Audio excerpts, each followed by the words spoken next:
everyone. Happy Friday. I feel as though I have forgotten something, but I don't know what it is. Hi. I 20 days until they give results. I don't know what that's about. I missed a chapter. Hi, Allie. Sorry I jump scared you guys. Honestly, I feel like I constantly jump scare you guys, and even when I try not to, I still do. So, quite frankly, I give up. With peace and love. Hi, Elizabeth. I've got cheese and crackers and also a Pepsi. Ooh, yeah, tell us your stream snacks. The man, the myth, the legend. Okay, love that, honestly. That's hilarious. Hi, Christine. Hi, Christine K, you're back. It's my autism meal. I've had this meal almost every day since Tuesday. And you know, when it's a safe meal and when it's food, then it is what it is. Joe, thank you for the 20 memberships. Okay, Meg, I don't know how to say your name. Is it Suan?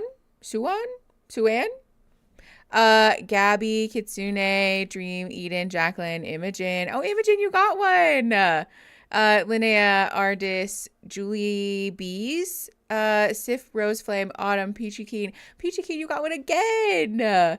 Wit, Arian, Zero Cat, Just My Opinion, and Hunter. There's a lot of you. Lisa, I think that's it. Welcome to the McNugs. Thank you, Joe. That was quick. You're quick with it. Mickey really giving up telling us get good noobs.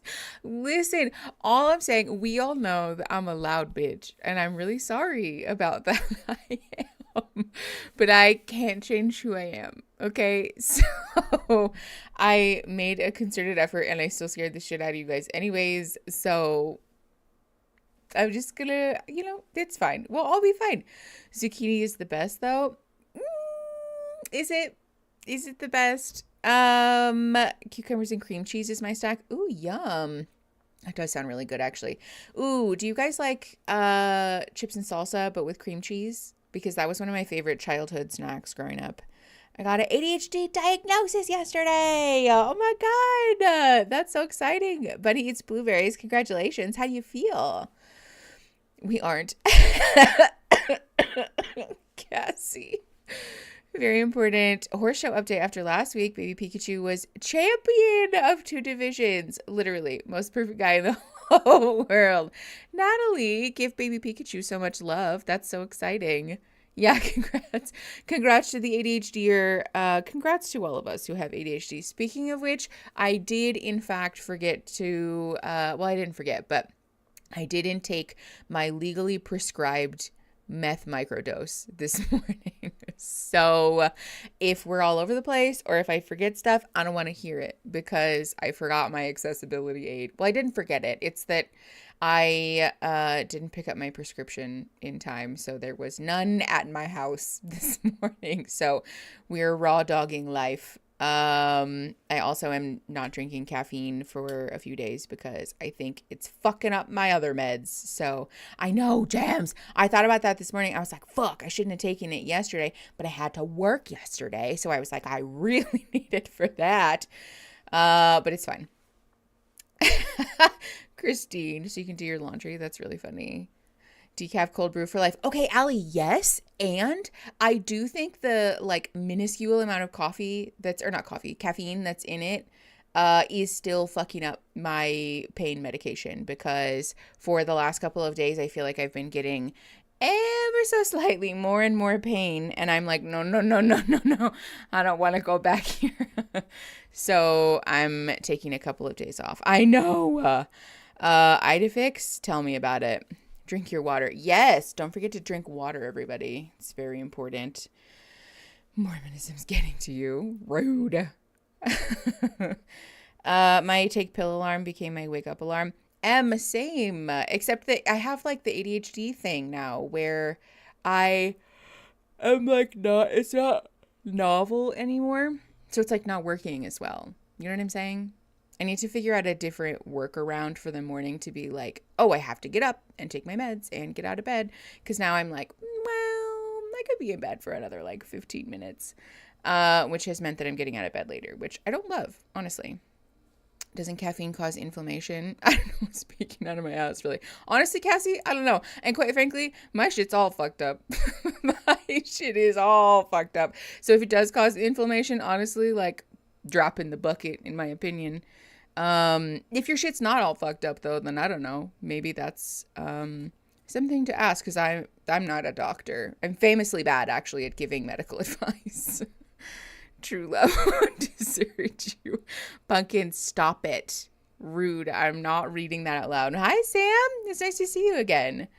I almost left a jacket at my client's place before he ran out to me. Oh, that's nice. Then I left half my client's dog's equipment in my training bag. Oh, no. Hi, bye. I'm so sorry. Oh, my God. See, this is what happens. I did not take my 5-ants, and I'm not drinking coffee, and now this is the way that I am. We might have to DoorDash a coffee later. I should have just had my decaf cold brew and taken my like 3 milligrams of caffeine and run with it. Also, DoorDash the 5-ants. Girl, I wish I could DoorDash 5-ants. Wouldn't that be nice? I know, maybe Dog Dash. I know, I did ask Aaron to pick up the prescription, but Aaron has stuff to do today, so I don't know if he's going to have time. I think he's doing some packing. Speaking of which, if you guys didn't hear, last week, it's official. We're moving. It is really happening, so I need everybody to be patient with me over the next couple of weeks. We're moving in July, so... Oh, God, this is not gonna work for me today. We're gonna, like, fucking... I do some fucking calisthenics or something. We gotta sort it out. I gotta get my brain right, because this is not gonna work. Why is Aaron calling me? Pumpkin, are you calling... Why are you calling me? If I answer this call, is it gonna be something that shouldn't be on stream? Quickly. Respond. Be patient and also generous with your money dollars. Yes. Okay. Well, you're on stream, though. Hold on, everybody.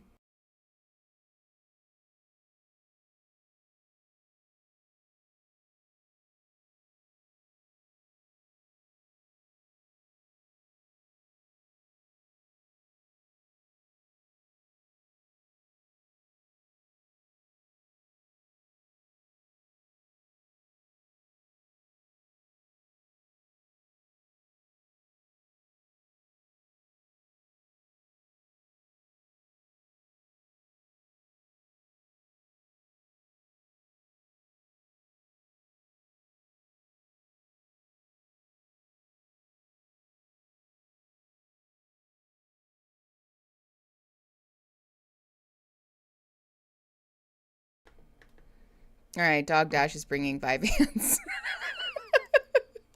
Who can read lips? Yeah, I'm moving to Florida. So, R.I.P. Quick read lips. A lot of us make coffee at home. Yeah, I've been making decaf cold brew at home. That we touched in when our separate. Stop, Pumpkin. I hate when you do that. Hold on. Switching to Secret Lives of Mormon Wives, from Secret Lives of Mormon Wives to Walking in the Heat with Mickey and watching them get heat stroke and a sunburn. Hello? What are you talking about? I want to know what that kitty keeps looking at. Oh, Exogene Sus. That's my cat, Echelon. She's adorable. We love her so very much.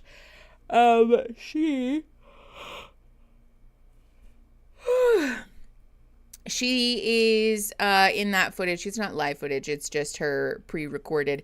She was confused about why my dogs were losing their ding-dang minds. But it's because someone was brave enough to deliver a package. Sorry. Yeah, Echelon is alive, but not live. Sorry. Yeah, pre-recorded footage. Did I say she's not alive? She's not live. Yeah, that's what I... Anyways. Michelle, thank you for the $1.99 for moving expenses and also gay stuff. Love. Why not both? Who watched Ahead? Not me. Did anybody watch Ahead? Do we know things? Don't tell me things. No, don't tell me things. As a reminder, don't put spoilers in the chat. I know, holy gossip. I'm so sorry. Aaron is bringing me my Vyvanse because he's a real one. I just realized I forgot to take my Vyvanse. It's 1:15, too late.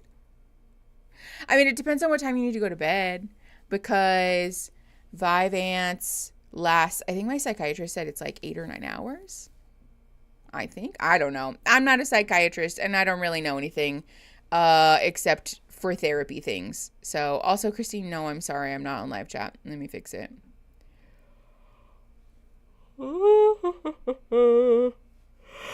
Oh, this is a bloodbath. Yeah, sorry. If I have been accidentally ignoring your messages, it's because I wasn't on live chat. So that's my B. I'm also watching along with Jordan and McKay. Oh, yeah. Are they watching the episodes live, or are they doing pre-recorded videos? Discord is frozen, apparently. Oh, my God. All right, hold on. Can one of the mods hop in here and be a speaker for a sec? Because if I leave, then it gets rid of the thing. So can one of the mods hop in here to be a speaker, please? And then I can leave and come back. To hold, please.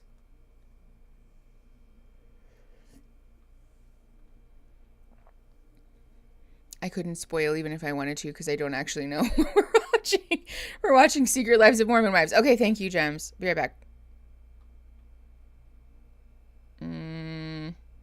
No, don't end the stage for everyone. Oh my God. All right, how do I go, Gems, go? There we go. Thank you, Gems. All right, let me share my screen with you again. I know you guys can't see me. I'm going to put it back on. Give me 1 second. Okay, how's that? Is that better? Thank you guys for your patience while we're trying to fix Discord. Yeah, no, it's not YouTube, it's Discord. Okay, good. Discord's better. I know it's too late, except it's Friday, so I'm going to take it anyways. You know, hell yeah. Why not? I know, technical difficulties for the bingo card. Sometimes I do miss bingo, I won't lie. It's just such an undertaking, y'all. Like, it's such a thing. I wish it were, like, ever so slightly easier to manage. Also, let me just fix this real quick. Better. Okay, I know.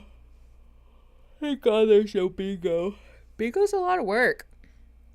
Super random. Has anybody here watched Heretic? I'm waiting for it to be uploaded to Amazon. No, I don't think I have. Is it a scripted show or is it reality TV? I powered through with my sister on a we are PMSing together evening. Oh, speaking of which, I started menstruating today. Oh, very sad. Although I knew that it was coming because I've been very emotional, and I was like, this is so unhealthy. Me, a therapist, being like, this is sus. I know that I'm not normally emotional like this. But it's true. Normally, I suck my emotions back down and dissociate from them. So I was like, oh, something's happening. This is not right. As a PSA, for what it's worth, that's not healthy. You should express your emotions whenever you have them. Secretly Frog. Oh my gosh. BFFs for life. No, Mickey. Christine chat is like, stop it. Just say no to menstruation. Menstruation is bullying. It is. It's on Max right now if you have it for free. Oh, interesting. Take a sip every time they say MomTok. Of my decaf ginger lemon tea. Absolutely. Yes, I will. Sips of water. That too. Hydrate. Hydrate or die, as it were. Ooh, y'all. My back hurts.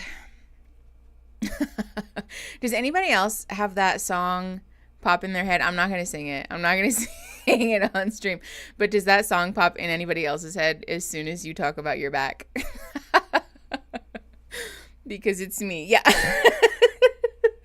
Every time. Curious Nonsense. Hi. Yeah, I'm happy to have you back. Thanks for coming. I'm in the process of getting diagnosed with endo. Oh, uterus hate very much. Yeah, big love. That sucks. Holy gossip. I'm sorry. I almost started crying looking at the instructions for building a little camping bed a few weeks ago. And that was my tip off. I was getting mine.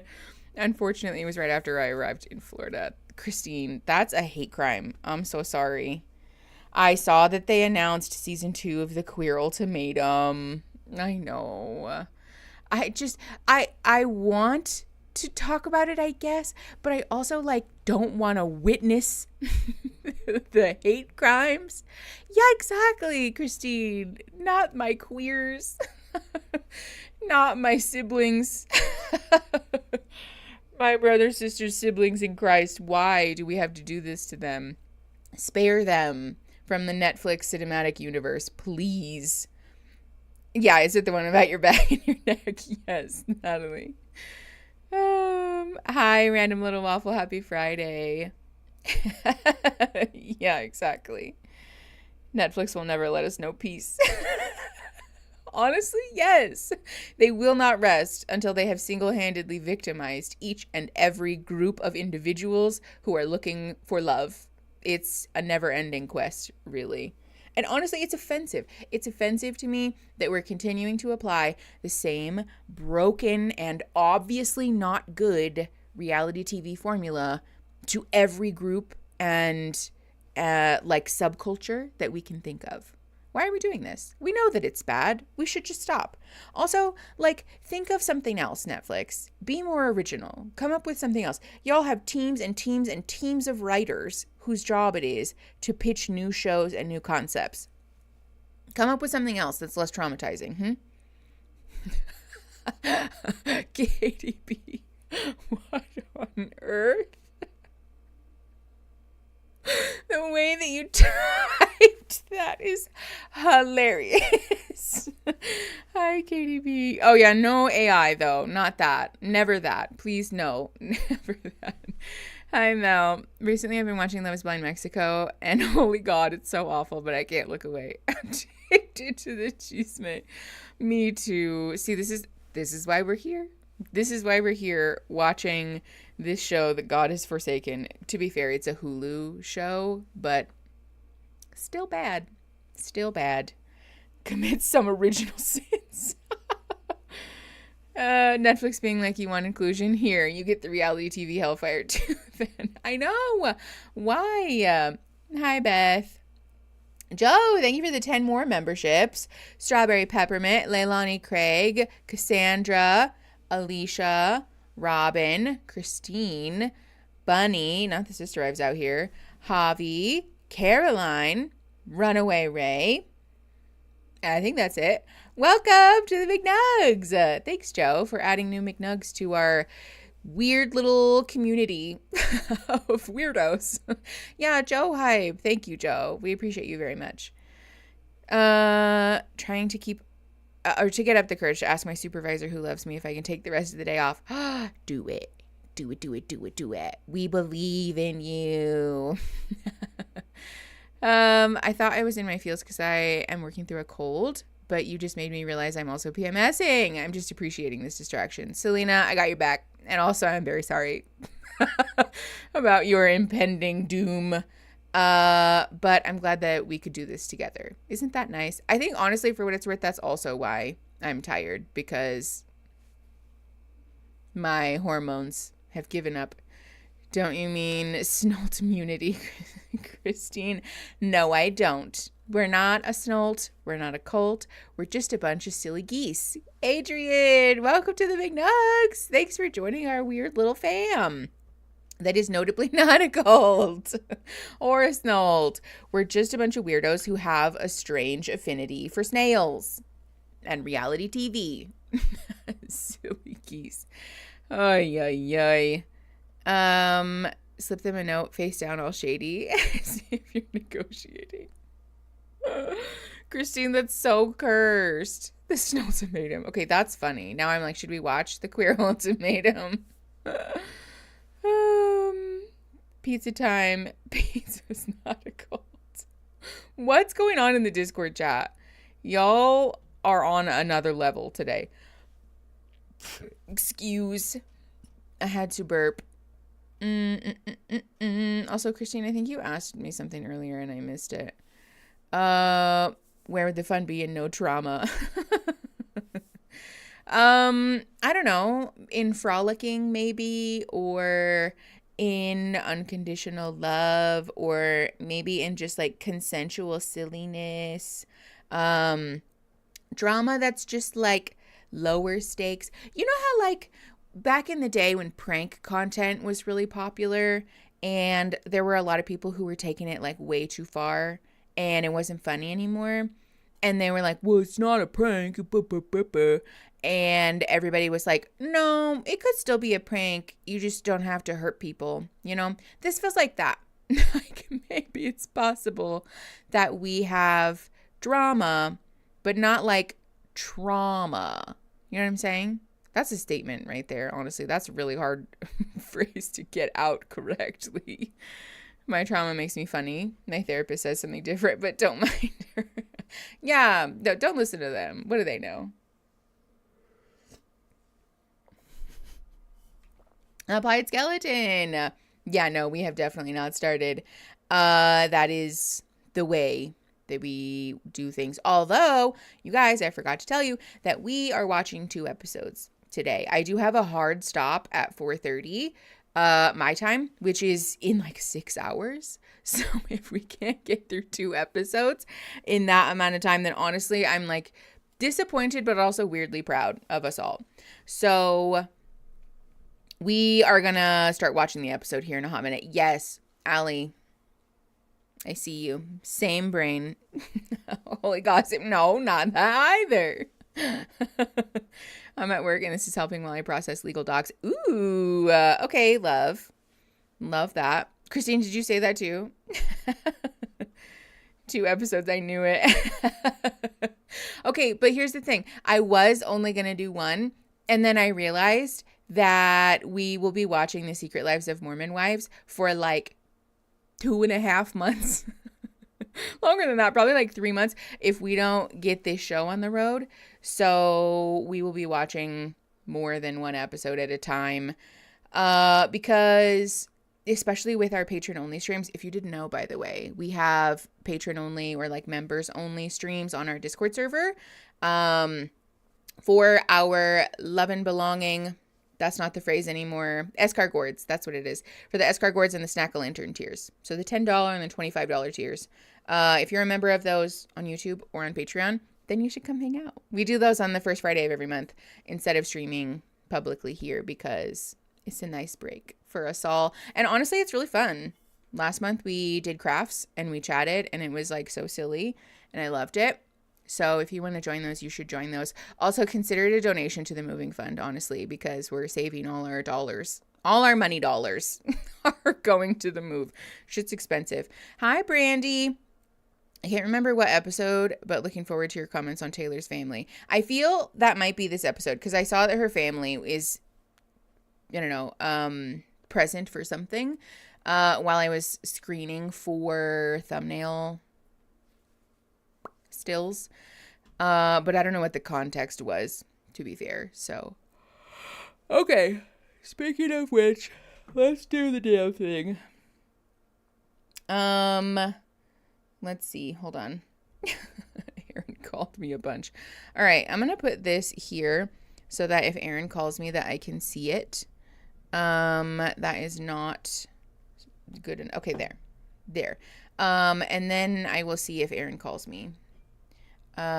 Because he's dog dashing my medication for my illness.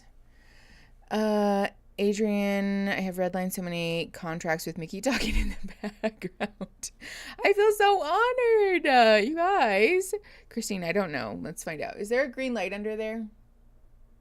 No, I don't think so.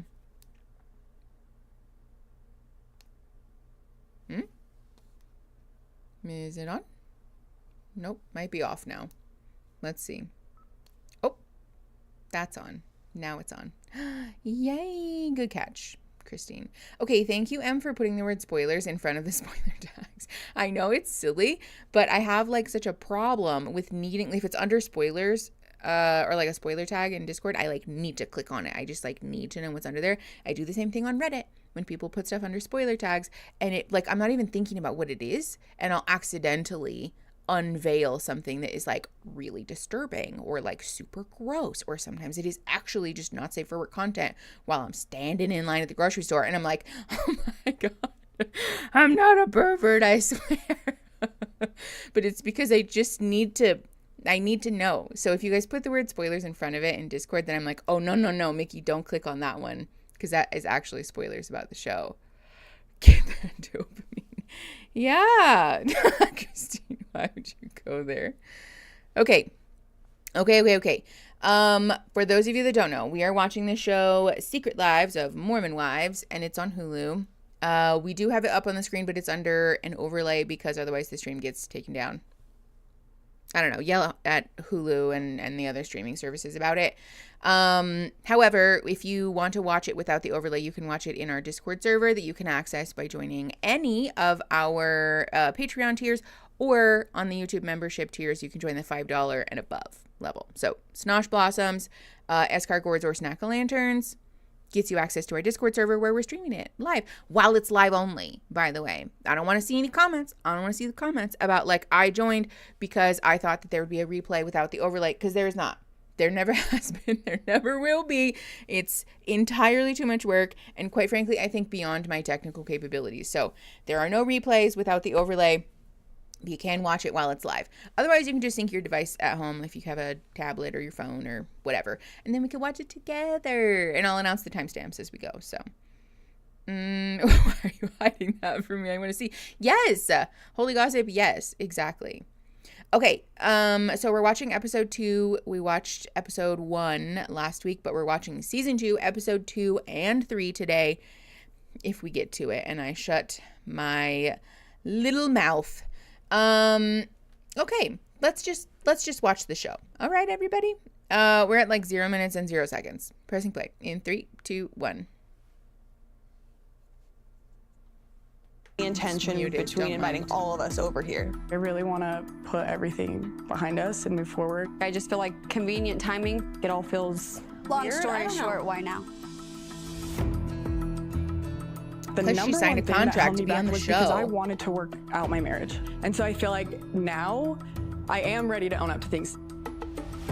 Miranda, she was a swinger. She was very much involved in the whole situation, but Miranda and Chase, her husband, during the time denied everything and tried to make Taylor to look like a villain. And so that's why I feel like we all have a hard time with Miranda. I definitely think Miranda sees how well MomTok is doing, and now she's just coming on back, even though she doesn't talk to any of us for like 2.5 years. It doesn't feel like the intention's pure. I don't ever think the intention ever will feel pure. I don't think I have any intention of us all hanging out in group settings every single weekend. I believe you. I trust your intentions. Thank you. I know that's not, it's Whitney, hard conversations to have. Get out of here. I don't think one single part of me wants to hear what Whitney has to say. I don't really give a shit. She's not even part of the group. MomTok is my chosen family, and I've become more protective over it. So ideally, I would love for Whitney and Miranda to link up and leave all of us alone. Girl can dream. I think it's just when it's all put out there and it's like he said, she said, it's like, okay, well, who's lying to us? Like, we just don't, no one wants to be lied to, I think is the problem. I wasn't ready to own anything.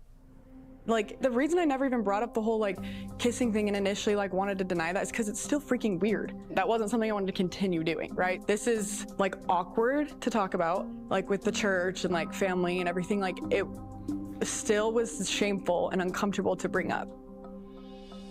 I have, like, animosity, I think, with us because I felt like very left by you. We were like sisters. I feel like you thought maybe I was leading Chase on when I've never liked Chase a day in my life, and he knows that, and that's why he hates me and is obsessed. But I told him about a dream. I feel like Miranda thinks I led Chase on while they were still married because I told him that I had like a sex dream about him, and honestly, I didn't think anything of it. Because of what we were doing, that seemed so mild to me. Like a sex dream? Whoop-de-doo. I really didn't think a dream was a big deal, considering we're making out with each other and touching each other on the weekends. It felt like it just, like, opened up a space for him to feel comfortable to say things to you. Shortly after, I told Chase. This is the thing. I know, you guys, I can't unhear, like, the sister wives accent. It's the Mormon thing. Big deal. My fillings. Anyways, it doesn't matter. It's just fascinating to me. It's like a subculture that's developed its own accent, which is like, I don't know, interesting. But anyways, this whole situation is a great example of the way that misogyny worms its way into our brains and gives us these like really weird and fucked up expectations. Because instead of Miranda saying, ultimately the responsibility lies with my husband because he was the one who had a responsibility to remain faithful in our relationship, I'm going to blame Taylor because she like led him on. Also, let's be very clear. For people who are engaging in non-monogamy, it's interesting to me that there would be only blame for the other woman that's involved and not for her ex-husband. Like, again, great example of the way that misogyny warps our way of thinking. And I want to encourage you guys, don't be this person. If somebody is unfaithful to you or, you know, is like, I don't know, fucking around in your relationship, that is them violating the trust and the relationship agreement that you have. You are allowed to feel how you feel. And if you have only vitriol for the other person that was involved in this, that might warrant some introspection. MomTok is a group of Mormon wives who make dance videos on TikToks and also are swingers. Yeah, that sums it up. Or were, anyways. They say that they aren't swingers now. But at one point, they were swingers. At least Taylor and Miranda admit to that. And Taylor blew the whole thing up on TikTok Live. And it went crazy viral. So now they have their own reality TV show, apparently. Season 1 was cuckoo bananas. So, you know, season 2. Yeah, soft swinging. They were very intentional to tell everybody that it was soft swinging, which I assume what they mean is that there was not any penetrative intercourse. But it's honestly, I don't know that they've ever really gotten clear about what exactly that means. So anyways, let's keep going. We are at 2 minutes and 34 seconds. Pressing play in 3, 2, 1. About the sex dream. Chase came to me at the gym and told me that he had feelings for me. And basically that was him like trying to open a door. And I was like, I'm flattered and I appreciate it, but I do not feel the same. It just felt very hurtful that like you were telling everyone in our friend group, but you never told me. Yeah, that is my bad. I was being a bad friend of like not immediately going to you and be like, this is what your husband said, but I knew I would lose you that day. It was hard just because it was also, I mean, I was like 4 months postpartum. I know. And then I was also like,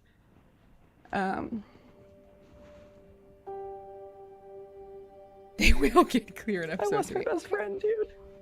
Yeah. Thank you, Hellfire. Oh, that's really sad. I don't think you'd think about the fact that I cared. But I cared. Like, it hurt a lot. I just never wanted you to know because I was so mad. Yeah. That's valid, actually. That's a good point. I completely understand the husband thing because I feel like as a best friend, you owe that to your best friend to tell him no matter what. And that's where I went bad, and I know that. I appreciate that. We were so Okay, this is the thing. Actually, because that's a good point. Let's back up a little bit. I did forget that Taylor and Miranda were, in fact, really close friends at the time. So that is also important. I do think that Miranda is allowed to be mad at Taylor because I forgot that they were like besties. And that's a pretty fucked up betrayal to find out that your best friend was being dishonest with you about the extent to which they were engaging in essentially like sexual intimacy with your husband. Because having an understanding about non-monogamy doesn't mean that you just have carte blanche to do whatever, right? There are still boundaries. This is another thing that happens. People assume that if you're non-monogamous that like cheating doesn't exist, which is not true. There are still very much expectations around honesty and, I don't know, transparency that will vary from relationship to relationship. But being dishonest about those things is still very much cheating. And so I do think that's fair for Miranda to be hurt and upset at both of these people. That said, Taylor saying, yes, sorry I didn't tell you, but in my defense, I knew you would be mad about it, is a wild thing to say. However, I do think it's worth noting that consistently Taylor has been one of the only people who seems to be willing to actually be honest about what has transpired, at least as far as we know at this point. Because there's been a lot of grandstanding and a lot of like, no, that not me, I would never, in the past season. And then it turns out that that is in fact not true. So I'm interested in the whole, I don't know, dynamic here, because it seems like they are going to get specific about it. At least Hellfire said they are in the Discord chat. So I don't know what that's about, but okay, let's just keep going. 3 minutes and 38 seconds. Pressing play in 3, 2, 1. Experience. There was no there was no discussion. So lines which is were bad. The girls don't do that. have this resentment towards her, and they all stuck by my back. So it's like almost as I should have that resentment as well. However, they don't know the extent of the situation. I think they forget I was also a villain in that story. There will be a conversation between Miranda and I without everyone. I would love that. It's just me and her. I've always wanted to get past this, but I was in like a very different place. There was so much that I literally did not have it in me to face. I'm proud of you both. Just to be able to sit in the same room and have this conversation, no matter how it goes and how you move forward. I guess I never really considered the fact that Taylor and Miranda were really good friends before all the fallout happened, and I could understand why Miranda would miss that and feel like she's longing for a place and them kind of longing to be friends again. It's been a hell of a couple of years, huh? Yes, it's been awful. I was telling them I've become a lot more softer than I was. Like, really? I feel like I can see that. Yeah, it's made me soft, and I think just more empathetic, because I feel like when people are like struggling, Whitney, for example, has like been destroyed, you know, on the internet. Yeah. And I felt nothing but like empathy for her, because yes, you might have made a lot of your own decisions and pissed a lot of people off. Yeah. But I've been in your place, and like when 4 you're minutes kicked in. while you're down, freaking sucks, and it can make you like go insane. I'm trying to make amends with all of these women. What we learn in the church is to open our heart, forgive. Everyone's being cordial, but I can feel I'm not necessarily wanted here right now. So it's really nice to have Taylor sticking up for me. I feel like these little steps are being taken. I'm really hoping the momentum and the growth that we're making doesn't stop. Everyone's like, what? Okay. Let's also just be very clear that the religious ideals around forgiveness are incredibly flawed, right? You should just forgive people no matter what. Forgiveness is for you. And so you should just, you know, move past it or whatever. Like, that's not good. You guys have just got a phone call from my realtor. Hold on.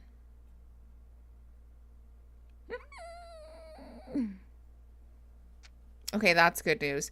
Anyways, I might take a break here in a sec when Aaron gets back with my meds, and then we have something that we have to do. But yes, yay, drugs. Someone's gonna clip that. I just know it. Anyways, I want to encourage anybody who is especially in deconstruction from high control religion and those types of things to remember that forgiveness is not something that we inherently owe people who have wounded us. And it's also not the only way that you move on from having been wounded or betrayed or hurt or whatever. You don't have to forgive anybody for anything if you're not in a place to. Forgiveness is something that should be offered freely because we are in a place where we're ready to, and because it's something that we actually feel okay and safe to do.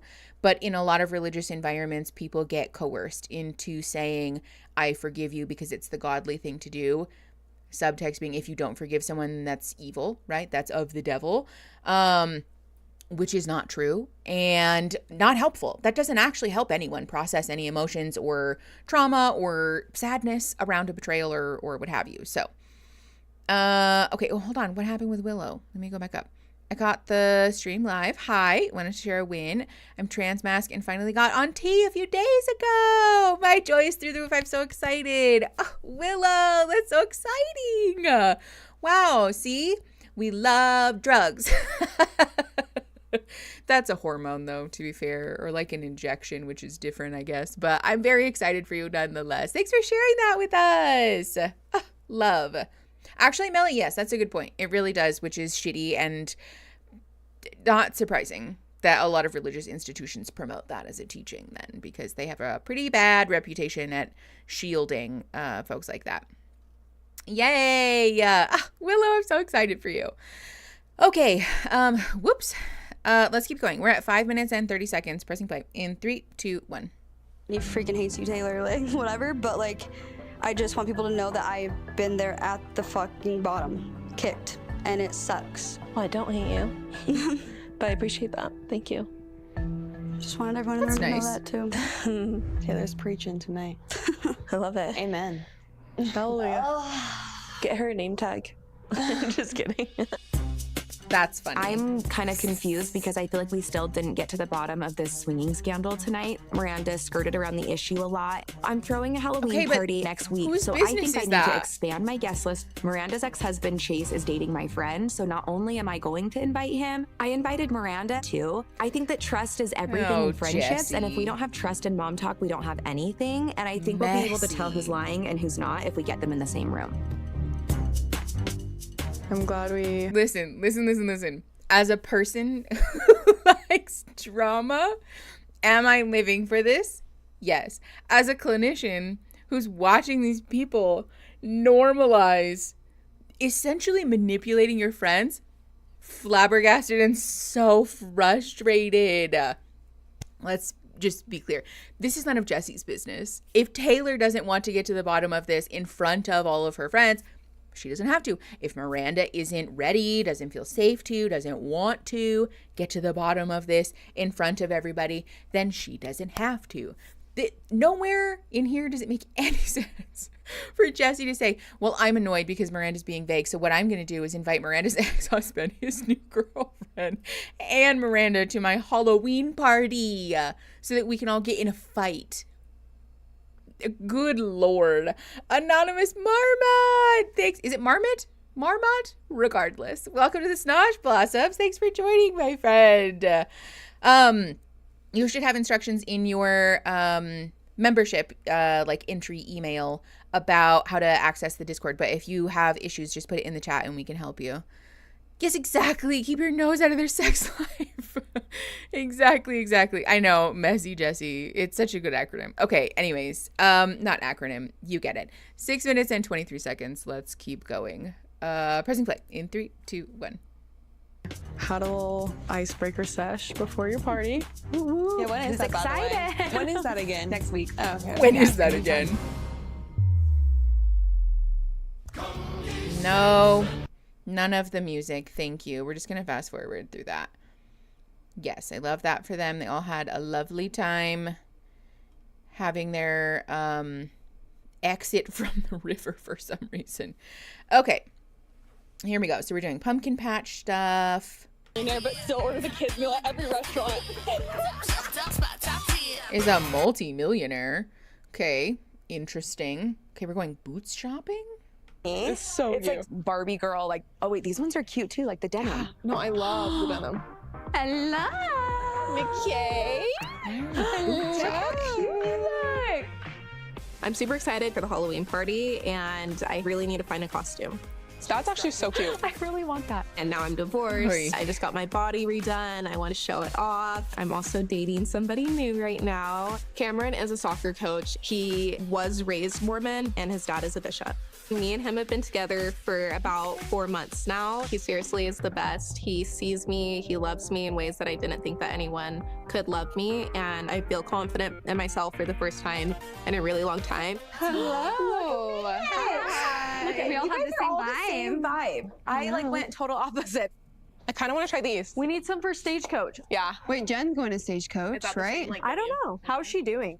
Taylor was saying Jen told her that This is just a reminder that the never-ending consumerism that's on these shows, nothing to aspire to, and quite honestly, irresponsible. Please don't do this, right? Thrift stores and like secondhand stores, great places to shop for Halloween costumes. And quite honestly, especially if you're like buying all of this stuff to like go to Stagecoach and for a Halloween party, and well, I need a new outfit for this and I need a new outfit for that. It's not, I'm trying to say this in like a kind way. It's not doing what you think it's doing. There's nothing about it that is necessarily that like different, right? Like it's not something that's necessary, and it's certainly not different enough to justify like endless consumerism, right? And also, let me be clear, this is different for folks who have a really hard time accessing clothes that are of good quality that will last a long time, right? And clothes that are affordable. So this is not me throwing anything in anybody's face, but for those of us that have the opportunity or like the means to afford things that will last a while, and then we don't have to go and buy new stuff and new stuff and new stuff, please do that. It's better for the world and the environment. Crying in my riding boots desperately need to be replaced as these rich women get some just for funsies.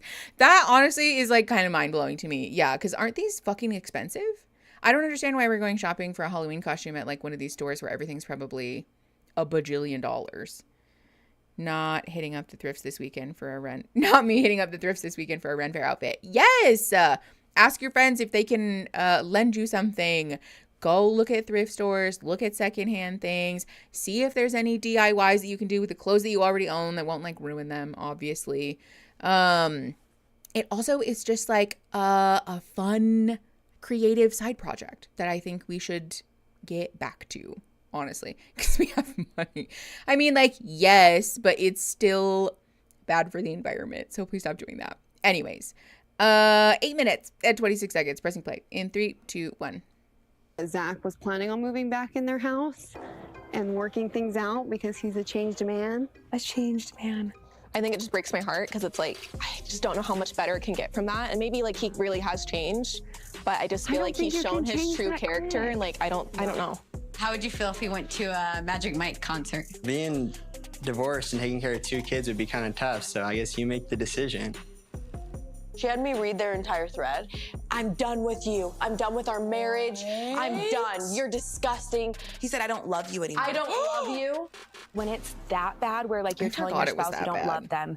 No, it's crazy behavior. You're a bad mom, whatever. Like there's not many success stories of it's better than ever after that low of a low. Yeah. I think women tend to put up with a lot more in their marriages in the Mormon church because it is frowned upon to get divorced. Maybe there's a little bit of that playing in with Jen and Zach's relationship. Jen said it was a trial period. Oh, what so does it's that not mean? They're just gonna test out the waters, I guess, and see if he's actually changed. And then if not, I'm like, you're gonna kick him out again. I'll be the last. That's also just, I don't know. That's a really jarring thing for children to have the we're together, we're not. We're together, we're not. Sometimes it is genuinely the least traumatic thing for parents to make the decision that we're getting divorced, we're co-parenting, and that's that, which is fine. There you go. Whoa, damn. Oh, nice, dude. You see that one? Yeah, I did. I can see why you guys do this. It's relaxing, isn't it? Yeah, dude, that's why I do it. I'm from Idaho, so I like love fly fishing. It's like therapy for me. Oh, shit. With everything that's going on with Taylor, I just wanted to hang out with my friends and just like clear my head. We're just trying to chill. So Dakota, what's going on with you and Taylor now? Yeah, things have been like super rough, but like I get why like everything I did like hurt her 10 times more. I just screwed up. Like I friggin' lied. I don't know, dude. I just feel for my son. I've never been a dad. It's like the most important thing ever to me in my life right now. And I feel like I'm like losing that. Oh, freak. Co-parenting and living alone. Fuck. Like just trying to navigate all this. That's been challenging for me. I messed up and I wish I could go back and change that because I love Taylor more than anyone. That's where I have to. Sorry, I'm not laughing at Dakota. I was just reading the Discord chat. I can't see your whole username, but somebody said, what, are there men here? New Mickey Atkins merch. Honestly, I would wear a shirt that said, why is there a man? I think that's a TikTok sound too, isn't it, actually? Why would a man be there? Oh, God. I know, the frick. Yeah, I'm not into the Secret Lives of Mormon Wives forcing us to watch like bro time because quite frankly, I don't care. Zach has a real long history of problematic behavior. Dakota, not great. I don't really know anything about the other husbands, and quite frankly, I don't know that I care to. So I think we could just move on, you know. Is he saying that being parents who has to sometimes take care of their kid on their own is hard? Is that what he's really saying? Yeah. Yeah.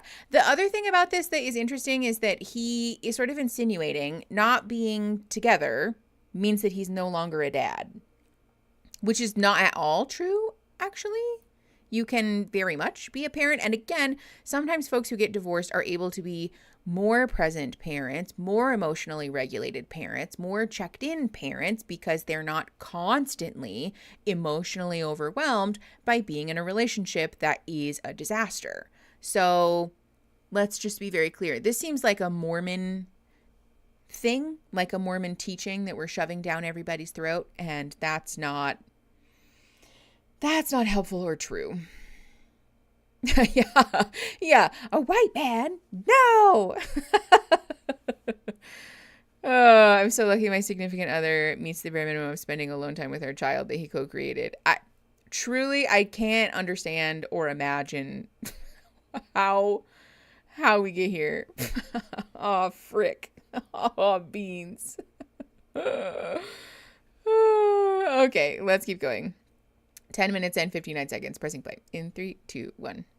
Come in and start showing her, I want to make things right. I want to fix this. And I'm willing to do whatever it takes. What does that have to do with anything? I do feel like Taylor's parents have been there for me, even with our situation right now. Like Leanne just invited me to a barbecue at her place this weekend. If you can come for dinner, that would be great.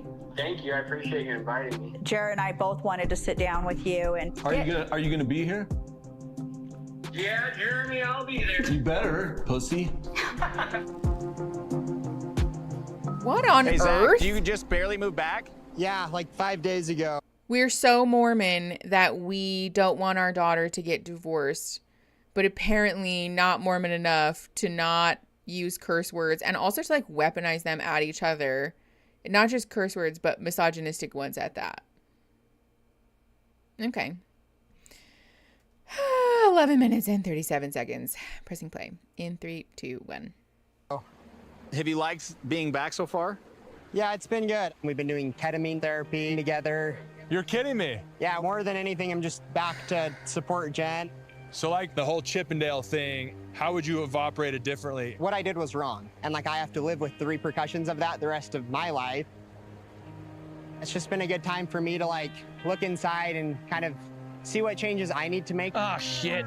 Sorry, Zach, give me just a second. This is some bullshit I'm dealing with. Are you guys still going to church and everything? I'm not currently going, no. Jen still wants to go, and I think eventually we will. Interesting. Okay, so that's more from your side. Yeah, it's 100% me. Wait, whoa, that is crazy, dude. I feel not accepted. I also feel honestly embarrassed. We've had like a couple nasty interactions with people. At church? Yeah. Dude, that's like exactly what I had to go through. I get death threats from women all the time. Yeah, I probably had 50 to 100 DMs saying like, you deserve to die. Like if I saw you in person, I'd kill you. Jeez. You know, if you have like a good relationship with God and you're trying to figure it out with him, I don't think anything else matters. 100%. Yeah. I really like all the husbands. We have a weird bond. We kind of all are in this similar situation. Sometimes it's nice to be with them and just like vent to each other about like the wives. Jen asked me to give Jesse and me an apology. Probably won't be the funnest conversation, but for us to heal in our marriage, I think it needs to happen. I'm just hoping to move past this whole situation. So how come all the Utah boys are catching fish and the Idaho boy? I already caught, dude, I had a couple on. Oh, I didn't see it. Yeah, I caught one and then, oh shit. The guy's pouring his guts out, hasn't caught one fish. You know I can't multitask, dude. Whatever. Real quick, I just think that it's very interesting the the sort of like religious talking point of, well, if you've been wounded by the church, you know, that's not God. And so you should come back. Like, I'm sorry that you've been wounded by, you know, people in the church who didn't live up to God's word, but that doesn't mean that you should turn your back on God or the church. But then when it happens to them, I feel embarrassed. I'm uncomfortable. We've had some nasty interactions, so therefore I don't want to go. Huh. Isn't that interesting? Imagine being pressured to sit down and shut up and listen to people talk about all fucking the whole, like your whole life, listening to these people talk about how you are inherently wrong, how your inherent personhood is evil and is sinful, and that has to be flushed out of you, and that you're never going to be an actual committed member of the church unless you turn your back on yourself.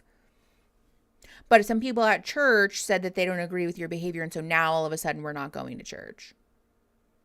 That's interesting. It's just very like rules for thee, but not for me. And also very like, I am totally an empathic person, except that I don't actually have any concept of what empathy means because I refuse to acknowledge anybody else's suffering until something similar has happened to me, and now I care. Also, Dog Dash just got here. Hi, Pumpkin. Hi, I have meds. Okay, all right, I'm going to take my meds, and then I have to answer an email real quick. So we're going to take like 10. It's actually right on the hour right now. So 10 after, we'll be back. Okay? Thank you. Okay, love you all so much. See you in 10 minutes.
everybody.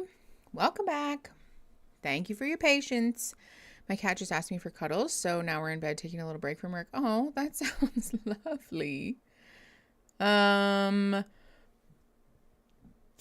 Excuse, I found a snack downstairs while we were on break also, because I did eat breakfast, but don't really feel all that full. And when I take Vyvanse, I have found that if I eat after I do that, then it tends to accelerate the Vyvanse hitting. So I'm going to be on fucking 11 here in a minute. Oh, Allie, nice. Also, yes, hold on. I saw something in the Discord chat. Thank you to our mods. Christine is correct. We do ask that people not speculate about anybody's sexuality, especially on reality TV shows and things like that. But just generally, the issue with it being that sometimes, well, I mean, first of all, it's just rude. Let's not out people if they're not ready to be out. Anyone who wants us to know that they're a queer person can tell us. But also, it can also sometimes promote the, like, well, this person acts gay thing, you know, or they dress gay or look gay or whatever, which is not helpful. I mean, essentially it promotes homophobia. So while anybody who is speculating today might not have been doing those things, it can turn into that. And so we ask that people not do that. Ugh, the sound. All right, hold on.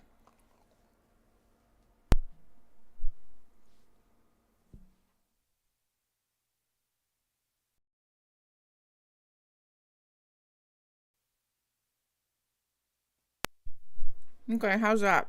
Now that I have a bagel in my mouth.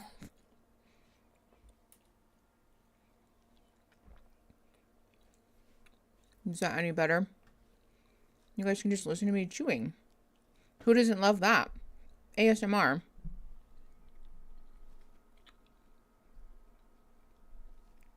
Nope, Discord chat is still working. Crackly. Oh, it's better. Okay, good. Okay. Great. Fixed it. Thank you. Okay, hell yeah. Now I want a bagel. I have a plain bagel with plain cream cheese, honestly, and it's kind of hitting different right now. I'm very happy with that. Okay. Let's just get back into this. I hear you. I have therapy soon, but I just wanted to say hi. Hi, Steph. Thanks for coming. Okay. What does this? Hold on. Okay. 13 minutes and 28 seconds. We're pressing play in 3, 2, 1. I'm sorry, Chimera. Hold on. I'm also pausing. Not pausing. Muting. Not the music. There's so much unnecessary B-roll in the show. Okay, let's do this. I've never been up against someone's husband, so I know. This is a new feeling. This is so Give me Whitney all day, every day, but this is different. Apparently, Jen has asked Zach to meet with me and Demi. I definitely feel like they're better off apart, but I guess if this is going to help Jen, I'm all for it. So I'm curious to see how this goes. Jen told me that it was like after a ketamine session that he's like, I want to meet with them. So maybe he had like visions of us. I don't know. Visions of glory? Yeah. He's like, I need to meet with my Lord and Savior. I don't know. I just feel Jesse, his Lord and Savior, us. We are.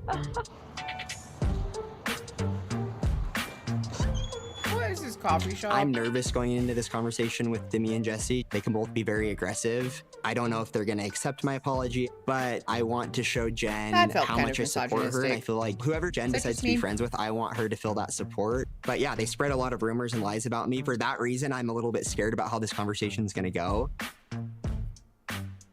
Are we ready to do this? All right, girl power. Power of the pussy. Hello. Hi, guys. Hi. How are you? Good. Good to see you. Thanks for coming, guys. Thanks for having us. We were so surprised you chose a coffee feels shop. like a business meeting. I know. Yeah, it does. I know. I was like, it kind of feels like an interview. Yeah, it does. 2 against 1. You're like, yes. what are your good qualities? What do you struggle with? We know what you struggle with, but just kidding. Thanks, Jesse. I appreciate that. But thank you guys for coming. I mean, I feel like there's been some weird contention and things ever since Vegas. I said some super hurtful things to Jen. Gambling and then complaining about Chippendales is like, I look like the biggest hypocrite in the world. Yeah. Like, I could have easily just been like, hey, I'm bummed out, but like, I get you were having fun, you were being a supportive friend. And I didn't, and I regret that. Yes. I'm grateful for what you guys said. Honestly, like, it has been like transformative for our marriage, because then like it's helped us have some of the hardest conversations we've ever had. What is going on right now? He is doing a full 180, and I was not expecting this at all. I just wanted to address with you to meet. Watching it back, I was like, damn, like she was talking major shit on me. You guys, major truth, not shit. Just calling out the behavior, that's some all. things. Like, for example, you said I gambled my medical school tuition. Just so you know, that's a blatant Well, that came from Jen, though. We were told this. Jen told us that the night before when I was reading the text. I don't want to throw Jen into this because I just want to take accountability. Well, is that true or false? That is 100% a blatant lie. I would have never just made that up or like brought that up if I didn't think that that was the truth. And that so also I goes into what we thought wasn't about true. you, because we have been told certain things, so that kind of just played into the mindset we had when it comes to you. I think what scares me is when she's like, he has to learn, he can't be a narcissist. And we're like, what? Like, she just uses language that's a little scary. I have never seen anyone take accountability like he has, especially having those narcissistic traits that he carries. Because a lot of times it's not just environmental, it's like passed down genetically. To me, I guess I thought those were conversations you were having. Pretty harsh coming from your partner. I don't feel like that's who I am, and that's like not who I want to be. There's always been an element of Jen where I don't fully trust what she's saying. I feel like not a lot of it is sincere or genuine. And I blamed it on the relationship. She's not sure what to say or how to say it because how Zach will react. But now that I'm hearing these things. What?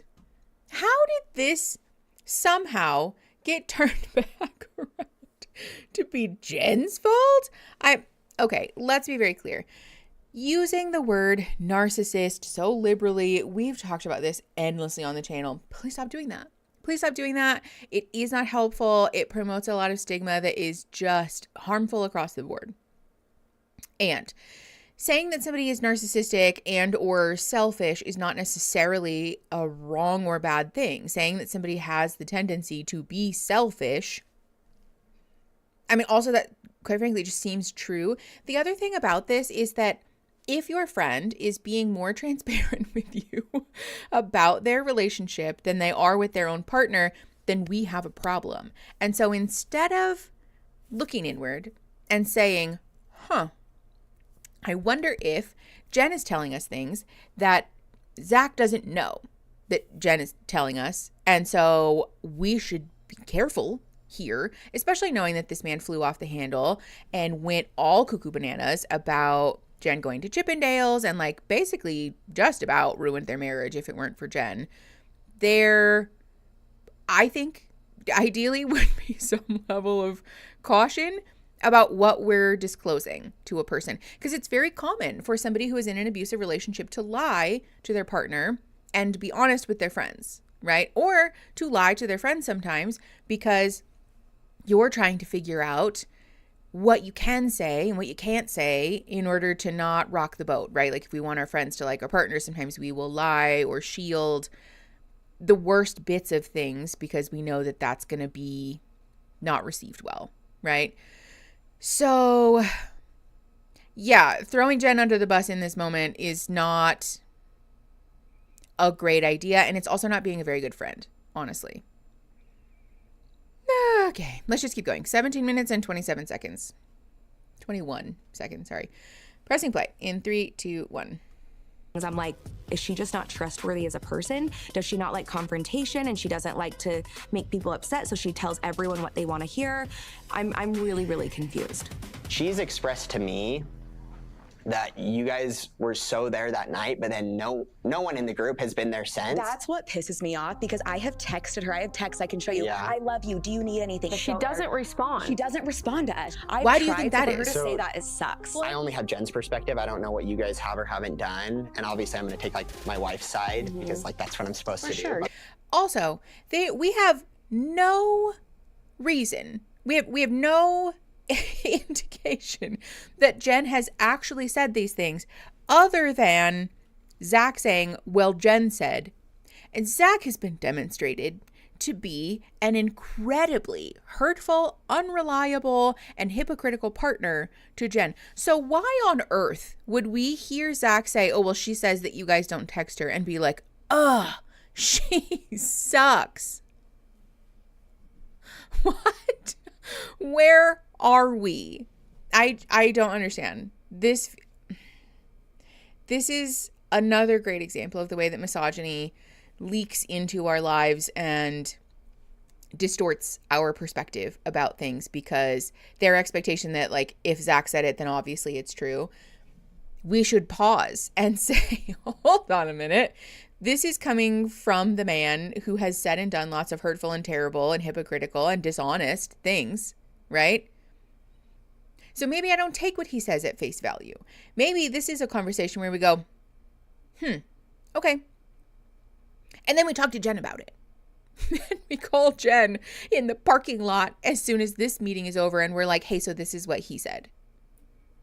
Having our friends back is not immediately assuming that she lied to you based on the account of one man who has been demonstrated to be kind of a fuck. I just, okay. 17:54. Pressing play in 3, 2, 1. It sounds like a pattern. Yeah. We've only had Jen's perspective too on you, and it seems like it's not matching up, which is concerning. Things aren't adding up when it comes to Jen. It sounds like she is spinning things in her favor, like she's playing both sides, and I don't like that. If it turns out that the things that Zach is saying is true, then she absolutely needs to be held accountable for that. It sounds like I have some tough conversations I need to have with my own wife. This is, yes, hold on.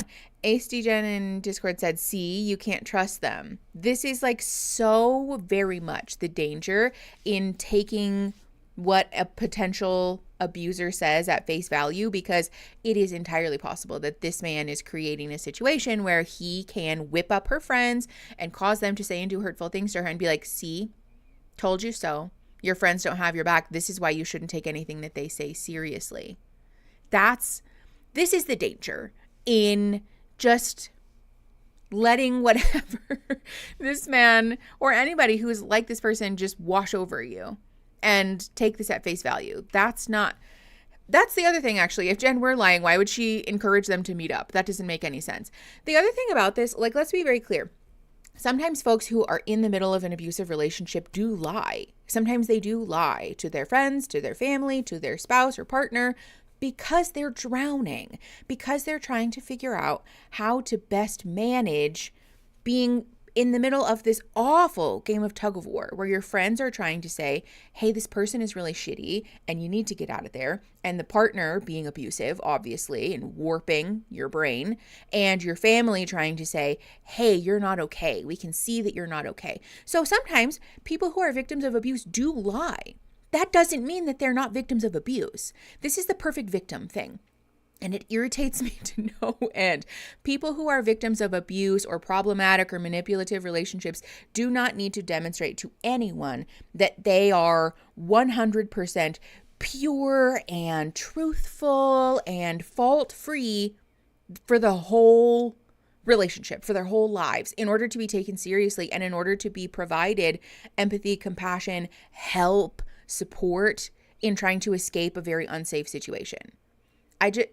This is the danger of these incredibly insular communities where we're not being afforded the opportunity to expand our ways of thinking and move outside of the indoctrination that we have been subject to as children and young adults and, now adults. It's just needs to be held accountable for.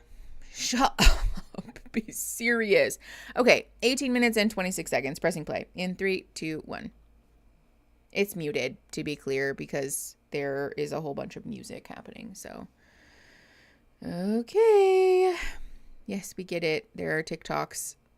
We understand that they put TikToks up as their job. We don't need to watch them over and over again. Okay, Taylor's parents' house. This ought to be good. Okay, with the music. I don't think I need to watch B-roll of the dad setting up the barbecue for 45 minutes. Hello. Okay. Hey, buddy. Look at his little eyes. Wait, I want him. Now we just need Dakota to show up. Did you know he's coming? Did I tell you? I don't care. Yes, you do care. Yeah, you do. Because you would have already been gone if you didn't care. Ever since Jenna and finding out everything I have, I feel like I am really struggling. Dakota and I, we have lack of communication and it's affecting our co-parenting, but it's hard because my parents really want us to give it our all before we say we quit. So what are you going to be for Halloween? Oh, I am Gretchen. Wieners. From Mean Girls? Yeah. Are you a slutty Gretchen or are you going to be just... I'm a cat, so I'm pretty covered. So pretty boring. Hold on.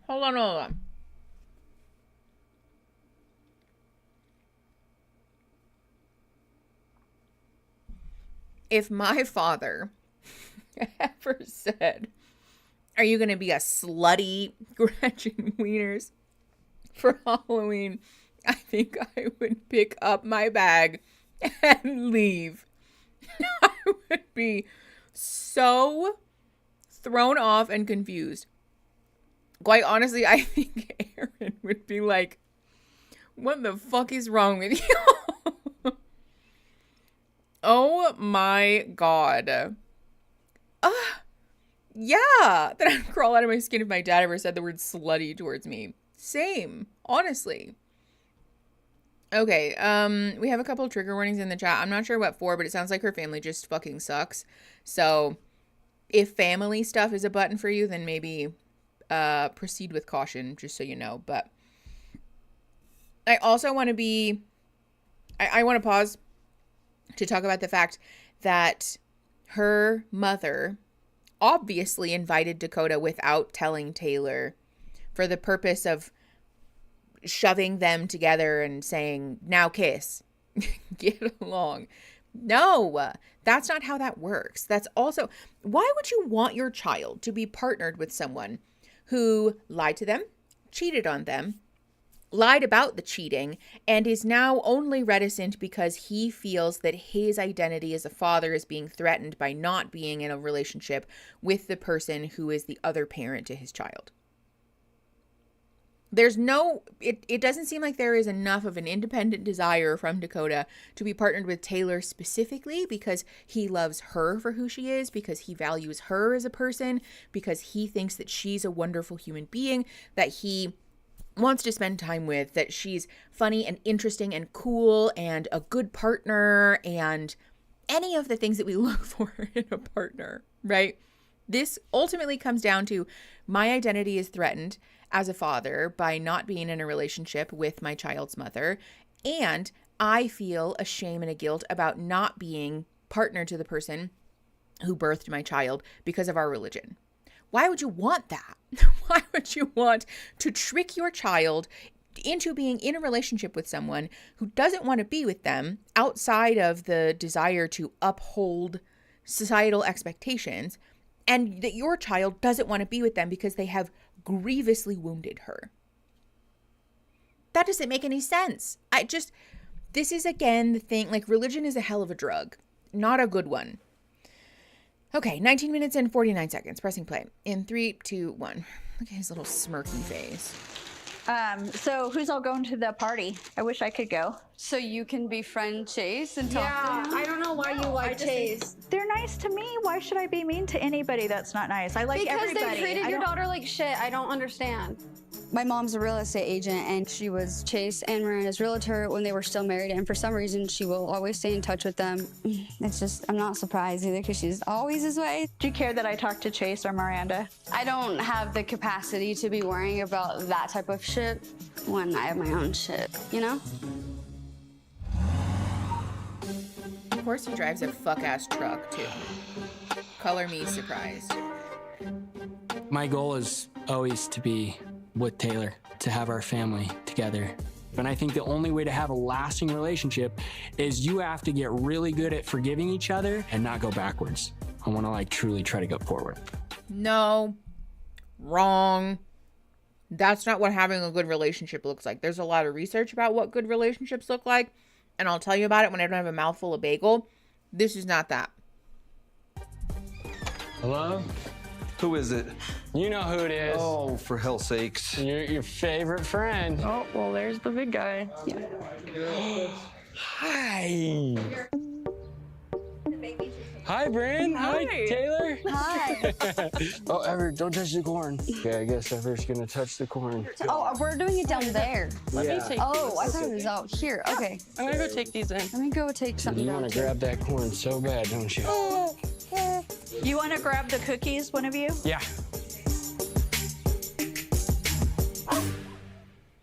Oh, boy. Does anybody want any corn? I'm good right now, thank you, though.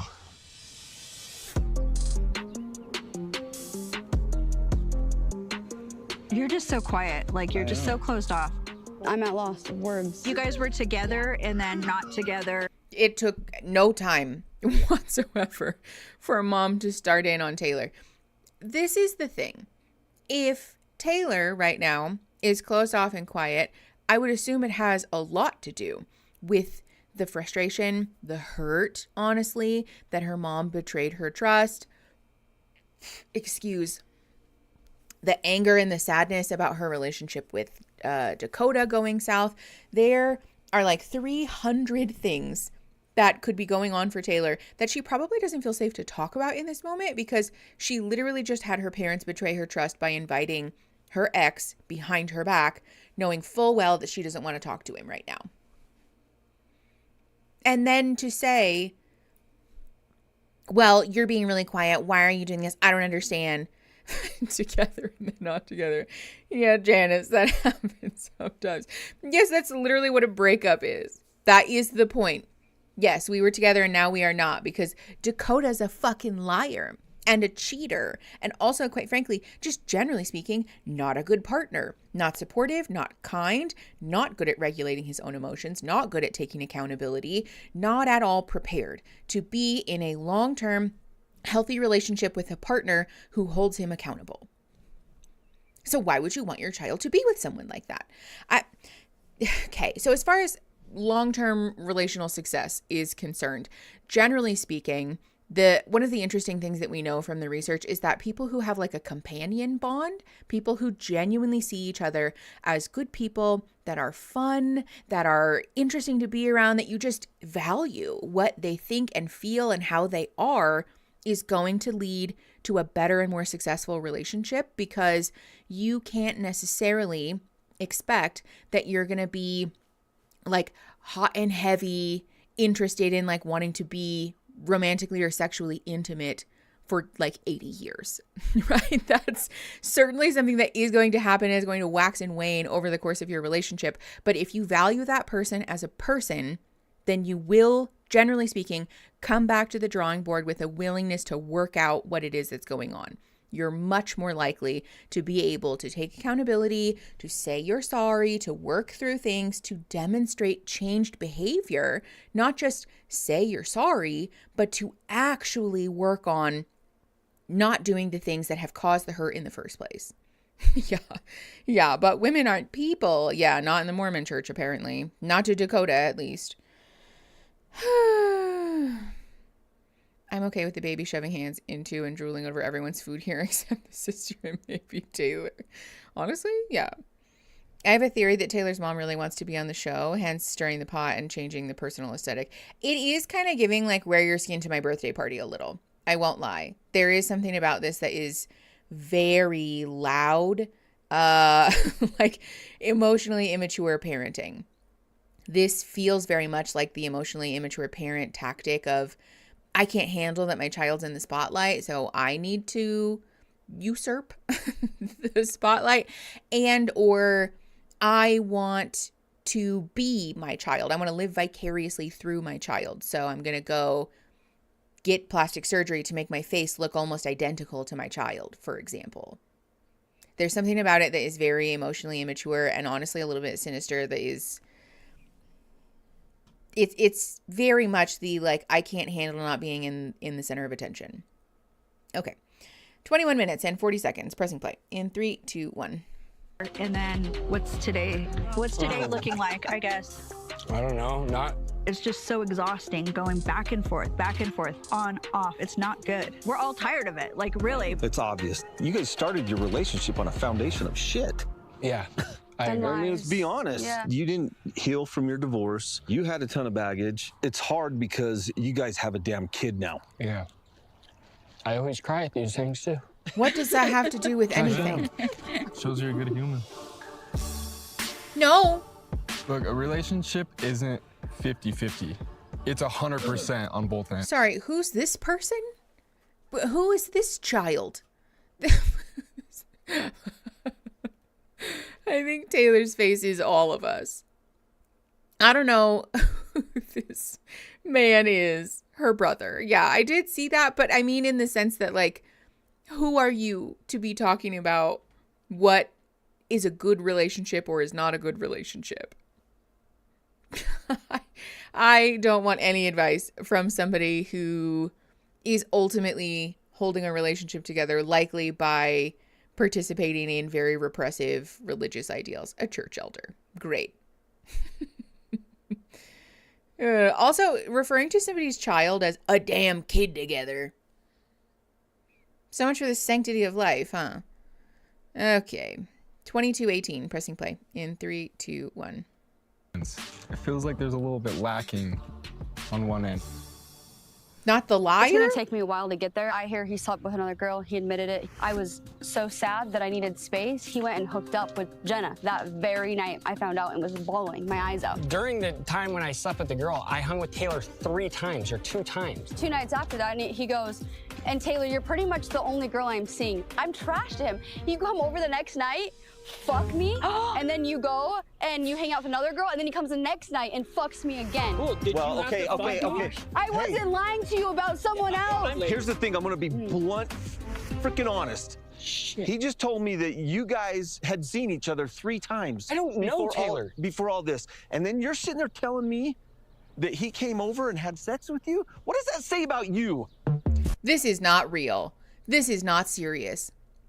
I know for a fact this man did not just yell at his daughter in front of God and all of these witnesses by saying it's not Dakota's fault that he went and lied, had sex with other people, and then lied about it again. It's your fault. Huh? What does that even... Besides the fact that that is the most repressive religious bullshit I have ever heard, in what universe is it your job to be on the side of the man who is out here openly violating the church teachings and fucking around on your daughter? Why would you be on anyone else's side except for your own child, quite frankly? That's your job. As a parent, you're there for your child. You show up for your child. You're on their side. When they're wrong, you're honest with them about like, hey, that sucked, and still on your team. We're going to be here. We're going to support you. We're going to cheer you on while you work through this. And that wasn't great, right? Love you the most, but we need to do something about that. This is not that. This is not that at all. He didn't know you or owe you anything, so it's your fault for sleeping with him. Yeah, that seems to be basically the thought process here, which is the most warped and purity culture and misogynistic thing.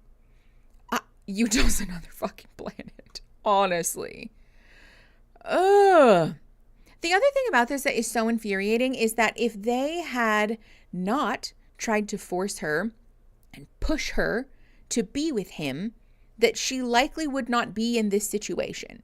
If they had actually been supportive in saying initially when things blew up, you know what?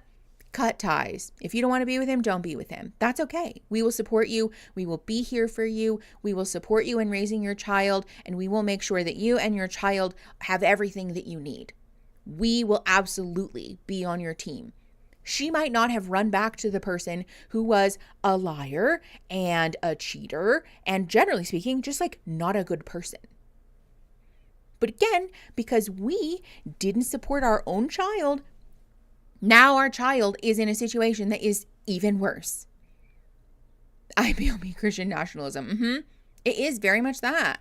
This is, yeah, it does come off as a planned ambush. Like they have made an obvious attempt to force everybody together so that they could yell at Taylor and try to browbeat her to go back together with Dakota. Yeah. The pause screen. Yeah. This man is an egg. I'm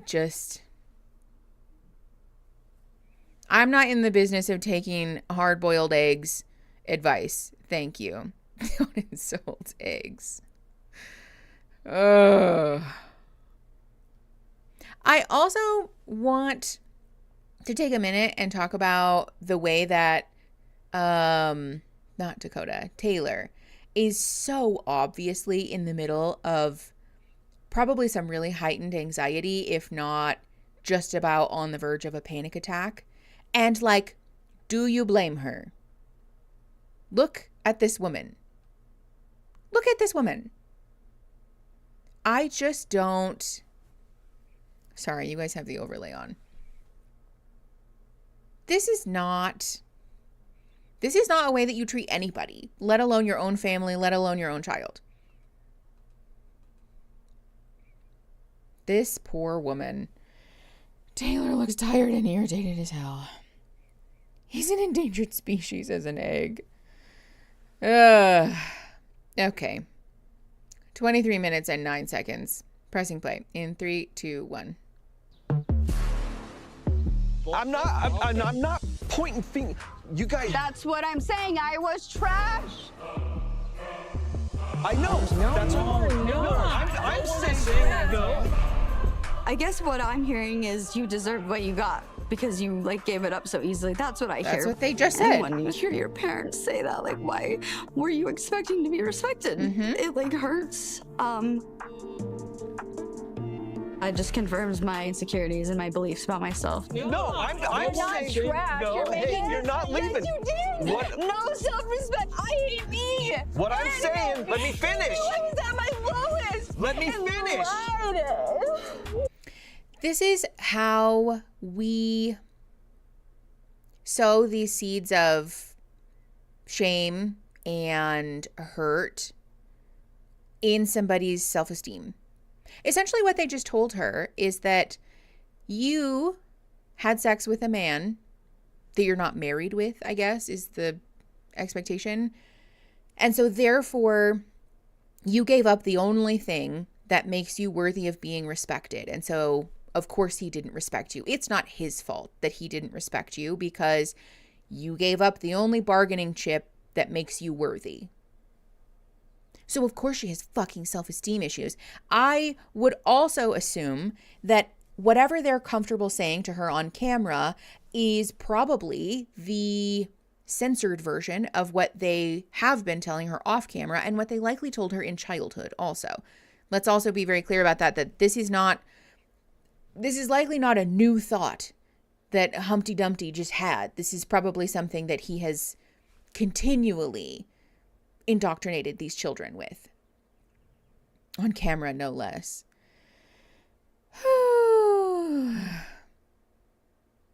The thing that is especially frustrating about this is the backtracking. No, that's not what I said, because they realize how fucked up that is now, and they're like, oops. We don't want to get caught on camera having said that, probably. I doubt that has anything to do with an empathy for their own child. Yeah, this is supposed to make her more likely to give Dakota another chance. I don't know what about this barbecue would inspire me to say, you know what, you're right. I am trash, so therefore I should be with Dakota? Quite frankly, if my family is committed to telling me that I am a piece of garbage that, of course, does not deserve to be respected, I'd rather be alone. At least then I just have to be a mom to my kids, not a mom to a grown man. I can be trash and be alone. Yeah, I just... Ugh. Okay, let's keep going. 23 minutes and 52 seconds. Pressing play in 3, 2, 1.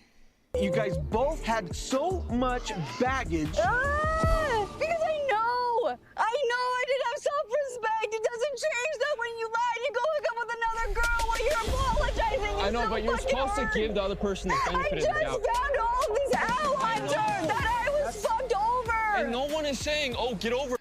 What? They literally are saying get over it now. But also, I don't understand how you could sit there and watch your family member have a breakdown and continue to yell at them. I just don't. Also, yeah, benefit of the doubt, who? This is a great, yes, everybody take a break. This is a great moment to illustrate the point at which we have reached the point of no return, right? Break time, we're done. We're done having this conversation today. Everybody needs to just, if it were me, I'm going home. I'm taking my to-go plate and I'm fucking leaving. Me and my baby and the corn that he drooled all over, out. Gotta go, because there's nothing productive that's gonna come out of this conversation anymore. Hi, Mayu. Thanks for coming. We're watching Taylor's family be the worst people. They treat her like the black sheep and everyone gets to pile on. She really is getting treated like she is the problem in this whole situation somehow, which I do not understand. Especially because in this scenario, Taylor, especially because of the misogynistic teachings of the church, Taylor is the one who is essentially like primary parent to this child, right? Dakota gets to come and go as he pleases. So the way that we're uplifting Dakota as like such a great parent is beyond me. Ugh. Yeah, I don't know why anyone would stay. Other than because you're in the middle of fight or flight. This woman is probably in the middle of a freeze response where she just does not know what to do anymore and is just trapped. As a light note, I have begun making my cat Mimi a bee sweater. Bee me. That's really cute. I want to say that I'm disappointed, but I'm like not. This is the thing. I'm not really surprised, but still upset about the fact that they're treating her this way. No one deserves to be treated this way. If your family talks to you in any semblance of the way that these people are talking to Taylor, please know that you're well within your rights to be like, goodbye, never talking to you ever again. You don't get to have access to me or my life or our children's lives if you have any children. We're done. You don't owe people anything just because they happen to be your family by blood or marriage or legal means or whatever. Eat shit. If you're not capable of being a person who can be kind enough to have even moderately productive conversations with me while we're in the middle of conflict, bye. You don't owe these people anything. 24 minutes and 13 seconds. Pressing play in 3, 2, 1.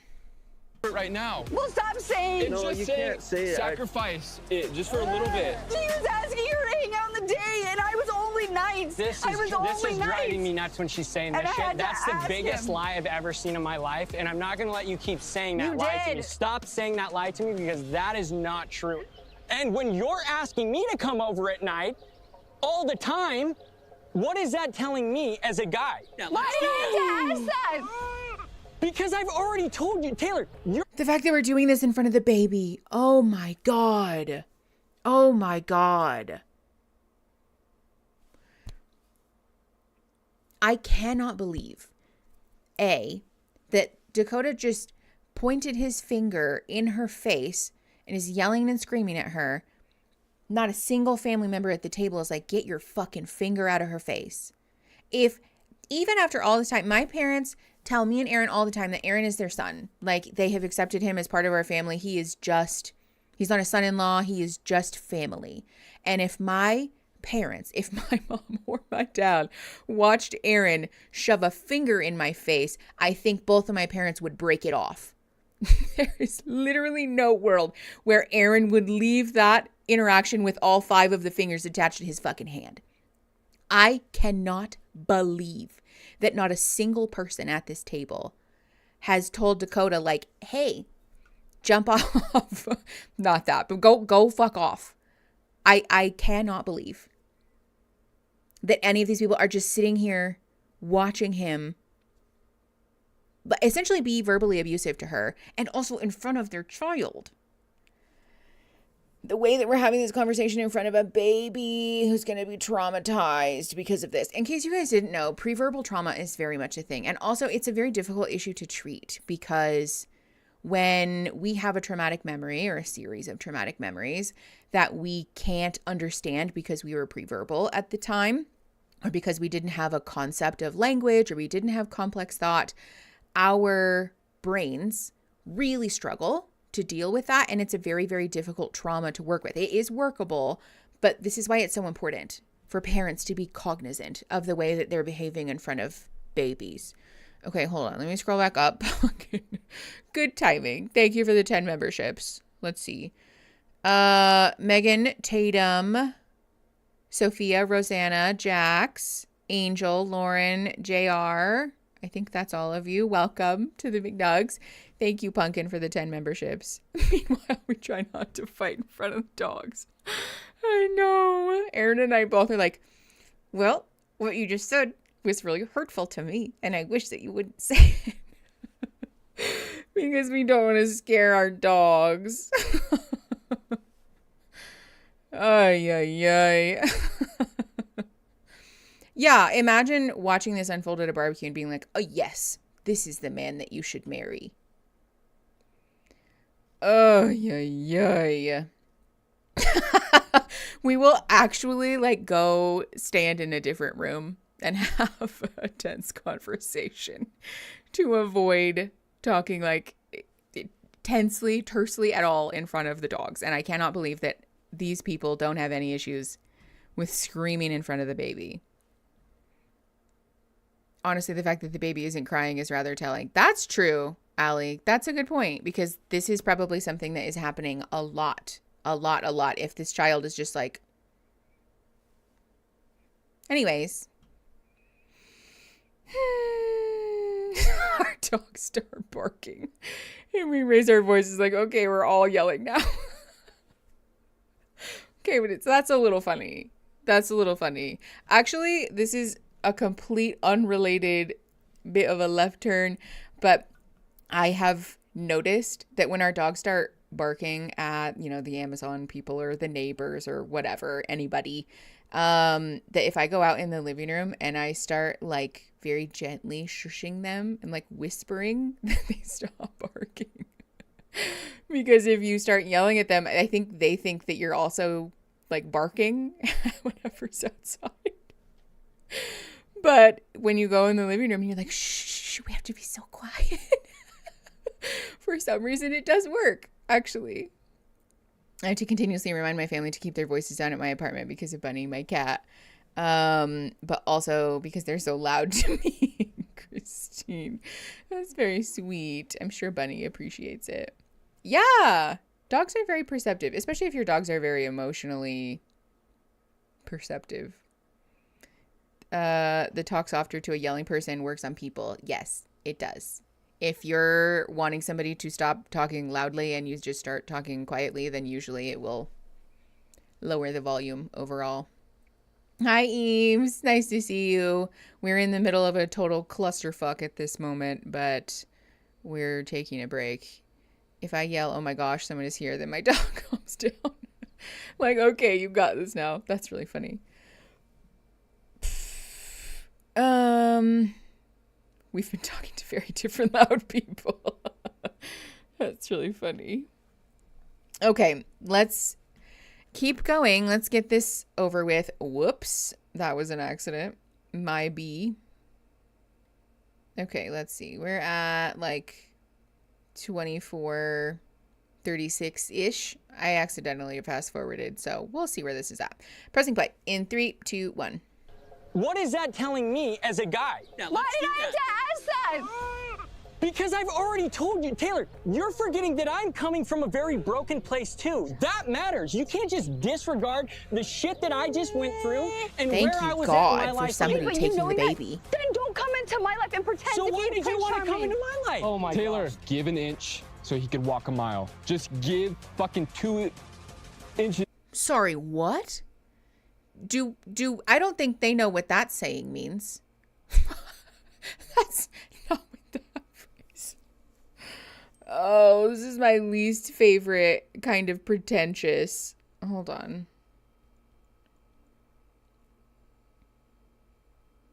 Okay, hold on. Oh, Aaron texted me. Not about what I thought it was. I see you, Pumpkin. I'll respond to you when we're on break. Yeah, that's not what that means. And why would you encourage your sister to sacrifice her convictions?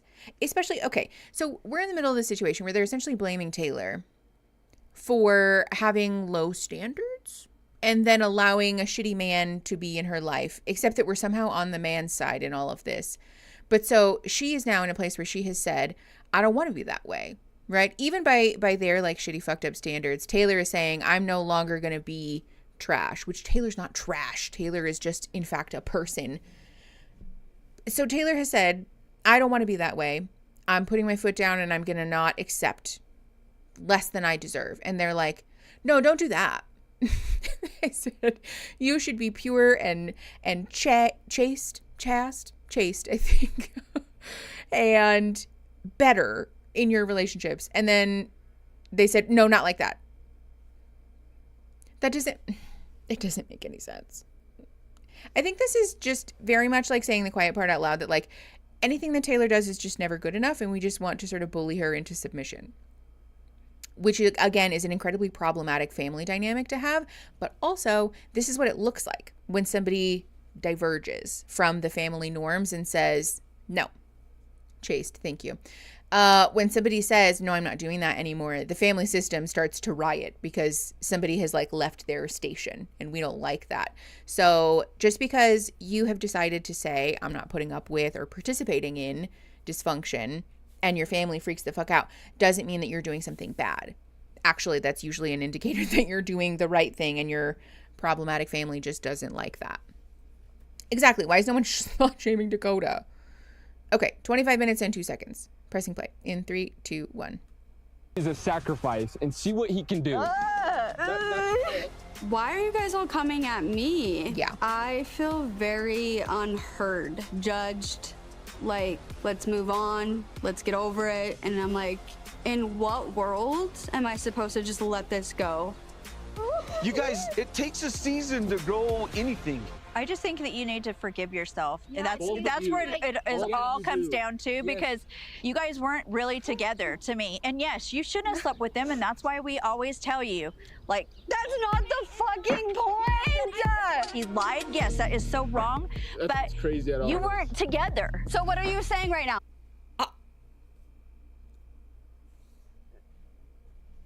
I want you guys to know that if I were not the healed version of myself, then I would have a lot more things to say about this woman, but I'm not going to, because I'm an adult. I'm an adult and I can control myself. Wow. She really just said, yeah, he lied, but you guys weren't really together, so who cares? Therefore, you're not allowed to be upset, basically. It does. It somehow keeps getting worse. This mom is definitely a pick-me. This is the most misogynistic, hypocritical, double standard, moving goalpost bullshit that I have ever seen. Cassie, you're right. I am on camera. I am. And I'm being very cognizant of that right now. Okay. Letterbox hero. Let's keep going. 25 minutes and 43 seconds. Pressing play. In 3, 2, 1.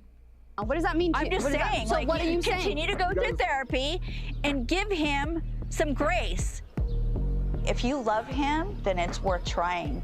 Family is something that I strongly believe in. That's exactly my whole point. I have still chose to stick through this and try to figure this out. You know it too, and that's why it drives me nuts, is because you do know how much I care and love you, Taylor. Dude, I have a child with you.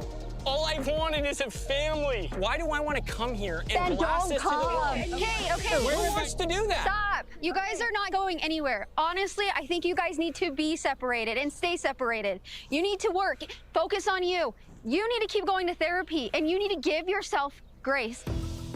You carry... That's very easy to say when you're not in the middle of your family screaming and yelling and trying to tear you down. Also, I care so much about family. I really value family, so much so that I'm going to verbally berate my child in front of everyone. Yeah, so sex before marriage is okay if Dakota does it. As long as Dakota comes back after cheating, after lying, after being dishonest, and says, well, I want to be a dad. Also, I'm sorry, are we giving Dakota like an award for not abandoning his child? Or the bar is so low. The bar is so low. That's true. Actually, we should talk about that, because this like weaponization of therapy to say like you need to keep going to therapy, first of all, is like an insult. But second of all, seemingly for the purpose of gaslighting Taylor into believing that what Dakota did was okay and that she should just get over it. No, that's not what therapy is for. Therapy is meant to help someone move through difficult things and to be present with themselves and to be honest with themselves, to gain the skills to work through the difficult things that life has either brought you or will bring you. Therapy is not a vehicle for browbeating someone to accepting the lowest of low bars in a relationship so that we can have a family. Also, ultimately what this comes down to is the fact that these people don't believe that a family is legitimate or valid if the parents aren't married, which is hateful and untrue. And if that is really like the metric that we're standing by, then their family is not valid either, because the mom is married to the stepdad. So regardless of the circumstances surrounding Taylor's biological father not being in the picture, the truth is that if we're really gonna die on that hill, that a real family are the biological parents of children being married and being together, then y'all aren't a fucking family either. So like, what are the rules? I just, why do they all think that they need to be together for him to be a father? Mormonism, I guess. Yeah, exactly, Megan. It's okay for her mom, but not for Taylor. Maverick. Wow. How about we all get therapy? Very much. Thank you for being a McNug for 13 months, though. That is a cuckoo bananas amount of time. Thank you so much for being here. So much religious doctrine comes down to rules for thee, but not for me, which is infuriating. No wonder people leave. Okay, 26-29. Pressing play in 3, 2, 1. So much guilt with your kids and what happened. Now you have Ever, and he can feel tension in the house when you guys are together. 100%. You can tell, and it just, you need to do what's best for him. And I'm sorry, it's staying separated right now. I don't know how the child at the table has better advice really than parents. If God really did send him to you, he will bring him back to you. It's you and Satan in your own head, and it's eating you alive. No, put it in God's hands, never mind. Because I honestly think it'll blossom after. I think I was punished for what I did. Oh No. my gosh, Taylor. No, I think it was. I'm gonna let you feel what you did to somebody. God is not like that. I didn't cheat on you. I'm sorry, but God is not Betrayal. like that. It is betrayal, but I don't think that we're getting anywhere right now. I have to work in the morning, so. So get out. So no, not get out, but let's, if we can say a prayer since we didn't pray before we ate. Dear kind, gracious Heavenly Father, we're so grateful for this night. We're so grateful to have. I'm so sorry. We just had a bench clearing brawl over dinner, and Mom's like, don't worry, I'll fix it. We're going to say a prayer. I would flip the table. Again, the pre-therapy version of Mickey would have started a food fight in the most unkind way possible. Cannot believe that she's really like, don't worry, kids. It will be okay. Let me say a prayer. No? How about fuck off? Woo!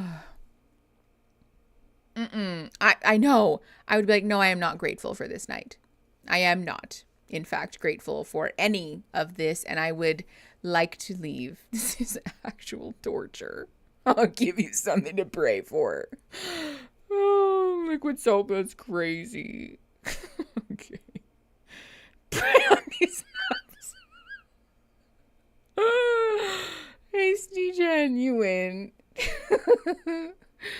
Okay, 27-29. Pressing play in 3, 2, 1. Dakota and Taylor be able I have not to tried swig. try I would like to figure though. things out. No. Oh my God, child choir music now? Another, and we're grateful for our family. Sometimes we don't all get along, but we're grateful, and I say this in the name of Jesus Christ, amen. Meanwhile, Taylor's having a breakdown at the edge of the table. Her prayer is truly awful. Still obviously have lots of feelings towards him. Cry me a river. Hulu is wrong for that. Why? I'm in so much pain. No, Taylor, don't be in love with him because he's the worst. Literally, an earthworm deserves a better partner than Dakota. Everyone, especially earthworms, honestly. Oh. Drama, don't. Okay, just great. We're just watching a TikTok with no sound that is like not funny at all. Okay, It's Jen's important house. for me This ought to that be Zach good. makes peace with Jesse and Demi because I feel like a lot of the resentment. Hold on. I will bet you guys. What should I bet you guys? Let me see if I can. Okay, Pumpkin, are you in the chat right now? Oh yeah, we're gonna watch another episode. But if Aaron's in the chat, then I will bet you guys like 50 memberships. No, you know what? I'll bet you guys, I don't know if we can donate memberships at the higher level, but I'll bet you guys like 20 memberships at the Snosh Blossoms level, meaning 20 of you get access to the Discord server. that right now, Zach is going to show up and start a fight with Jen. He is going to come back and start, bye, bye, bye, bye, bye, bye. Jesse and me said, bye, bye. Reporting for duty. Okay, if I'm right, we'll do this the opposite way. Should we do this the right way or the opposite way? What do we think, chat? You sound like the dogs in the airplane thing. Ha, ba, ba, ba. It's such a good vocal stim, Christine. I wish I had known that the bad voice in my head was Satan all along. I know, that would have simplified the process so much. Well, normally when you make a bet, if I'm wrong, then I owe you guys something. But I have a strong feeling that I'm wrong or that I'm correct. So I think whichever way is the gay way. Oh yeah, don't forget to like the stream. You win, you donate memberships. We win, we get memberships from you. So if I'm right, I donate the memberships. But if I'm wrong, then you guys join the memberships. I don't know what you're saying, Allie. Hold on. Not betting against that. Yeah, that's what I'm saying. I think we should do it the opposite way. So if I'm wrong, you get memberships both ways. We owe you 25 memberships. No, okay. So we'll do this way. If I am correct, then I will have Aaron donate 20 memberships at the Snosh Blossoms level. Mickey has 25 memberships to their own Discord. Just me making fake emails to join my own Discord. It's like that episode of The Office, Dwight with the wigs. Sorry, I take things literally. I'm bad with jokes sometimes. Also, I'm streaming, so my little brain is not functioning. I pre-watch the ones Mickey's gonna watch because I can't keep track during the stream. All these white women look the same. Oh, you can't donate at the Snosh Blossoms level? That's what I was gonna ask you. I don't have a tier choice. Okay, well, we'll just do 25 memberships then at the McNugs level. I need Mickey to buffer the show. I get that a lot, Christine. Okay, tell you what. We'll do it this way. If I am right, then I will have Aaron donate 20 memberships. What did I just say? 25? Doesn't matter. I'll have Aaron donate memberships at the McNug level. And if I'm wrong, then I'm going to put up a super chat goal. I'm going to ask you guys to super chat me like $25. Does that feel fair? Are we cool with that? They all have so much hair. It's because they all have extensions in. Yes, because they're all on the extensions train. I'd never watch it without either Mickey or Jordan and McKay. 20. Okay, yeah. So 20 McNugs memberships if I'm correct. If Jen and Zach get in a fight right now, then you guys get 20 memberships at the McNugs level. If I'm wrong, I'm going to put a super chat goal and ask you guys for $20. Okay? All right, great. Let's do this. All right, 28 minutes and 47 seconds. Pressing play. In 3, 2, 1. They have towards me is actually because of the resentment they have towards Zach. Hi, babe. Hi, how did it go? That was a little rough. Oh no. You wanna come sit right here? So, they were basically like, Zach, the reason we have such negative feelings towards you is every time we're with Jen, all it is negativity. All she says is how horrible you are, how narcissistic you are. You're kidding me. That is not true. And I clarified like a lot of like lies and things that had been said about me, and they're like, well, that's what we had heard. Like, I haven't really talked to them at all since Vegas. So in fact, they've never even reached out to me. So they also called you out for that. So let me just called me out. Yes. Didn't feel like it was like a, hey, how do we squash our beef to then support Jen? It kind of felt like it was everyone not against Zach. No, against you, to be honest. Against me. It just bums me out, sweetie, because I made mistakes. That being said, it's like, I feel like I'm so careful with my friends about the way, like, because there's negative things that you do, but I would never tell like Colin or Jackson or my best buddies these things because I don't want them to have this one-sided opinion. I don't want to vent to them about my marriage. Sweetie, I know. All I've done since Vegas is defend you on social media with my friends. At the same time, I'm also not defending your actions, but I have defended you and our relationship more times than you can even count. Oh, this is Zach, sorry. And do you know how many people have made me felt like delusional for doing that? And the crap that I've been through for defending you and your actions? If you don't trust them, then please don't go share all the negativity about our marriage. I mean, the fact that they're saying that makes me so, wait, you're not listening to me. Let me speak. You spoke for 5 minutes. Hear me out. Will I admit that there are times I talked negatively about you before Vegas? Yes. They said it's continued. No. No, in fact, they haven't been a part of my life after Vegas. I'm definitely triggered because Zach went there to apologize in the first place, and now it's turned back on me.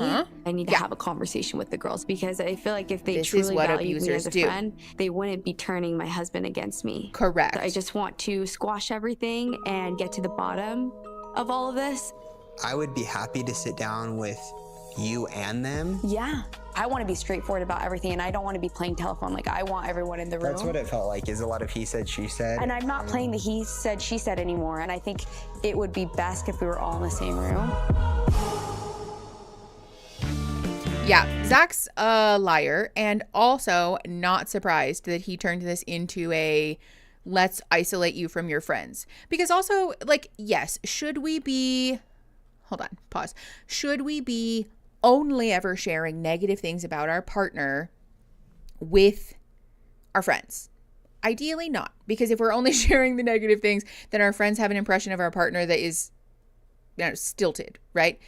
And if we are not sharing anything about our relationship, then that puts us in a very dangerous position, because it's possible then for abuse to be not discussed, right? It's very important that we have an outlet to talk about the negative things that are going on in our life, and especially about moments where, like, for example, our feelings are hurt, something shitty happened, and we need a space to talk about it. That's not our partner. It's part of developing good community. Also, yes, I know that the bet was backwards. I did that on purpose because I had a feeling that I was right, which I think that I was. So, Aaron, can you donate 20 McNug memberships, please? Just don't tell your friends how you feel ever. Exactly. Sweetie. Just don't tell your friends anything that ever happens that is bad. That's not healthy. Did he actually apologize? No. No, he did not. Mudang is an icon. Don't speak about your feelings at all. Yeah, that's very much the energy here, it seems. I'm so jealous of these trees. Can we talk about how pretty that is? I want to see the fall leaves change. That sounds so fun. Sweetie made my skin crawl. Me too. Thanks, Pumpkin. Okay, so 20 of you just got memberships to the McNugs. Joe, Clyde, Citrine, Melissa, Matt Chu, Emrush, Laura Estrada, Bryson Labar, Rose Angel, Alexis Ruiz, Waves and Rainbows, Ty McCarthy, Mess Express, Keep It Real, Maisha Vikes, Shy, Amberlin's Left Leg, Ferguson A, Tom Guy, Kitty Meow Meow, not Kitty Meow Meow. Welcome to the Big Nugs, everybody. This is why we did the bet backwards. Too bad these trees are soiled with hate and hypocrisy. Oh, that's so true. If you see the fall leaves change, then you'll likely have to put up with a cold winter. Oh, interesting. Joe, thank you for 5 more memberships. Ebsteru, Jack, Phoenix Rising, Provoked, and Nia. Welcome to the Big Nugs, y'all. I call my significant other sweetie, but never that passive aggressively or condescendingly. Yeah. Yay, one of us. Thanks for coming, everyone. Y'all are one of us now. Thanks for joining our weird little club. That is notably just a club that is voluntary membership. Okay, let me make sure that's back on, and let's keep going. All right, we're at 31 minutes and 44 seconds. Pressing play in 3, 2, 1. Oops, sorry, it's muted. Well, I'm not sorry, actually, because it's probably just a bunch of roll. Okay. That'll be cute. Are you amped? I'm nervous. Look how cute. Spooky. That's gonna go out front, right? Hey, Vyra! Oh, they're here. Pause. Thank you for the $4.99. I'm on mobile, so I can't be gifted a membership. So instead, I'm going to donate a super chat anyways. Thanks for being you, Mickey. Thank you so much for the $4.99. Thank you, guys. I appreciate you very much. Allie details. Yeah, thank you guys for all the super chats to the moving fund. I appreciate you very much.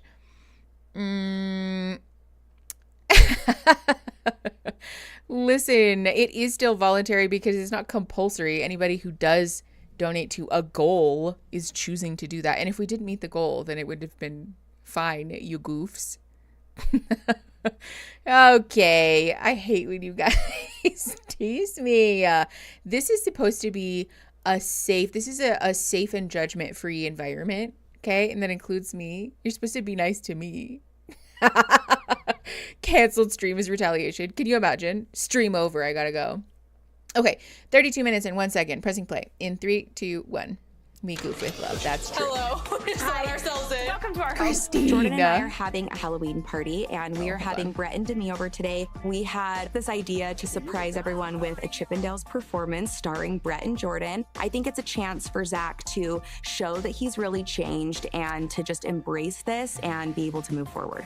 I mean, do you think... This is the thing. Do I think that Zach is genuine in having changed and has like turned over a new leaf? Absolutely not. No, I do not.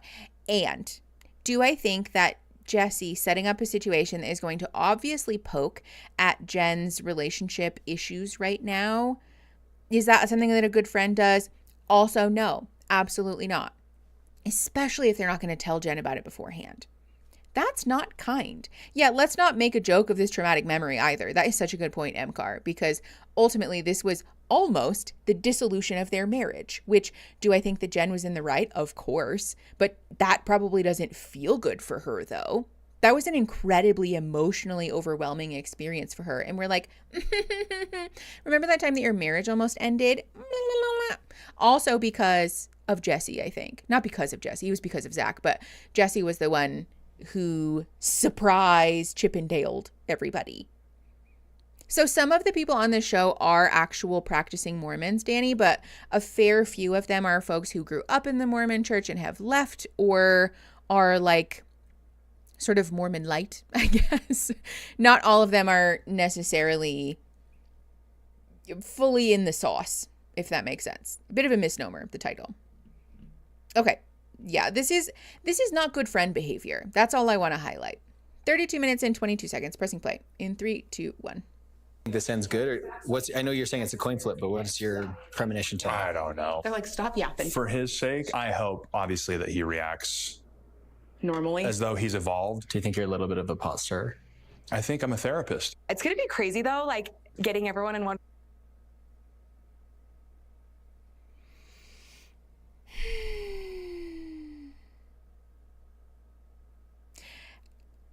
Again, disappointed, not surprised. There is no world where a therapist would ever subject somebody to this. There's the only thing that comes even remotely close to what we're doing right now would be exposure therapy in theory, right? Or like exposure response prevention therapy, which is it's an OCD modality that essentially somebody is exposed to the triggers that activate an OCD compulsion. And then you work through the distress, the ensuing distress, right? We practice strategies around dealing with that. But yes, that's the thing. ERP and exposure therapy are all voluntary. They're opt out at any time. There are careful boundaries in place to ensure somebody's safety. And there is also a supportive person there who is educated in the best ways to deal with the distress, to practice our coping strategies, and to pull the ripcord at any time if that's the case, right? That's the thing. Above all else, therapists are people who are very clear with clients that you have the right to tell me to fuck off at any time. You are absolutely allowed to say, no, we're done. I cannot tolerate this anymore. And therapists are people who are telling their clients all the time that you will always have the right to use the emergency exit in your back pocket, right? There are always things that we're going to have on deck just in case you start to feel like this is entirely too much and I'm revoking my consent to participating in this thing. That's the whole point of therapy, right? The clients are the people who get to make those decisions about their own healing. It's self-guided. Therapists are tour guides, essentially. But this is not that. What's happening? Am I frozen again? No, it doesn't look like I'm frozen. Christine, are you just posting screen grabs of my face in the chat? Toxic cultural norms. Yeah. 100%. I'm so confused. Why did you post that? I would never. Christine's memeing. You're not frozen for me. You're not frozen for me. Okay. Christine, what are you doing anyways? Let's keep going. The classic therapeutic striptease. That's the other thing, actually. There's no world where a therapist would ever become the object of sexual provocation for some therapeutic purpose. That is a boundaries fucking nightmare. I already said it's only frozen for me. Oh, okay. Well, I don't know. Listen, I can't read everything that's in the chat. All right, let's keep going. Oops. We're at 32 minutes and 38 seconds. Pressing play in 3, 2, 1. Room. I heard that you're inviting Kate. Is she bringing Chase? I think so.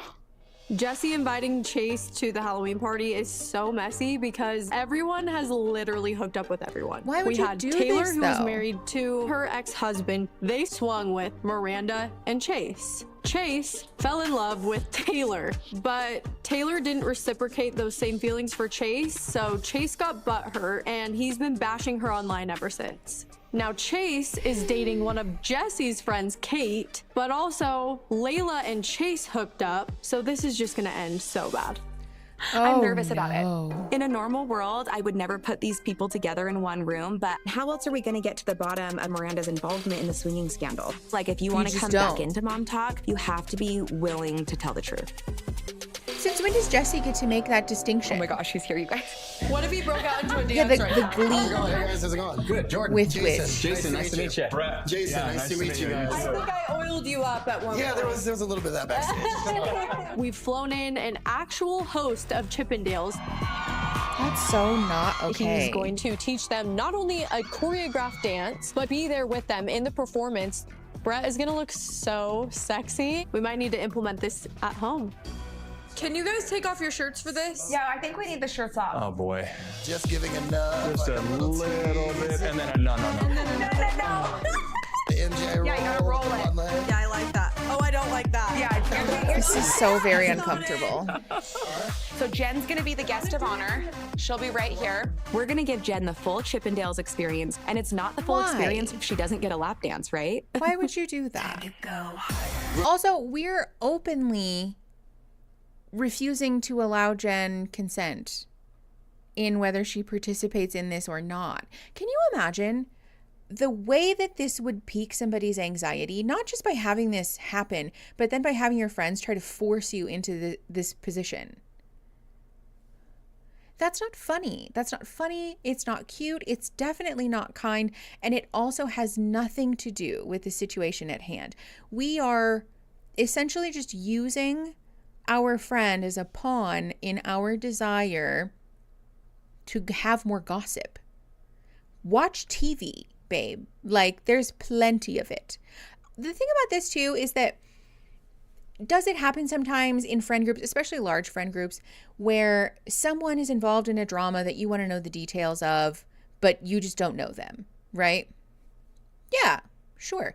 It is not your God-given right to stomp your feet and demand that somebody tell you the details of that situation, though. It is not okay for you to insist on knowing the details of everybody else's private lives, nor is it okay for you to single-handedly orchestrate a very large public event where you humiliate one of your friends, poke holes in a fragile marriage. And like, again, do I think that Jen and Zach should be together? No, but Jen is giving it a go, right? And so this is what being a supportive friend looks like, is saying, I'm very skeptical about this, and I have your back. If the shit hits the fan, I have your back. If you need to talk about it, I have your back, right? Not, I'm going to single-handedly orchestrate this event to poke holes in your fragile marriage and ha ha ha ha ha in the corner. Like, you get a lap dance, Jesse. Why doesn't Demi sit down and get a lap dance instead? It's their husbands. Also, for people who have openly denied being involved in a swinger scandal, we just stay not beating these accusations. You want your husband to give your friend a lap dance, but we're totally not swingers, though? Like, pick a struggle. Oh. Okay. 34-26. Pressing play. In 3, 2, 1. Sophia. Hold on. We're muting it because of the music. The Secret Lives of Terrible People is hilarious. I guess I'm going. The Secret Lives of the American Teenager on steroids. And then you have to kiss her, all of you. Okay. You have to kiss her, all of you. Totally Do not. that, then it can just be like freestyle for like have fun with it, right? Yeah. Oh boy. I'm kind of nervous. This is either going to be the best Halloween party ever or the worst. I think you guys did a great job. I mean, we need a lot more practice. Oh, Matthew! Avid viewer surprise membership gift. Grateful I've discovered your amazing content in the first place. That's so fun. Thanks for coming and watching the content and hanging out. I'm happy you got a membership too. It's so cringe. It is so cringe. So you guys look around. You already see something. Not the sad beige baby. So cute. Oh my god, that's adorable. Tomorrow. Look at the ghosts. I like the bats more. Okay. With everyone in MomTok, it's clear that there's still some drama, animosity. There's tension right now. So you still thinking it's a boy? Yes. I still think it's a girl. But lucky me, I can't afford being involved in any big drama anymore. Saved by the baby. God bless. Thank you. Good luck tomorrow. As if that would stop Yeah, we'll be Whitney. praying for you. Thank See you. you later. Okay, which is the most useless. They said, Whitney, go touch these baby clothes for 5 minutes. We need something in between these awful things. Jesse has the bigger smile and teeth. Oh, yeah. Demi and Jesse are kind of Really hard not to any of tell our apart. business, but we've I been brought into know. it. No, that's what I feel That's like what right now. I'm sucks. like, I'm gonna throw up. Like, I shouldn't be in this conversation. I know. So don't. Today, Jen and Zach are coming over. Jen unexpectedly reached out to Demi and I, and I'm wondering if it's about our conversation with Zach. I only have Jen's perspective. I don't know what you guys have or haven't done. Sounds like a pattern. Yeah. We've only had Jen's perspective too on you, and it seems like it's not matching up. I think all of us left confused and I'm gonna get a wondering what the sparkling truth water. was because Jen's telling him one thing and us I'm another. listening. Between Just amuse Miranda and yourself. Jen, we seem to be dealing with so many lies and mom talk lately, and that's not a good feeling. You gonna wait for me? Sorry, I'm not wasting time. Okay. Queen behavior. Do we wave? What's the vibe? This is I'm not so looking. comfy. Fair warning, loud noise. Outfit. You look all dressy. Thank you. It definitely hurt hearing that Jesse and Demi were talking negatively about me to my husband. It makes me question if they're really on my side and if they really support me as a friend. Jen, that is if such they a have good an question. issue with me, I would like them to confront that. Where is everyone at now? I just told Jen the truth. I told her, yeah, the girls basically said, when you're with them, you're talking bad about me. I guess we could just start there. Do you feel like you've only heard negative from me? Because I feel like the past 6 months, all I've talked about is the progress that we've made. I mean, I've had moments where I've confided in you because I trust you, but my truth is our relationship is up and down. I don't feel like it's correct for you to say that all I've ever said was negative things. It's Hell yeah, interesting to Jen. me that Jen is so upset with the involvement of everyone in her marriage when she was the one that brought everyone into her marriage and into those problems. We definitely That's not true. We should be allowed to speak openly about our marriage, our relationships, our families, our struggles with our friends. This is the other thing too. Good friends who are committed to supporting you will understand that even when you're saying, hey, I just got in a fight with this person and I'm really upset about it, that doesn't mean I want to get a divorce, right? Or I want to break up with my partner. That means we're going through a difficult time. Loving your friends and supporting them. Obviously, this is not relevant in abusive relationships. But loving your friends and supporting them means trusting them enough to pick a good partner. But in the case of abusive relationships even, we need to be very mindful about the ways that we're providing feedback when we feel like our partner is, or our friend is being taken advantage of by their partner. Oh, bye, Chavira. I'm so sorry if I said your name wrong. This situation, I think, is a good example of a situation where drama has become the primary interest in these women being involved in Jen's relationship rather than their best interest for Jen, which is obviously going to hurt their friend. You're not actually supporting your friend in this case. I really dislike most of these women. Honestly, I think that's very fair. Okay, 37:58, pressing play in 3, 2, 1. We'll have like our tough days where like we just aren't on the same page. Yeah. He just started questioning me and my character. It's just so frustrating. This could be the difference between us either breaking generational trauma or come watch me leaving him. and You are storm the putting all castle of in this DC. out to the world, and then you're getting upset when we have opinions. Thank you for the Our opinion is $1.99, being formed by Leora. what- Hold on, pause. I'm talking over the stream. Sorry. Come watch the leaves and storm the castle in DC. Thank you, Leora. I appreciate you for the $1.99. I feel like moving to Florida will mean that I'm closer to DC, so I'll be able to go and see the leaves change and stuff. So that'll be nice. But no one cares about Jen. I know it does kind of feel that way. Okay, 38:20, pressing play in 3, 2, 1.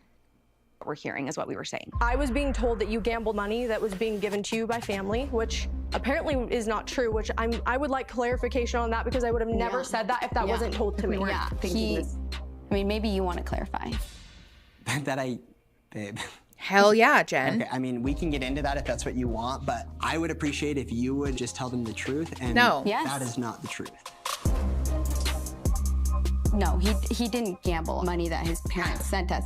Had I gambled money behind Jen's back? Yes. And had I sports bet behind her back? But I think I had clarified. I don't remember telling you. What the fuck, Jen? Zach didn't gamble away the money that was given to him for medical school? That was a big reason why we all were so worried about her and her relationship. I don't even know what to believe right now. Your friend? If you had the right intentions, you wouldn't have then continued to talk bad about my relationship. Every conversation we have, am I not trust your gut, do what's best for you? Am I ever like, leave his ass, he's a horrible person? I'm majority of the time, team, figure it out. Team, marriage, yes or no? I know from your guys' perspective, you think you guys have been good friends to Jen, but in her reality, she doesn't feel that way. I didn't feel like anyone was there for me. I sent you a text that said, I have a feeling that I should check in on you right now. I love you. I hope you're doing okay. I also sent you a voice memo and said, I love you. I hope you're one text and one voice memo after her marriage almost blew up on a trip that you orchestrated is crazy. Even my closest childhood friend that I live long distance from and have like a ton going on in both of our lives, I talk to more often than that. And also, for what it's worth, you don't necessarily have to talk to your friends a lot in order for the relationship to be valid or legitimate, right? I think the friendships where you're able to pick up where you left off and not necessarily talk all that often are the most lovely and wonderful relationships because you just have the understanding that you do love and care about each other. And also you're busy, right? That's wonderful. And I think everybody needs friends like that. And when your friend is in crisis, sending one text and one voice memo and saying that is sufficient and I should not be accused of not supporting you is a wild take, especially from people who are as chronically online as they are. I'm going to start hearing dubstep in the back of my conversations. I don't know why we chose this music for this. Okay. 39 minutes and 47 seconds. Pressing play in 3, 2, 1. You're doing okay, and you kind of like ghost us. Like, you don't really. I disagree because after Vegas. You can't disagree. It's a fact. I checked in on you, Jen. I literally. Oh my God. Why are we yelling? Lose my mind. I have reached out to her multiple times. I've sent her voice memos, texts. She would respond to me like 4 or 5 days later, just like, thanks, love you. So to say I wasn't there is a lie. You chose to remove yourself. But rightfully so, because I confided with you as a friend that I trusted. I didn't expect that you were going to then exploit this information, and then you told the whole group, and then it was the whole group against me. How could I turn to you after that? If you had come to me, because you have, after Italy, you did come to me, and I could easily talk about that, which I'm not going to. About what? Just everything that happened in Italy. What happened in Italy? Well, just how after Italy, Brett was crying to you and... No, he wasn't. You're talking about the hotel room? He was like, you have nothing to worry about. Some of the girls and I took a trip to Italy to go to Vanderpump Villa, and one of the guys specifically, Marciano, was like super flirtatious, and I felt like I handled it the best that I could. Truly did nothing wrong. I genuinely feel like Jen is just grasping at straws. I feel like she almost like wants me to be in trouble or for there to be an issue with me and Brett, and the issue's not there. She's trying to just hide behind what's going on with her and all of the lies that she's telling that are coming to light and try to, you know, take the heat off of her. Jen, I'm not coming at your husband just to come at him. It's because I've been in a situation like this and I'm trying to be there for you because I love you. For so long, I was Team Jen against Zach, and now Jen's showing erratic behavior and starting to lie and showing what kind of friend she is. And I don't think that's good for MomTok. I think there's a lot of things this group needs to deal with. I cannot deal with the way that these two are being so incredibly unkind and still somehow have like a victim complex. I don't understand what is going on. All of these people are so toxic. I also... I got this outfit. Is it supposed to be like a naughty nurse or something? Yes, it's supposed to be naughty, but like I'm literally, like if I let go of this, like this whole thing is gonna come down. You have always told me that your fantasy was for me to dress up as a doctor, so I see what you're going for. Why are we After saying talking that to on Jesse and TV? Dee, I don't know where my friendship stands with them and if I can trust them. Oh my gosh, that's stupid. But I'm definitely not gonna let that stop me from going to the Halloween party. Hopefully we can just have a good time. Do you have any others? Yeah, totally. This is your Halloween party, so I'm just gonna be there to support. We could be J-Lo and Ben Affleck. He is your second cousin, so like... No, he's not. Yes. Yes. Okay. If that's what you want to keep telling people. I mean, that's what your family told me. That is not true, though. Yes, it is true. Okay. I think the whole Ben Affleck thing is hilarious. I feel like if anyone was related to Ben Affleck, that's something they mentioned. With Zach, he's just trying to squash it. Probably because it's a lie. Even though his family did tell me that. What do you mean you're not related? Why are you sitting like this is a face-off? Because it is a face-off. You're not going to make me feel stupid. I'm not going to get into this if that's what you were... Wait a second. You're not going to make me feel stupid when that's all I've been told from your family. Real quick. This is something I want to highlight because earlier when Jesse and Demi were like, so, you know, what's going on with the, like, did you gamble your money away thing? And he was like, well, okay, so I can clarify that, but, you know, Jen, do you want to tell them? And she's like, no, I think you should. And then he avoided it.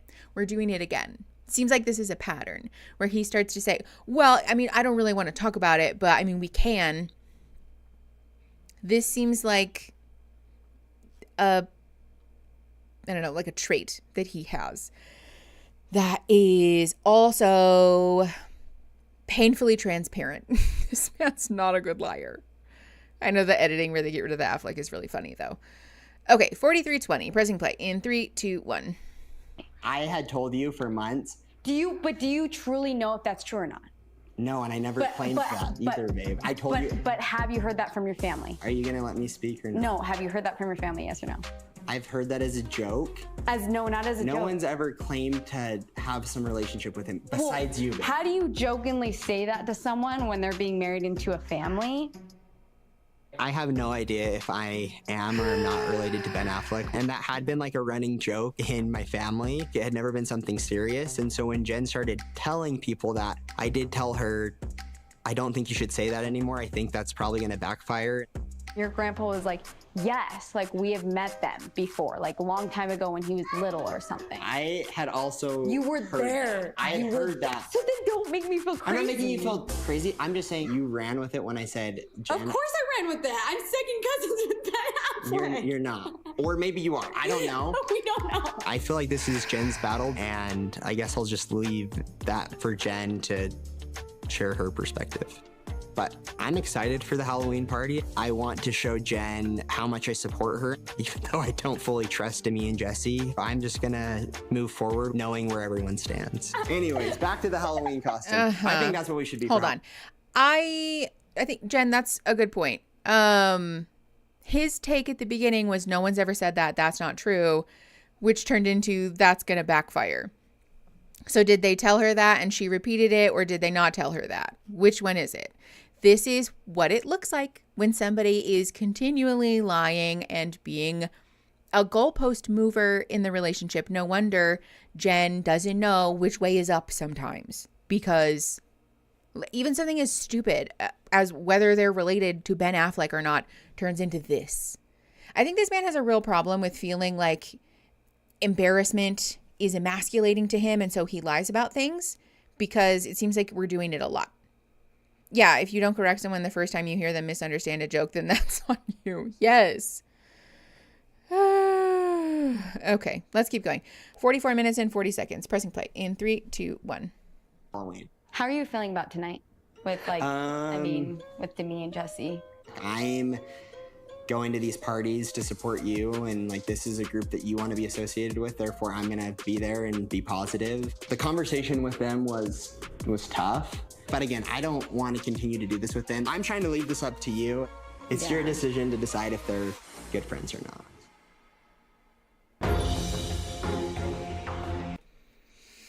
I don't believe him. Hold on, pause really quick. Oh, that's a terrible pause screen. This is their Mean Girls costume, which is admittedly very funny. The Gretchen, Karen, and Regina sexy animals. Okay, not Incrediboy. Oh my god. He does sound like Baby Syndrome. Oh, that's really funny. Jen reminds me of someone I know in a similar relationship, and I just hope she continues to critically take the observations people are giving about Zach like she did in season 1. I hope so too. It seems like she has definitely started to put her foot down more and has definitely started to insist on taking up some of the speech space, which is really good. That's a good sign. So I'm hoping that she has continued to show up for herself, because her fucking friends aren't. Okay, 45 minutes and 13 seconds. Pressing play in 3, 2, 1. All right. More music. We're muting it again.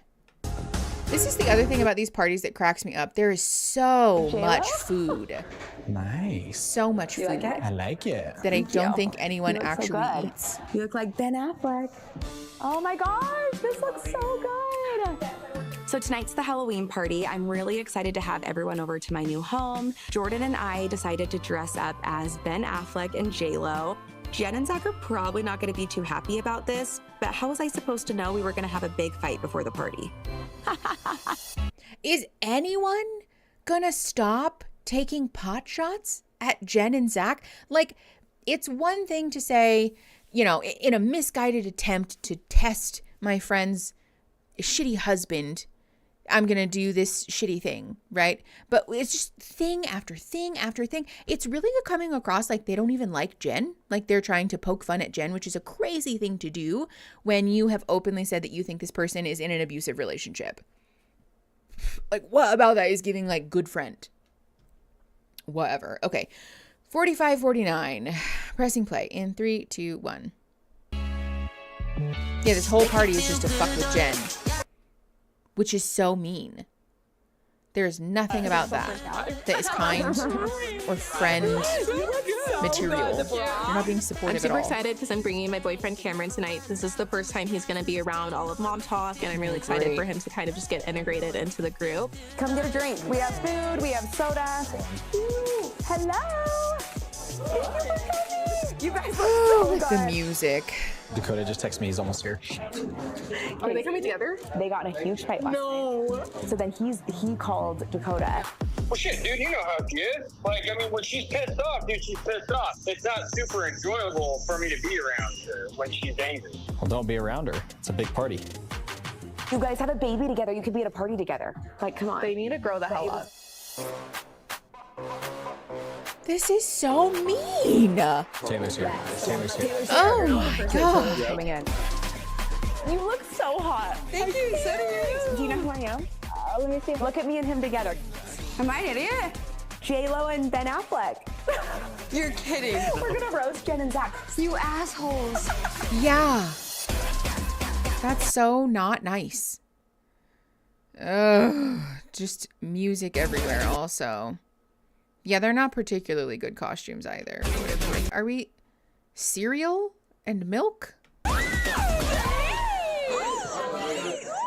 You know Dakota's coming, right? It's just funny because I knew he was gonna come regardless. Really? Yeah, the Fruit Loops. Then all of a There's sudden he no called way him. he's not coming. Well, I'm like, Chase is coming. I don't know what Jessie was thinking, but she invited Dakota, Miranda, and Chase, her ex-husband. These are people that I am not getting along with, haven't gotten along with, so I feel like this is gonna be miserable. This whole All I party is see like chaos. Let My me friend put was all of dating these Chase. She was like, I ants tried on to an text him, anthill and I was like, oh, I'm really nervous. I and don't think shine we should go. a He's like, magnifying no, we have glass to on go. him. Like, he wants to come. Watch him back. score that. Such a freak. Yeah, these are not friends. These are people who are Party. I just think that it's another opportunity for me they to connect enjoy with everyone and hurting hopefully each other. deepen those relationships. Maybe if I'm lucky, I can get in the good graces of these girls and potentially be back in MomTok. Okay. What is this? Also Ben and J-Lo. Oh no. I love this one. This is hot. Wait, so we have J-Lo and Ben Affleck and then J-Lo and a Ben Affleck? Yes. I freaking love it. Jessie likes to start shit, clearly. I think that this is another jab at Jen and I's expense, and I'm just not really sure I hate why Zach. she feels the need to do that. But I do think he's right in this circumstance. He showed up wearing a t-shirt. What is he? He's a bus? He's a school bus. I don't get it. Yeah. I had the brilliant idea for Dakota to be the bus that hits Regina George. Excuse me, I'm sick. Okay. See Dakota yet? No. He's here. Is he? He can come say hi to me. Yeah, he can come to you. Yeah, I don't go to them. Like, don't bring him over here. Who's gonna come in next? I'm stressed. I'm on edge. I'm getting like anxious. No, same. I really don't know why Jessie decided to invite all these people because we have all the Because former she's swingers being in a the same jerk. room. It's just gonna be a shit show. I have a feeling that it's gonna be bad. Chase is coming in. Oh wait, and Dakota's right there by the door. Oh, I forgot to watch this. I have a feeling that stuff is about to go down tonight. Hey, your best friend's here. Hey, your best friend's pulling up. Chase and Kate. Oh, Justin Bieber and Hailey Bieber. Ay, ay, ay. It's perfect. Your house is beautiful. That's what I am. I just came as me. Mhm. Okay, thank you with the music. Don't look. I know. Don't look. There's a douchebag behind you. How many? A lot. Can I just say, just really quick, I feel like this environment, it's very similar to like a middle school or a high school party. These are grown adults. These people are parents times 2, 3, and 4 in some cases. And we're doing the, oh my God, don't look behind you. Oh my God, here he comes. Oh my God, oh my God, oh my God. Like squealing thing.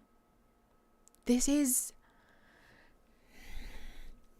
I do feel like this is a little bit of a, this is sort of what happens when you're in a repressive culture, that you don't have an outlet for hobbies and interests. And so your hobby and interest becomes watching your friends squirm when you put them in uncomfortable situations. This is heartbreaking, but I am starting to understand now why Whitney behaved the way that she did last season, because it seems like all of them are kind of this way. And it just so happened that Whitney was the one who got spotlighted in being a dick first last season. From going to school near Mormon land, that's exactly what it's like. Just, it's really disappointing. It's sad, honestly. These people are being repressed. Whatever the fuck lobster costume is, though, is amazing. I think she's Mr. Krabs. That's why she's wearing a bodysuit that has a bunch of money on it, which again is admittedly pretty funny. Okay, let's keep going. I was just wondering how old they actually are. Quite a few of them are in their late 20s and early 30s, I believe. All right, 32, 37. Pressing play in 3, 2, 1. Chase is my ex-husband and Kate is his girlfriend. She's great. I love her. I have a good relationship with Chase as well. But do I want him here at this party? No. Okay, just constant, never-ending, Taylor and Dakota. loud music. Shit. What's up, dude? How you doing? Dude, how are you doing? Dude, good. How are you? Who walks up to me? Chase. He comes up and gives me a hug. I thought it was weird, but Taylor's already pissed at me, so I'm trying to be cordial with everyone tonight and not cause problems. And so this is the first time where I was like, okay, I'm gonna be like super nice. How's being dad? Dude, the best thing ever. Bro, it really is. Seriously, it's the coolest experience I've ever had in my life. Is anything happening back there? Like, who's talking to who? No, they're fully talking. Who, Dakota and Chase? Dakota and Chase are fully talking. I want to know what they're saying. What are they saying? Look at them. No, they're like giggling. They're giggling. They're laughing about shit. About the fuck what? Dude, I don't know what Taylor thinks, but at the end of the day, like, I don't get why we fucking hate each other. Did you ask Taylor, though, if I ever fucked her? Because the answer is no. Yeah, I know. And anything happen outside of spin the bottle? No. I know. But everyone in the world thinks I fucked her. I know. This is triggering.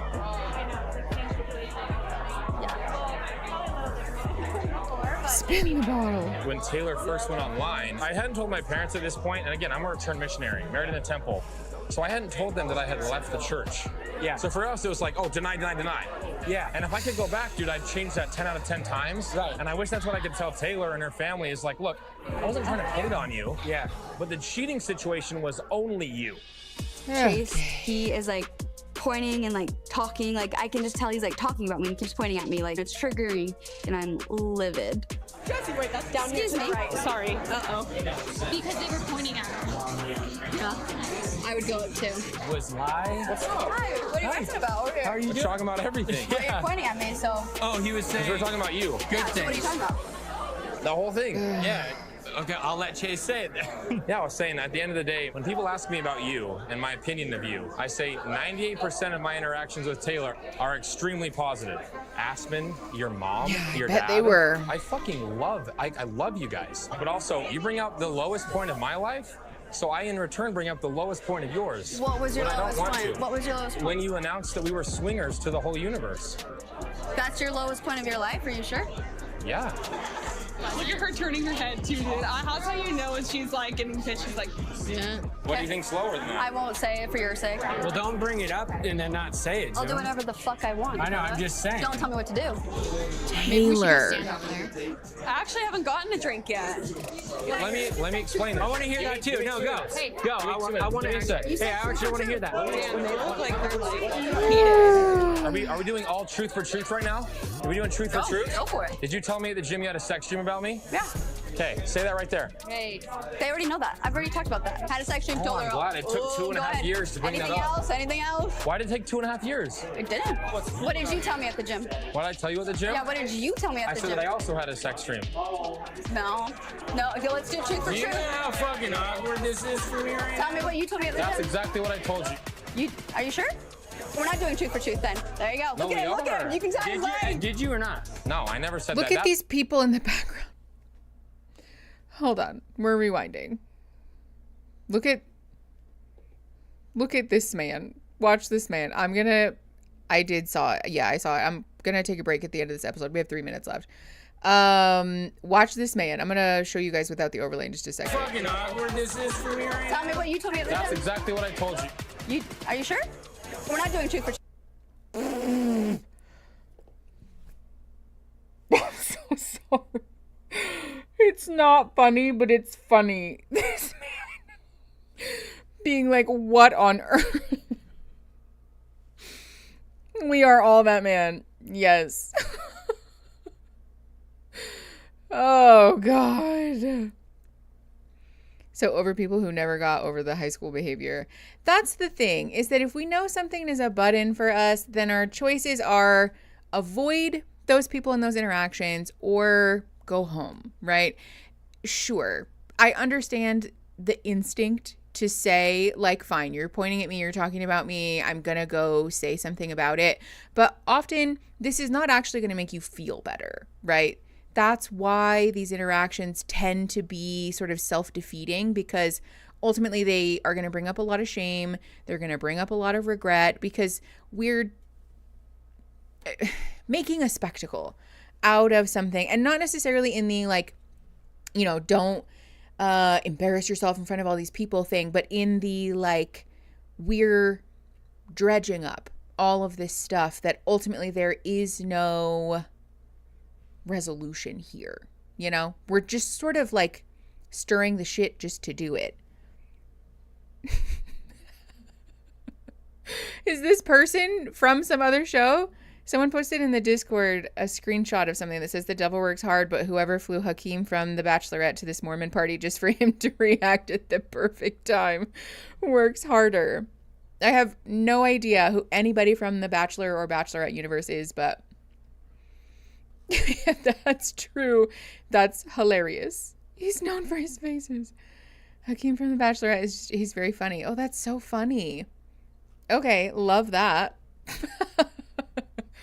Okay, let's keep going. 5343, pressing play. In 3, 2, 1. Truth then. There you go. Look at him. You can tell he's lying. Did you or not? No, I never said that. That whole thing. You just tell he's lying right here. Dude, I do. I feel like you just lied right there. I'm not lying. Now Taylor and Dakota are friends again for some reason. Me and Brett went upstairs. What do you mean? Okay, guys, change. Hurry. How are we feeling? What's... Absolutely terrified, but just gonna lean into it like you've never seen before. Guys, I'm like nervously like getting ready myself. Because there's because you're doing a really mean thing. I told you what happened in the gym. I already told you that. You just said it's extreme. That's not true. Yes, that is true. And I'll tell you what else happened too. What do you mean listen to a lie? I'm not trying to listen to This anything. is the thing. This is for the internet. I'm just saying, I'm trying to just let him This talk poor to woman I'm not a part of this. Is like, this is humiliating for me. Thanks. He just started it with this extreme that was out of nowhere. Taylor, I just found out about that freaking 2 weeks ago, a month ago. You never told me that. Oh, you never told him that? That's crazy. No, she left That's that really out too. opportunistic. So, Whose side are you on, Dakota? I don't care if you believe whatever. If you're my partner, you have my back and then you discuss it at home. I feel like so betrayed. if he's saying that, then why should I Why would you believe him? Tatum. That's not true. This is the Dakota, he just Congratulations on your job interview. Taylor, I had a section about you that just came out of nowhere to your fucking lying mouth. Okay, your boyfriend's dude, a fucking liar. It's fucking sick. I don't Taylor. know what's going on. Never said that. This is not going to make you feel better. He just looked Oh, in the this fucking poor eyes and woman. he didn't have feelings for me. You saw his face change. I'm trying to just Wait, Taylor, isn't it crazy? Fuck you. Isn't it crazy that... Fuck you. You're a liar. Ay, ay, ay. Jesse, the police are here. No! Just touch my wife? Take ownership! Take ownership right now! Have you watched Secret Life of Mormon? What? Okay. I just actually about Patrick Stewart. Who cares? The siren edits are doing the most. Yeah. Okay. We're going to watch the next episode anyway, so we don't need to watch this. I also have a feeling that the police are the Chippendales dancers, that there's like some convenient explanation for all of this. Not her asking the cop if he's seen their show. Okay, we're going to take a break. It is 3 minutes after the hour right now. We'll be back in 10 minutes. So at just before, actually, you know, we'll just be back at a quarter after. Okay, right? That's 15 minutes after the hour. That's when we're going to be back. Okay, make sure that you guys hydrate, you get a snack, take care of your bodies, and we'll be right back. Okay, see you soon.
Hi, everyone.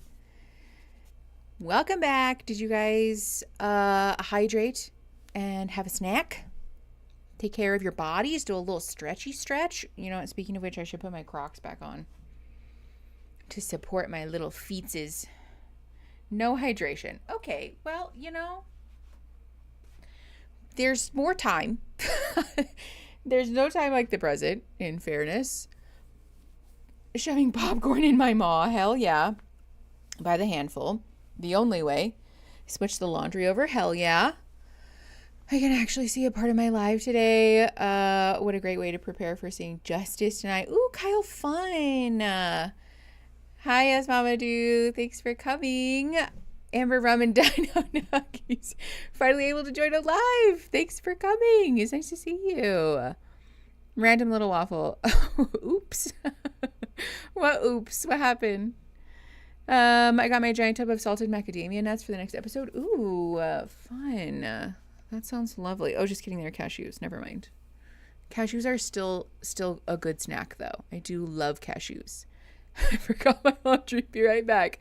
Okay, good reminder. Also, don't forget to take your meds if you've not taken them yet. Oh, you guys. These episodes are messy. Messy, messy, messy. Okay. Have you heard of Tabbies? Apparently those are great for your feet. No, I've never heard of those.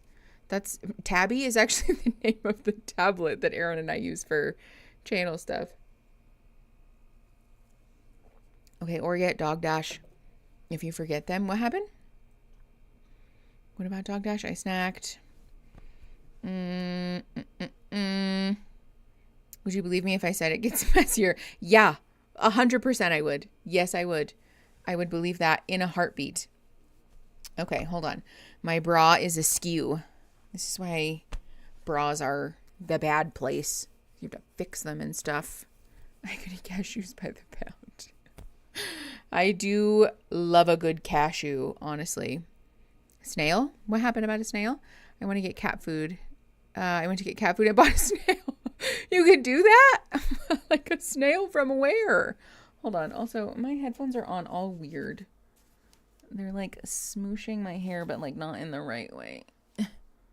There. That's a little better. Bras are cruel and unusual punishment. 100%. Okay. Are we ready for the next episode? Are we settled? I am. I'm going to fast forward by 10 seconds though. Okay, here we go. Right into the mess. We're at 12 seconds. And Taylor is yelling, fuck you. So let's see what happens. Okay. We're present play at 12 seconds of episode 3, season 2 of The Secret Lives of Mormon Wives. I am going to mute it real quick just because I'm pretty sure there's music. So pressing play in 3, 2, 1.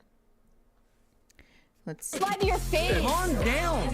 I get you're mad. I understand. Don't tell me what to do. Taylor. He just admitted a sex string. Did Miranda know that? I'm just like, I really do love him. He's also kind of a fucking dickhead. Kyle, thank you for the $5. What the fuck you gonna do? You're gonna fucking... Hold on. I'm still laughing at the fact that Jen is not actually related to Ben Affleck. Apparently, anyways. I don't know. The amount of things that Zach seems to lie about is through the roof. So I don't know if she is or isn't, but that whole thing is such a mess. And like the most ridiculous, nonsensical, and unimportant thing for people to get up in arms about. Okay. 29 seconds. Pressing play in 3, 2, 1. Beat me up? Don't touch me. You're not going to throw down right now, Taylor. I'm actually kind of shocked. This is like a marathon. Can I ask, does he look for this? Because I thought he did. Yeah, he kind of does, I think. Okay. So the girls were supposed to oil us up. What happened? They ran off? They ran off. Someone's fighting. Okay, so we go. You're in the middle. Sorry. I didn't know, too. Yeah, what's up? What's up? Should de-escalate a little bit. I'm fine. I'm good. No, I agree. This is like awkward, dude. Well, he's lying. You're lying. Well, okay, dude, why are you being... because I fucking hate you. You're not my partner. Yeah, why? Oh, and you're my partner? No. You've had my back so Not much. your partner Yeah, at all. so much. Yeah, you've had my back all the time, Taylor. I might be regretting the guest list now. I did not foresee this happening, and if I would have known, I would have nixed like half these people. That is such a lie. Are you happy you're getting your little moment, Chase? So fun. No, this is not fun. This is why you fucking showed up. I would consider my stay here extremely then go. relevant. Where'd Kate go? She doesn't want to be fucking around you right now. Where's your date? Doesn't Right seem like there? he does either. Really? Go talk shit on your... Can I just say, those two showing up to the party as Justin Bieber and Hailey Bieber is the most accurate costume I've ever seen. Sometimes art really does imitate life.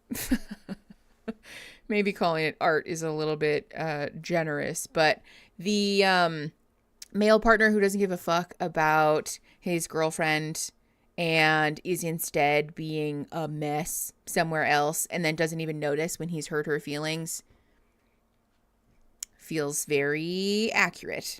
Pretty sure someone actually found a clothes store called Soup. Hello? How do I shop there? Do they have an online store? Is there a link between alcohol consumption and erratic behavior? I would bet you $1 bajillion that there's alcohol at this party. There's no world where there's not. I'm sorry. Okay, let's keep going. 1 minute and 44 seconds. Pressing play in 3, 2, 1. Podcast, Chase. Don't make fun of my podcast. It's fucking lame. I honestly cannot stand Chase right now. I think that his intentions coming tonight are not pure. Me and him dated each other for a little over a month, and I definitely see very bad, toxic traits in him. He's a clout chaser. I mean, it literally matches his name. Chase, the clout chaser. I think it's very fitting for him. It sucks because it's like, dude, you're damn right. I want to know what's going on, the truth. Yeah. Not just from her side even. Yeah. I want to know it from your guy. Like, I've never gotten. Also, really quick, can we just talk about the fact, because they're filming this whole thing, they likely were not allowed to have music playing in the background. So these people are standing around in a room with no background noise, just yelling at each other.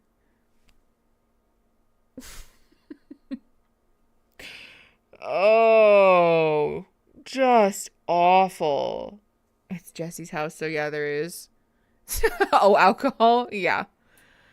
Ay. This sounds like the most miserable experience. Lilybug, 100%. Okay. We're at 2 minutes and 16 seconds. Pressing play in 3, 2, 1. He's lying. If Dakota wants to believe him, that's a joke. Then yeah, they can be friends. What, you listen to my conversations? I can talk to him if I want. Well, you can hear it now. There's no music because they weren't playing music. What? Yeah, because you lied. There's multiple times you've lied that now I know are the truth. Because it would muddy their audio. Yeah, let's talk about what you've done. What you've done. Oh, you want me to bring you up? Do you want me to bring you up? Listen. Oh, okay. These people sound like children. She's calling wallpaper screaming. Yeah. The hell's going on?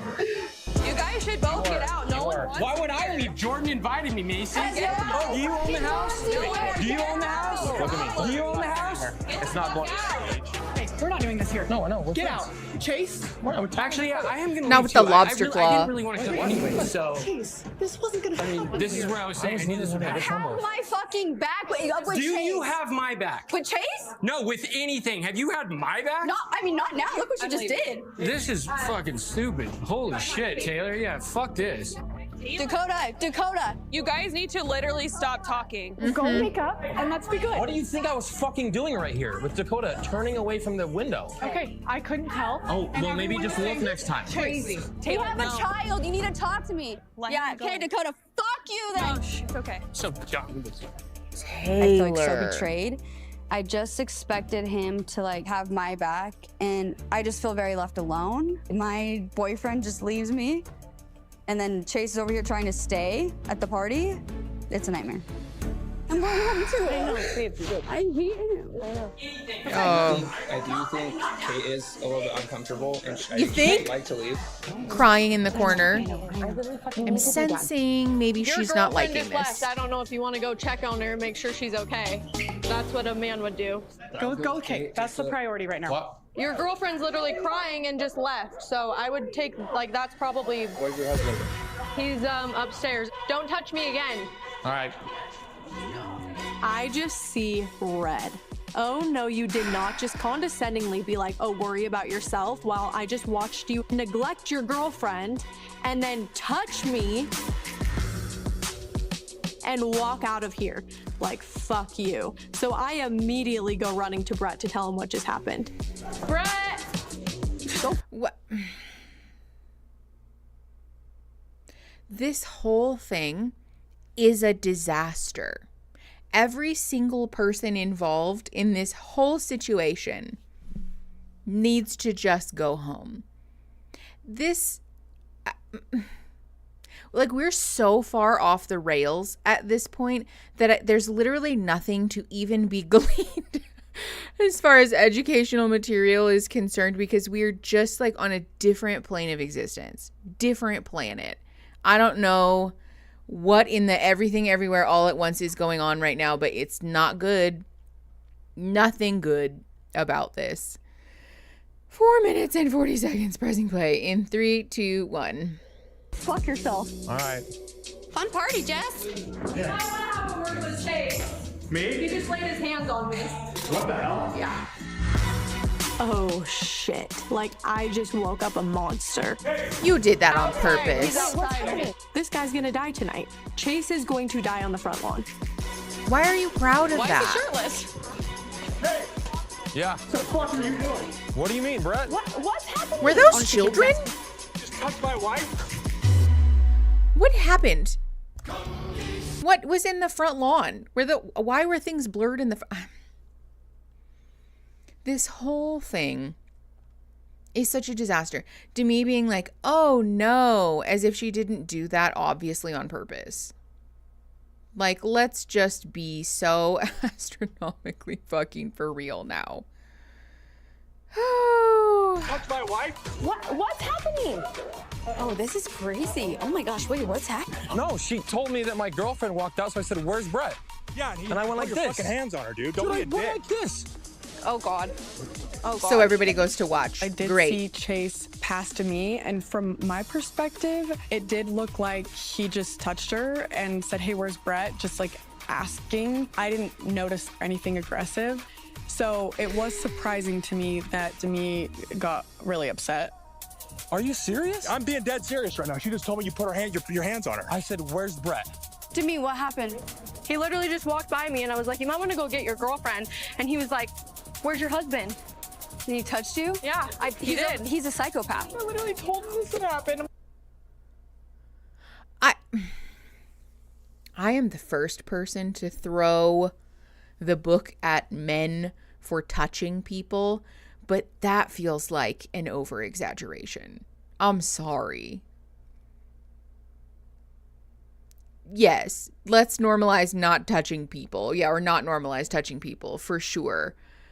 And I do feel like, given Demi and Jesse's past behavior, it does seem like this was an additional attempt to make this party just a big pot to stir. Or who knows? Honestly, maybe they're all just drunk. Maybe they're all just schmammered and the worst versions of themselves are coming out. But this is the most unnecessarily violent and aggressive behavior. Okay, 6 minutes and 43 seconds. Pressing play in 3, 2, 1. Like, dude, don't come.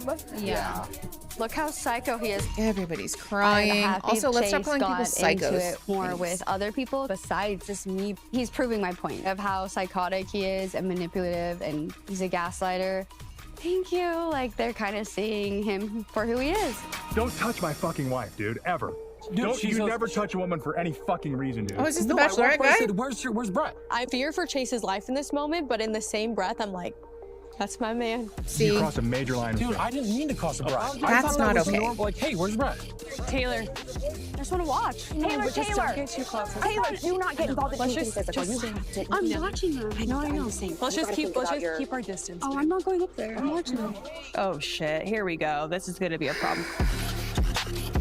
Okay, with the dubstep. In this zone, I want to help because I have a feeling that it could get really ugly if I don't. I wasn't trying to disrespect Demi. We'll go apologize to her right now. I will right now. Where is she? Right here. Demi, I walked past you and said, hey, where's Brett? I didn't mean to. Take ownership! You bullshit. Take ownership right now.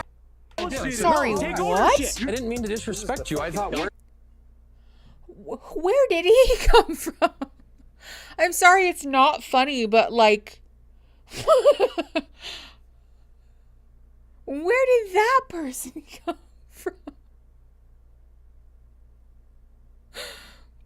I just mean, like, people being violent with each other is not funny, but the way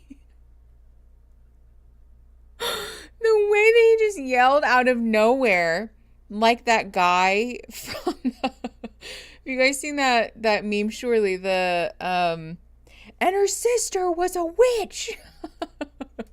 And what was her sister? This is the same tone, except like more violent. Yeah, a princess.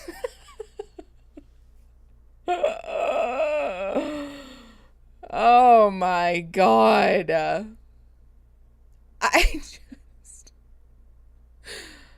I'm so confused. Hold on. I want to rewind because I want to see where he came from. I'm so confused. Gems.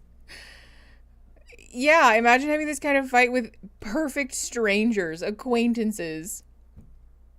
And also, again, no music, no background chatter, just perfect silence.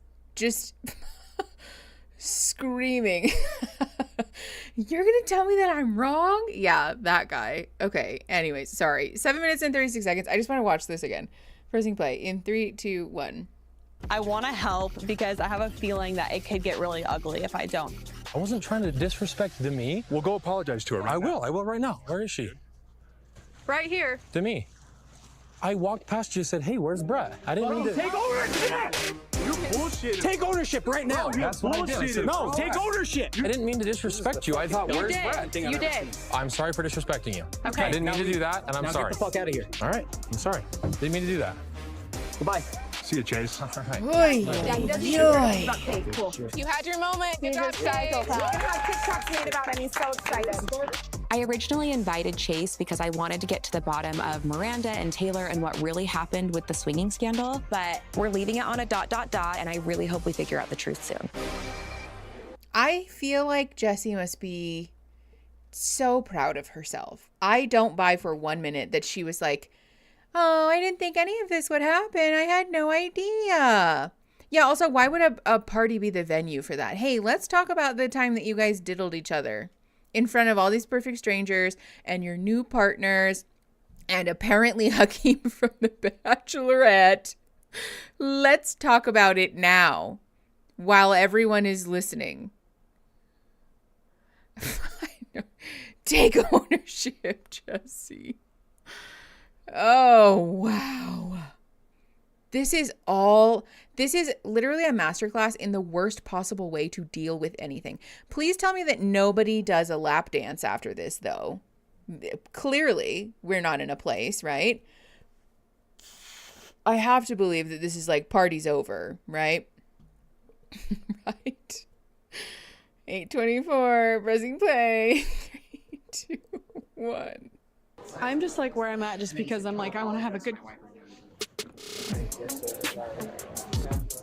Alright, well, it's so annoying. I thought we were gonna have a fun night. I can't get over these stupid freaking gloves. Take them off. yeah, Ow, being what's like, going on? get out Just, with a like, embarrassed? claw on is hilarious. Dude. I know. Dude, And then I'm like triggered for you. No, don't be triggered for me. I'm sorry. I'm really sorry. Well, I'm like, we have a good co-parent relationship right now, so it's just hard because I just don't want that to like. I feel like this is gonna get in the way of that, you know? I'm sorry. But at least I just Jessie know got that her drama. You've dealt with him for a long time, and you've gotten a taste, so. It's just so hard because I'm just like, dude, you have so many good qualities about you. Why do you do this? Like, I'm just so shocked about everything. He left. Yeah, good. The police are here. No, are they actually? Yes. No, you guys, the police are actually. The police are actually here. here. I feel like Taylor would be shitting a brick right now. Jess. The cops are here. Cops are here? Jesse, the police are here. No. You're joking. I'm gonna cry. Are you fucking kidding me? We haven't even been here 2 months. We are new to this neighborhood. It's our first gathering. Hi, I'm so sorry. Did you guys get a complaint? Yeah, we got reports. Hold on. Pause. KV Faye, thank you for the $5. I'm going to hold your hand when I tell you this. was a lap dance. I had a feeling. Take ownership. I cannot get over. I saw somebody say that a person in Jordan and McKay's stream compared him to a chihuahua being brave when the big dog is there, which feels very appropriate. Oh. She was nowhere around them to get to the bottom of anything. She just wanted the drama. I feel for Haley Bieber and Mr. Krabs, though. Oh, yeah. Okay, we got a report of people arguing, yelling, and fighting. Oh, my God. 9 minutes and 44 seconds. Pressing play in 3, 2, 1. Yes. Jordan and I are wanting to die right now and just like hide under a rock because we're definitely getting kicked out of this neighborhood. Meanwhile, Jordan is like, take ownership. They ran out here and it continued out here because I told them to get out. So we've settled down, but not at all. No, it was just a lot of screaming, but we have a lot of people here who like shut it down and then they left. No, you're fine. You're fine. You just. I didn't do anything. You're fine. I don't know why. Sorry, I just got scared. For a second. I did too. Sorry, my brain. I'm like in thinking mode. I'm like, hurry, hide. Their spouses or partners here still? No. They left with them? No, they went alone. It was like exes. It's like a tangled web. Have you watched Secret Lives of Mormon? No. Okay, like that would be the best way to describe it. Like there's gonna be any retaliation? No, these two were the problem and they left, so we're good now. Okay, thank you guys. I'm so sorry. Thank you. Also, that's an obvious lie. Party! Woo!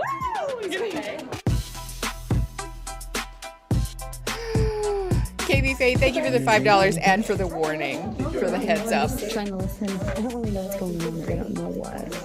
I think what Taylor was pissed about is that he like manipulated Dakota to like hear him out versus having her back. But I don't know. And so Dakota can have Taylor's back. He went straight to I don't know. Okay, what do we do? We gotta go I don't know dance. because the party's so awkward now. Okay, then we go down and dance. And we break That's it what up. we do. Just go down there. Let's just go down there with them. Okay, Yeah, you know what? the living room. Let's We're just shake gonna some reset ass. the intention of the night. I'm feeling very conflicted about Chippendales at this point You because is this gonna lighten the mood or is everyone in such a bad mood that this is just gonna be a total flop? I really hope that Jordan and Brett can pull it together and just really shift the vibe of this party. All right, you guys, we have a little surprise for everyone. Now that the drama is done, we're gonna do a little performance. So everyone get ready. Yeah, the Who's cops excited? were real. Color me surprised. Guest of honor is Jenny Boo. Guest of honor. What? Right here, baby. Get ready to live. All right. I trust you. Okay, any more time and it's awkward, so. We got this. All right. Oh, God, with the music. Redeem himself. Bring on the Chippendales dancers. Come on, Zach. Don't let me down. Oh, my God. Yeah, the secondhand embarrassment. Mira's just like, no, please. I don't want that. Immediately says no. And then we're just going to do this anyways, I guess. The line crossing of like your husband's or your friend's husband's butt in your face is just so beyond. There's nothing to hear. It's just music, but they're doing. I've ever seen in my entire life. Yeah, I literally am thinking it's a joke. I'm watching Zach the whole time, and he looks pissed off. He's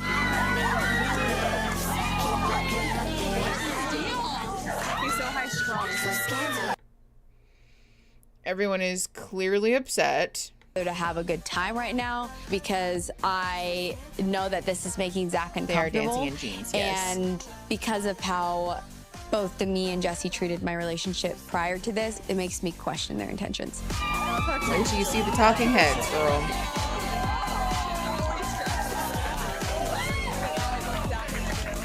I'm looking at Zach's face and he does not look thrilled at all.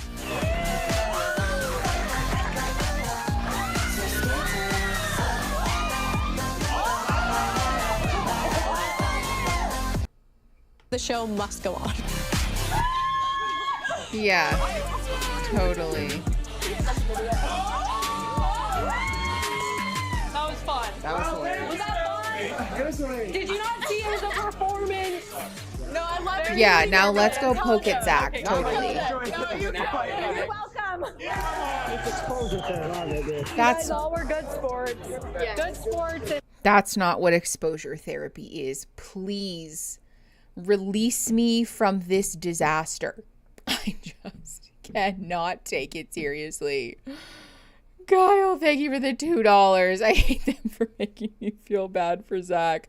Honestly, I feel bad for Jen because she's stuck in the middle of this very uncomfortable situation, not knowing how to be and not knowing how her spouse is going to react. I would be so stressed. It's one thing to poke at Zach, but for them to put Jen in the middle of it is so unfair. Zach is only upset because he sees Jen as his property, though. 100%. Yeah. There's some very toxic patriarchal bullshit. I feel bad for everyone who had to witness that, including us. Honestly, yes, me too. I feel bad for me. I feel bad for y'all. Actually, I feel less bad for those of you on YouTube, though, because you were spared the visual of it all, which is really, honestly, lucky. Very lucky. You'll see why I'm not with Jen later in the episode. Wait, don't spoil it. Nobody spoil anything. I think I deserve a drink after that. Oh, I think we all do. Okay. 1406. Pressing play. In 3, 2, 1. That was fun. You look good. I'm sorry. Oh, I'm fine. It just that. Yeah. What even happened? Like, what triggered that? Well, Chase walked in the door, and then that's when it happened. Well, he just went straight to Dakota. Yeah. Why were you mad at him? Because he was like not having my back. He was like believing, like interrogating her with Chase. Like he's like, is that true? He was believing Chase. He just wanted to feel validated, and Chase was validating him in that moment. So then he hopped on the train. Yeah, so I was like, fuck you and fuck you too. At this point, Dakota has Chase's back, so I don't currently know what's going on with our relationship and where it goes from here. It's really weird to look someone in the eyes and then be able to just like lie to it like you. Because he's a narcissist, and so is Dakota. Please stop. Everyone stop doing this. Besides that, I do think this is the thing. We raked Jen over the coals about her saying negative things about Zach. But now, after Taylor publicly, openly started getting aggressive and escalated a conflict in a way that it did not need to be escalated, we're hyping Taylor up. I want to be clear. I think we should support our friends, and I think Jen deserved some of this energy. And supporting our friends doesn't mean co-signing their shitty behavior, though, right? Choosing to start a fight or to escalate a fight like this is not helpful behavior. This is this is like one of those yes and moments, you know? You guys get it. We've talked about it a lot. If I was there, I would be asking if there were some apples to Bob, because this entertainment stinks. Yeah. Sometimes people who don't have hobbies make people their hobbies in not a good way. Okay, 1449, pressing play in 3, 2, 1. The only thing he should have done is defend you in that situation. He should have done interrogating you with Chase. Well, who cares? He's the worst. You need to not entertain. But he's also the father of my child, so like. Sure, and he should only be that. That was cute. I want you guys to do it again, round 2. But on me this He's like, I'm not getting paid for that, so gotta go. I'll be a good sport. You better be. You went through hell after Chippendales. Not going through that again. Okay, well, they just left, I guess. All right, with the Halloween music. Woo, spooky. Okay, more TikToks. Sure. Let's go. Okay, now we're going trick-or-treating. You won't go up there.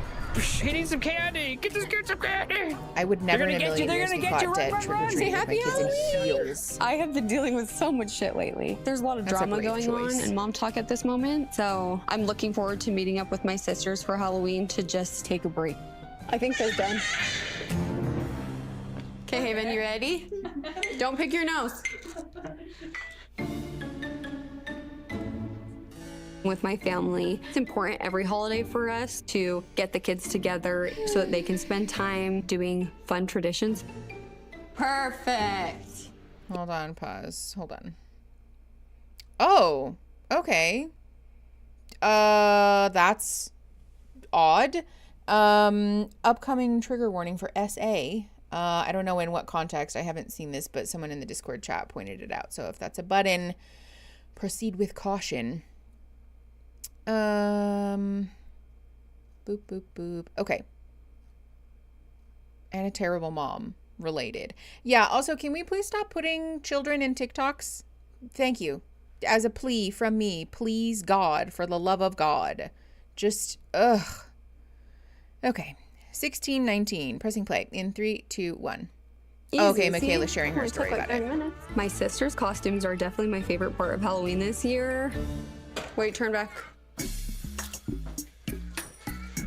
One of them showed up as me, and the other showed up as Whitney. She's wearing the classic headband, and on the back she has a sign that says, "I'm never wrong." Oh my gosh. Oh, it was so good. Like, come on. This is where I get all my pettiness from. I get the anxiety shits. Well, for Mom. We just did girls' night, or like a happy hour at Miranda's house that she invited everyone to. Wait, Miranda? Yeah. Wait, I was not expecting that name.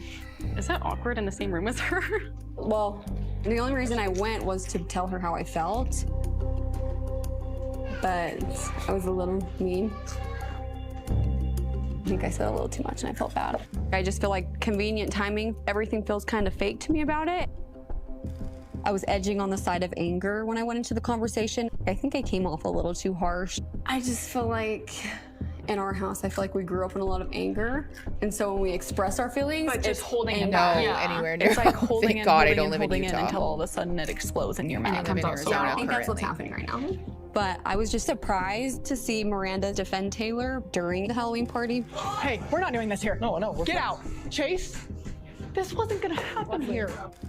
I think I've just let too many things happen for too many years that I'm like, actually, no, I'm kind of done taking people's shit. I'm at a point in my life where I'm like, I want to protect my peace and I want to be able to heal myself, my skin, and like all my chronic health issues. I think it's related to like deeper rooted trauma. This is the current state of my skin. Oh, it's just so rough because I've literally been I've been cutting out sugar, gluten. I've been cutting back on all my dairy. It just felt like it's getting worse. It's basically like I've been going through an autoimmune disease without an autoimmune disease. But recently I've been working on finding my voice and learning how to express my feelings. And now my skin's been doing a lot better. Okay, It's hell hard yeah. because when my face is good, my body's bad. And then it'll swap where my face is horrible and my body's great. So I just need to get my whole body in tune with each other. But For what it's worth, this can be a thing. Sometimes folks have somatic symptoms related to an unresolved trauma, mental illness, emotional repression, right? Like unexpressed emotion, unprocessed trauma can cause like a physical somatic health problem. And for those of us in the mystery and or invisible illness club, don't allow doctors to gaslight you and not provide you with the care that you deserve.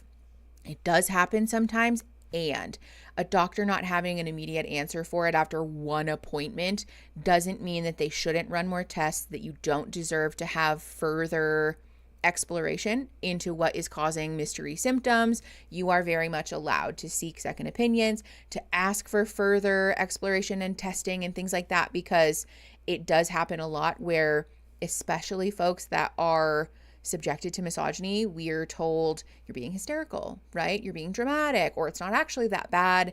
And so therefore we're not looking into it, right? Please know that you can have something like this happen, and you are also allowed to say, no, I'm not taking that as the answer right off the bat, right? Because people do that to you, and that's not fair. Yeah, I had to do my own research. I got told that I had chronic migraines, went to another neuro who actually looked and said, no, your brain pressure is too high and you need spinal fluid. Oh, Christine, I didn't know that that's what your diagnosis was. I have a friend with that. It's fucking terrible. Yeah, it's also really, really scary. And it gets misdiagnosed and missed a lot because people assume that your pain is just being over exaggerated. In God we trust, on the dollar, explains Utah in a perfect symbolic nutshell. Oh, in God we trust, on the dollar. Got it. Yes. I had an MRI to make sure I don't have that recently. We probably talked about it. Yeah, please know that your symptoms are valid. There are a lot of, especially like rare neurological disorders that get missed and dismissed because doctors don't take you seriously. Also, as a friendly PSA, if you ask for a test, a screening, a procedure, and somebody tells you that's not necessary, I don't think we need to do that, you can always ask them, always ask them to please document on your chart, patient asked for XYZ and doctor refused. Sometimes that will get them to issue the tests because documenting that they refuse to provide you care is not something that they enjoy doing, because God forbid it is something that can be diagnosed with that procedure, then they can be in trouble for that. So yeah, it's a malpractice risk. Yeah. When I said no, my migraines never occur in the same spot constantly, he just ignored. Yeah, rude. Neurofeedback has been helpful for me with my headaches. It did not make a big dent in my ADHD or autism symptoms like I was told it would, but happy about the decrease in headaches. Fair enough. Yeah.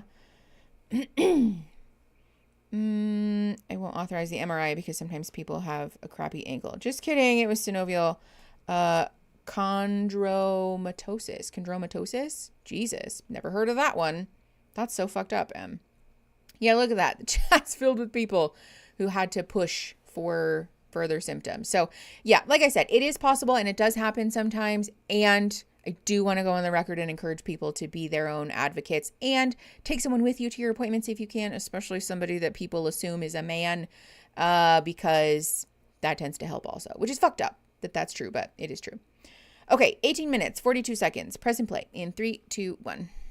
Grace always knows too, like I can't really express my emotions unless it's like anger.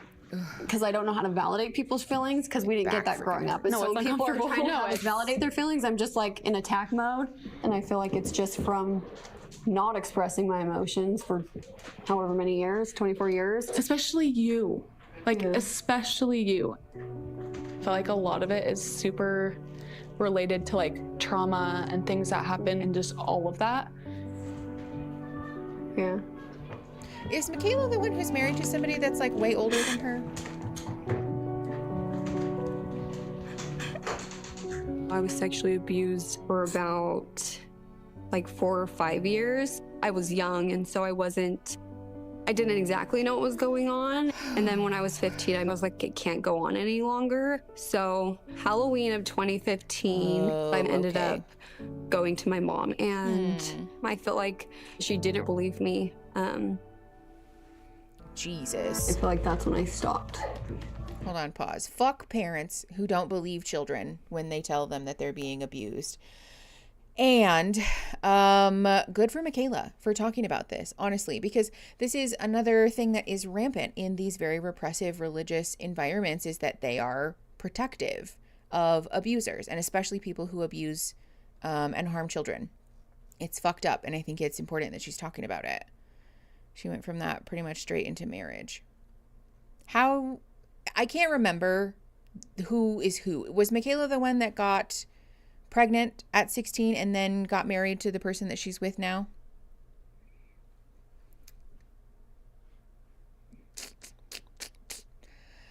Oh. He was 21. And she was 16. At the time, he was 21 at the time and she was 16 at the time?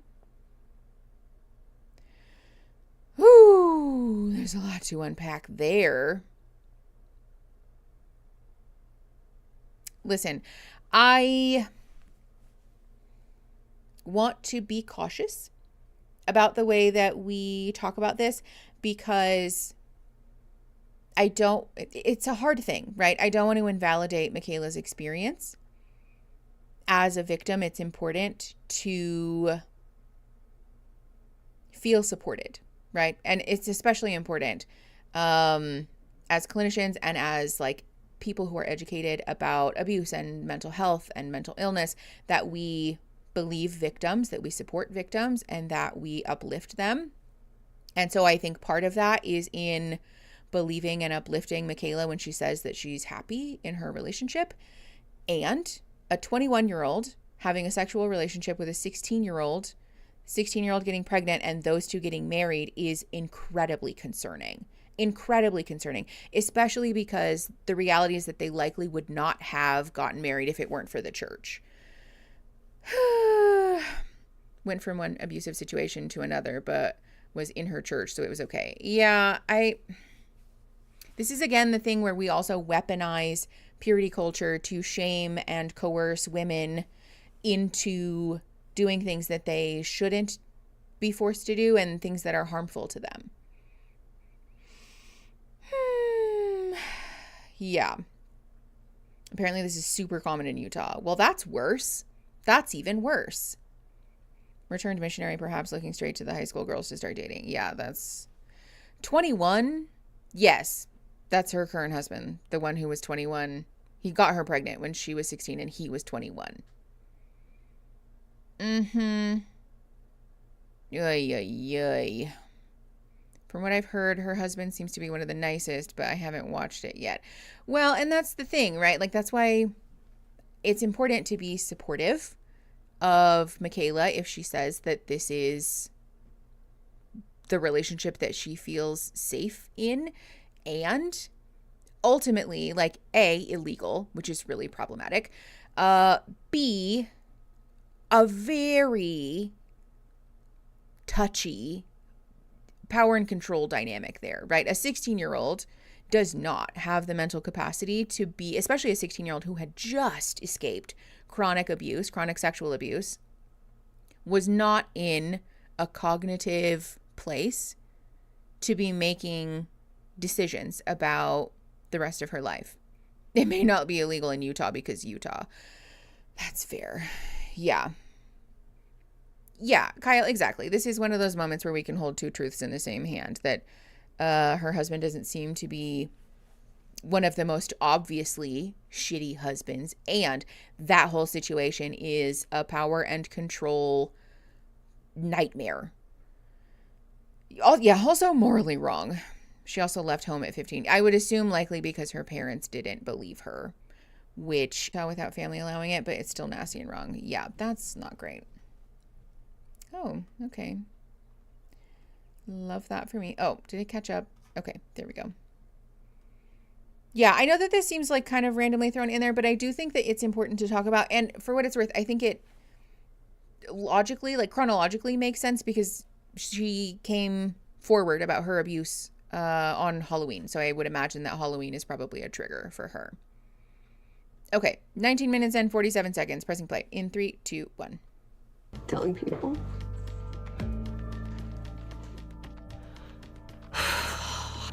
After that point, it was like I was hesitant to say anything to anybody because I was like, well, no one's gonna believe me.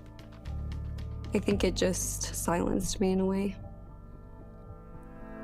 I think that was like the turning point where my body shifted and was like, every time I'm feeling something or feeling like anything hard, I can't, even now, it's like I can't express it.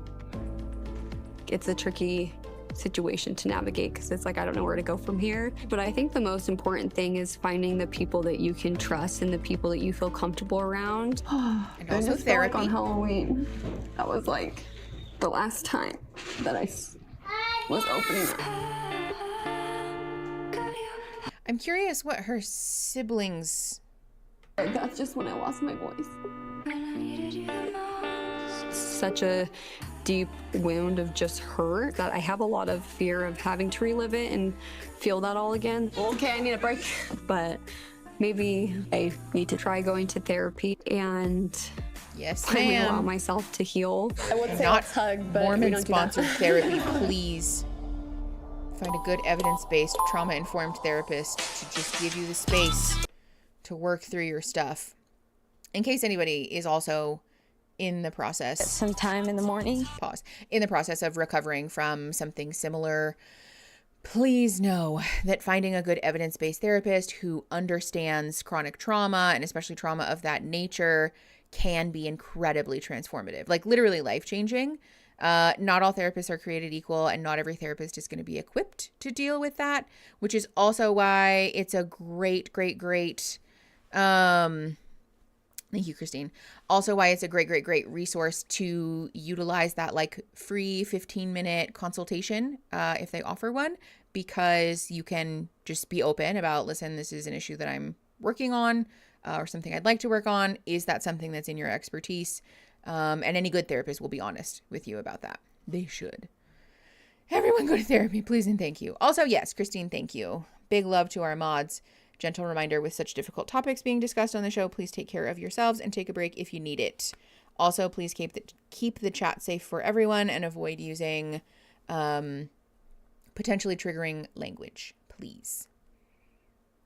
Yeah, Nicole, I believe in you. I hope that you're able to. Don't go to biblical counselors, please, for the love of God. Okay, let's keep going. 21:18, pressing play. In 3, 2, 1. For us, the Halloween party was intense. No, I know. The Chippendale situation, I think that this is another jab from Jesse and Demi at Jen and I's expense. I don't know in what world they think that they have some right to like give us exposure therapy. To force something onto someone and especially not tell them, I don't think you can claim to have a good intention. Like a man, went and sat down with them, told them my issues I had with them. I talked to them about the issues they had with me. I said some super hurtful things to Jen. I look like the biggest hypocrite in the world. I don't feel like that's who I am, and that's like not who I want to be. 4 days later, at their Halloween party with 100 friends we don't know, we're made into the comedy act so that they can laugh. It's a different story if Brett reaches out and says, like, Zach, are you cool with this? Or even the girls. I mean, did they ask you if they could? No. I hate that I agree with him too. It shows a lot about I who they are as people. I did hear Jesse and Demi kind of bring it up jokingly when I was at Jesse's salon, but I didn't think they were serious, to be honest. I knew partially of what they were gonna do. Brett is gonna come in like normal costume, rip it off into like a Chippendale scene. I love that. But I didn't realize how bad this would upset Zach. I just wanted to be the fun friend who just said yeah, and that it would be so awesome, but I didn't really question their intentions behind it, and I also didn't ask myself how I felt about it. They're shitty friends. Oh, Jen. It's like, this is our marriage. This isn't a game. And like, real friends wouldn't do that, genuinely. Yeah. Feel like I'm tossed in the middle, having to pick between my marriage and all the girls in MomTok. It definitely feels like I have no one to turn to right now. And that's really hard. It's just honestly a toxic environment and not the kind of place where I want to be, like, honestly raising our kids.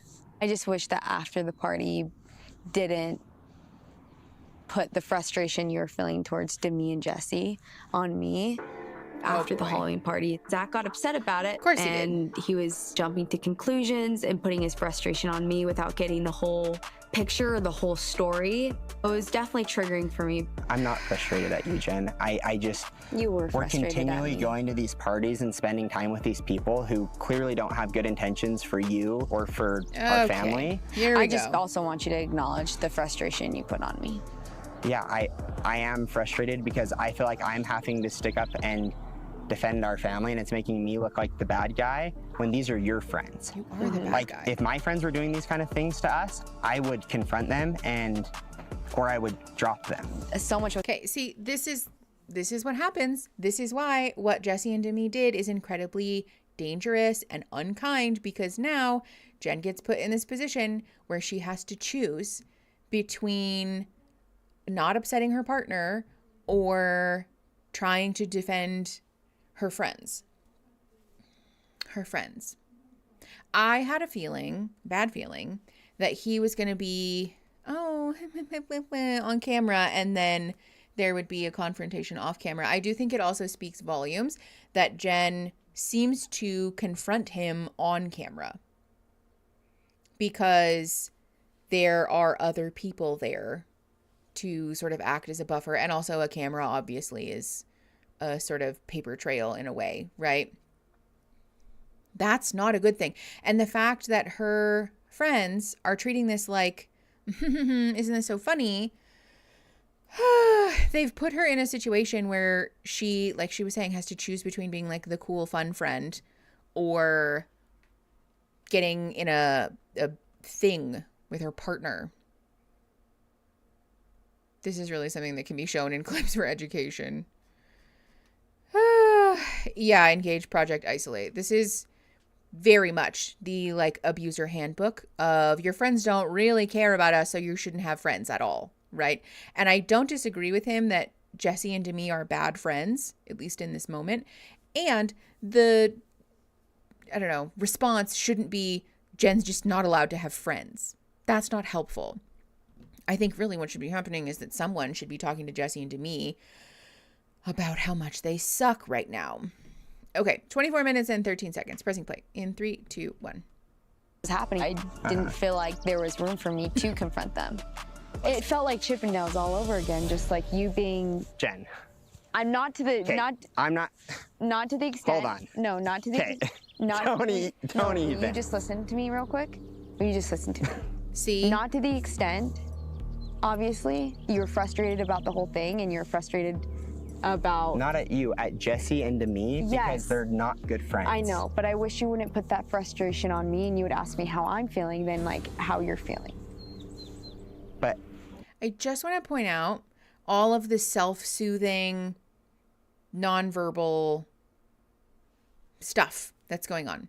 She's like literally doing this number and like there's a lot of self-soothing, repetitive movements happening right now. I think she is a lot more stressed than she seems because this seems like a button for Zach, and I would not be surprised if the reason that he's not blowing up at her is only because they're on camera. Yeah, lying can become second nature to try to avoid confrontation. And I want to be clear, lying's not a good thing, obviously. But again, like we talked about earlier, it isn't fair to put somebody in a box where they have to be the perfect victim in order to be worthy of compassion and of support and help. Okay, 24:47, pressing play in 3, 2, 1. You bring me to these parties with your friends and then I get put in these situations. I think there is a lot of things that her friends do need to take accountability for. Are the problem. I just don't think everyone sees the full context and doesn't see the other side of things. Okay, you also have to own up to like how you treat me after these situations that I'm not putting myself into. I just honestly felt like pretty like alone. Okay, I can't do this. I'm sorry. Are you going to hear me out? Are you going to listen to me, or are you just going to walk away? I would like to take a break for a second.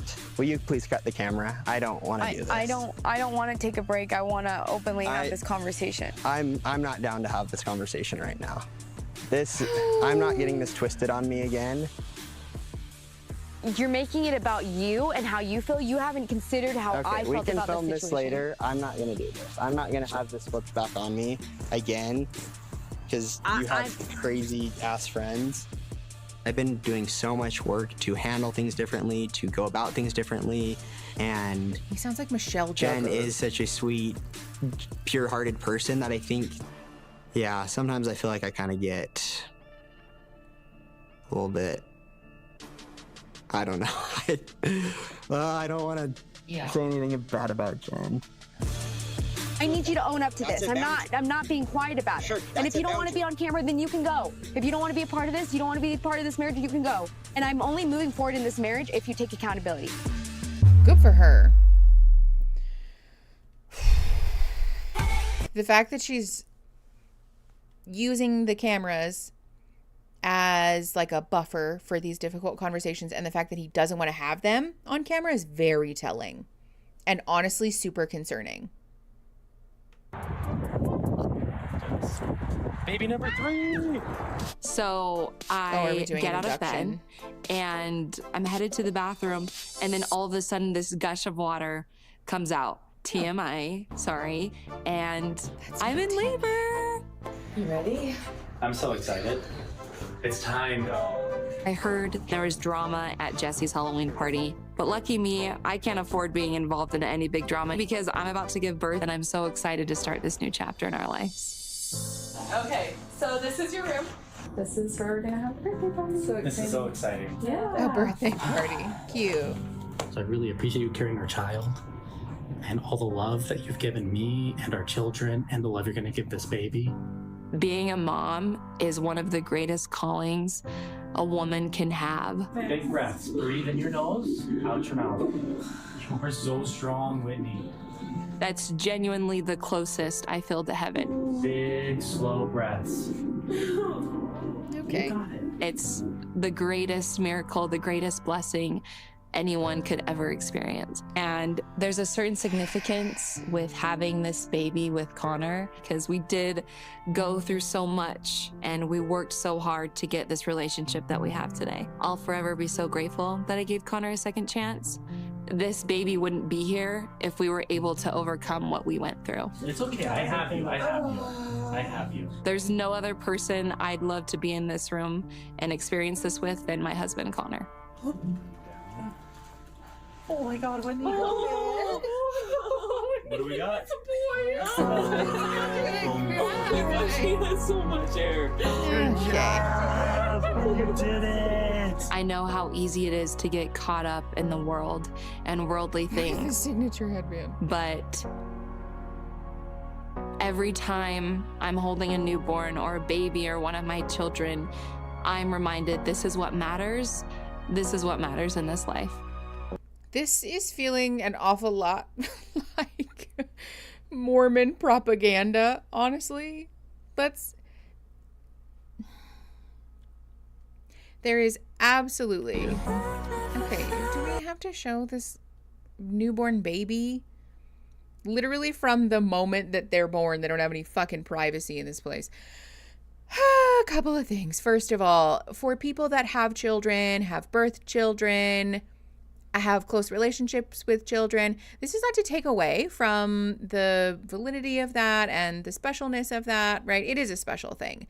And the fixation with it as though it's the only way that somebody experiences true satisfaction in life is such a problematic belief, especially because not everybody who doesn't have children is doing that by choice. And so saying these things is incredibly hurtful to folks who have experienced infertility or loss, right? Folks who are processing grief around the fact that they wanted to be parents in that particular way and were not able to, or had that period of their lives cut short. So I just think that we should be a lot more sensitive about the language that we're using and the normalization of your life doesn't really start until you have kids. Ugh. No. Hold on, what did I get tagged in? We're juxtaposing this scene with one later in this episode that features unwanted pregnancy. Oh, interesting. Babies are awesome, so is not having a baby. Do you? Yes, Kyle, thank you for the $2. A very succinct way to put that. It does also kind of seem like a Band-Aid baby. I see you guys talking about that in the comments. There is a little bit of that going on. A lot of times religious patriarchy will intentionally keep women pregnant and tell them it's the only thing that they're worth as a control tactic. Ugh. Yeah, I personally, as a human, am uncomfortable with witnessing someone else's birth. And that's not to say that it's bad. I understand people will want that video for themselves and that's all well and good, but it's personally just not for me.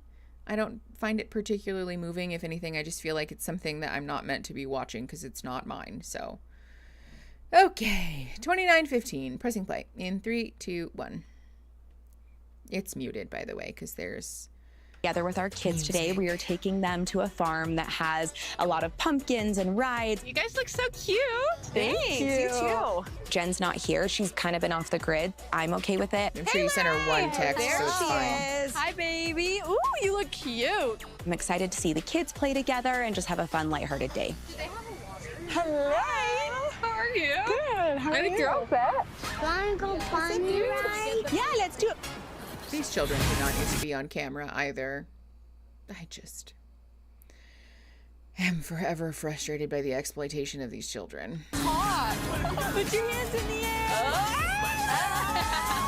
Notice that every single one of these parents has their camera out instead of they're not being present with their children. Wow, have fun. Let's go play in the corn. Jagger, come on. But we're gonna eat our food first. Okay, Jagger, don't put it in your mouth. Harlow, don't throw it. Up with that. That's nice. Do we have hand sanitizer? I know. I was like, Macy's gonna ask someone to clean the table first. Super easy. I don't like the germs, you guys. Have you talked to Whitney at all? Jen and I went yesterday and got her a gift. Wait, I want to know how you and Jen got so close. Just been hanging out. none I'm of you are going being to kind supportive of have of to her, win these girls over if I want to come back to MomTok. And I think Jen and I have a lot of similarities. I can relate to her because I know what it's like to have your marriage so publicly scrutinized. No one understands unless they've been there. Feels like I'm having to explain myself when I should just be receiving support. And they see this when there's like this all underneath that people don't see. I support your marriage, and if you guys are working through it, I'm rooting for you guys. The girls aren't the biggest fans of Jen right now, but I'm just trying not to rock the boat because I'm not even in MomTok yet. I think she just feels alone with the whole Zach thing. Because she doesn't want to upset him, but then she also feels like if she opens up to you guys, she's like, I already kind of know like their answer. Well, to be fair, when she's opened up to us, it's either a lie or Zach doesn't know she's saying it. They That's look what gets her very in similar, trouble. Gems, yeah. She's done things that have bit her own self in the ass. So are you guys all not cool with Jen? I feel like I'm just not her biggest fan for what she's done to like you, especially. What'd she do to you? She's just kind of vindictive. I was one of the girls that went on the Italy trip at Vanderpump Villa this summer, and I know for a fact that nothing happened to me and the guys. Are you doing photos? Done perfect. We will. I think we will. Okay, so you're gonna be hanging out with us. Jen was definitely judging Demi for being flirty with these guys. If that's okay in your marriage, I'm not judging you for it.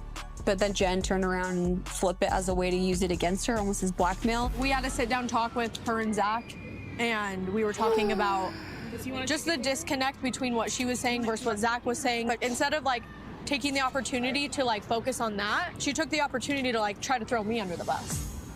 And like was like, well, what about villas? And what about, and I'm like, okay, hold on. We're talking about you and Zach. Like, none of this concerns you in any way. I think that when Jen is in situations where she feels that she's ganged up on and isolated, she likes to deflect and kind of throw out whatever daggers she can to take the heat off of herself. Her motives are not good. Which so is I'm entirely just like, until I see unlike different, everyone else like, in this is MomTok. where we are.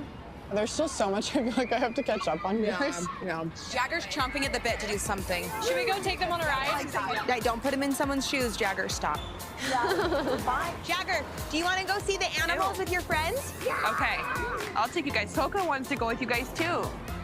Okay, let's do Child the corn named maze. Jagger is a choice. Hey, let's hope we come out friends. We'll just go into Truce, no matter how this goes down. If you have to pee, just go in there. Yeah, just squat. Right here. Good old times. Miranda was like another level of like friendship. Like she was my best friend. Like we would talk 2 hours a day on the phone. I'd see her probably 3 times a week, and it ended overnight. If you're gonna like come into our circle again and come into MomTok, I would hope at this point you're willing to like be open and honest, because if you're not, I will clear the air. I won't be Taylor, we know. called a liar because everything I've said is true. Ma'am. I'm ready to move on. Well, how have you been feeling about being around me? Yeah, I'm like almost maybe in shock. Like, we should have a conversation because your stories still are like a little different, and so I'm just confused. Like I feel like a lot of animosity still like about the whole situation. The only time I like touched anyone or did anything with anyone was kissing. I'm hoping Taylor is ready to really have what I hope is the final conversation. I just want to clear it up once and for all. And there wasn't anything beyond that. Oh no. Why do I feel like this is about to get entirely too specific? I was like, when Taylor said everyone was hooking up with everyone, I'm like, that wasn't the case. I didn't hook up with anyone. I think when people... Yeah, I had a feeling. Okay, so some very specific discussion about sex incoming. If that's a button, just know that. They want Jen to be the villain. It seems like MomTok doesn't really function unless we have somebody to blame for everything, right? Because Jen deflecting, being not truthful about certain things, sure, I get why that would be frustrating, right? We already talked about the victim thing, and I think that's relevant here. And a lot of the people in this friend group seem to do very similar things, and we're all fine with that. You know, nobody really batted an eye about the fact that Jesse orchestrated a whole Halloween party just to fucking poke and prod at people's sensitive spots. So, like, what is that? We're just sort of, you know, yeah, exactly. These are. All right, 34, pressing play in 3, 2, 1. I think like swinging parties was not really like, spots. I guess for me, like what I would picture. Maybe we have a different definition of involvement then? I didn't mean sex, I just meant we were all doing things with each other. I don't want to get it twisted. Height of what I was involved in was kissing people. It wasn't just kissing. Things. I don't know what to say about it. Yeah, it's true, but like also not. It's just downplaying what actually happened. I feel like it's like we did everything Love Island does. Seen Love Island where they play the games? But it was just kind of like... Plus a little more. No one had sex, as far as I know, so. Yes, you didn't have sex with the husbands, but like, you didn't just kiss people, though you participated in all these things. I mean, I could just start listing them. We did have sex in the shower with our husbands all together. We also had sex in the same bed at the same time. We would blindfold each other, and you would have to guess which husband you were kissing, and a couple of times we did that. We also had a night where it was just 4 husbands and you and me. They asked us to go get in short shorts, so we did, and then we came down and we were so drunk, we were making out and we were on top of each other, and they all filmed it on their phones. I mean, Taylor's not wrong. At this point, I don't even know if I should say, yes, I am a swinger, or no, I'm not a swinger. You guys can call it whatever you want. You tell me if I am or not. How are you guys feeling about Miranda? I feel better about Miranda That wasn't than as bad as I thought Whitney. it was going to be. When I'm around her, I enjoy being around her. That's what I'm saying. Well, I'm glad to hear that maybe you guys are softening on her. It might be easier since she's around. Well, I don't have any anger now. I'm still hesitant of the timing of things and the intentions, and she knows that. The only thing that makes me nervous is just that she is attaching herself to, like, Jen. Yes. Why do we hate Jen all of a sudden? Attach yourself to us. Yeah, I'm like, come on, join our group. I wonder what they're talking about. All of a sudden now we want her to be part of our group. Was like what I took really personal, and so I guess like this is for me like what this is. I am here and I came here to take accountability. So yeah, we've had sex in the same room, like we've had like we had crazy parties in Mexico, and I'm like, I don't think you deserve to be lied to. Yeah, there were a handful of things that happened that I am still like, yeah, that was so embarrassing. I'm not gonna deny that. If I could go back, I would have handled everything differently. I think that I really let the fear of being perceived get the best of me. I just felt so out of control and so wronged. It was difficult for me to have a lot of like empathy for her. But I wish that I would have come out with what really did happen rather than denying everything that probably did make her feel worse and look worse. And that wasn't my intentions. It was very much, I'm terrified and I have a reputation as a Mormon to uphold. And I regret that. The sooner that we get through these hard conversations, the sooner we could hopefully build a genuine relationship and friendship. I just want to move on and leave it all behind us for your sake, for my sake, for everyone's sake. But I won't make you go into any details. If you're like saying, yeah, we did crazy stuff along with like kissing, then that makes sense to me. I wanted to make sure we were like on the same page. I do feel like Miranda is trying to take the steps of admitting the things that she has done and just taking accountability. I know her very well, and I think there's a part of her that's very uncomfortable admitting those things, knowing that family and friends are gonna know and see and hear about it. And it's like, I have a really soft spot for her in my heart, and I still do love her. The whole like Chase thing and like his feelings and all of that was just like gut-wrenching. You know, I'm feeling like double betrayal. Yes. Betrayal from like my husband and from my best friend. There was just so much that I couldn't do the friendship anymore. And I understand that that like wasn't fair to you. Given how close we were, I can see how betraying that would be. Yeah. I would be really sad about it. Yeah. So I hold that on me too, a lot. So it's not fair to hold resentment with you, because I'm just like, I was not a good friend at that time. Sure. Sorry. I was a really bad friend, and maybe I was a bad person, and I'm sure Taylor can relate, but it was a lot. Things we both did to each other. Yeah. I feel like that's fair to just let it go. Like, I'm like, leave Taylor 2022 like in the past, because I feel like I'm a completely different person. I don't know if you can tell, but yeah, I just like, I do not like that version of myself, and I think that's why I'm stuck. I'm like not moved on, because I'm like, I don't know like, I can't even like actually talk about it, because it's like, I understand. I just don't know how someone can be like that horrible. You? Yeah, like that person I was, like very selfish. Taylor needs I feel like I good was such like a therapy good so bad. person up until like that time. And like I was so So loyal bad. to my husband, to my best friend. Like I told him like a lot, like I'm not gonna do this, because I'm a loyal wife. And then I think as things went on, like I got weaker and weaker the more we did it. I don't know how I did that to her. And like you, I don't know. I hate her. Like I hate her. Yeah, but Taylor, if you weren't her, you wouldn't be where you are now. Like you. Which I don't know is a good thing. Like I'm like in a not. Yeah, but do you not think that you're better than where you were? Yeah, I'm a better person. Hopefully, yeah. Absolutely. Like I told you how I've seen it in you. I think it's more than fair for you to give yourself a little bit of grace. Miranda and I talking here does make me realize I do miss the friendship. Her and I have like this natural chemistry that we just like gravitate towards each other, and I have never had someone like that, but I don't know if I want to be her best friend. Like obviously there's a ton of history, so time will tell with that. Okay.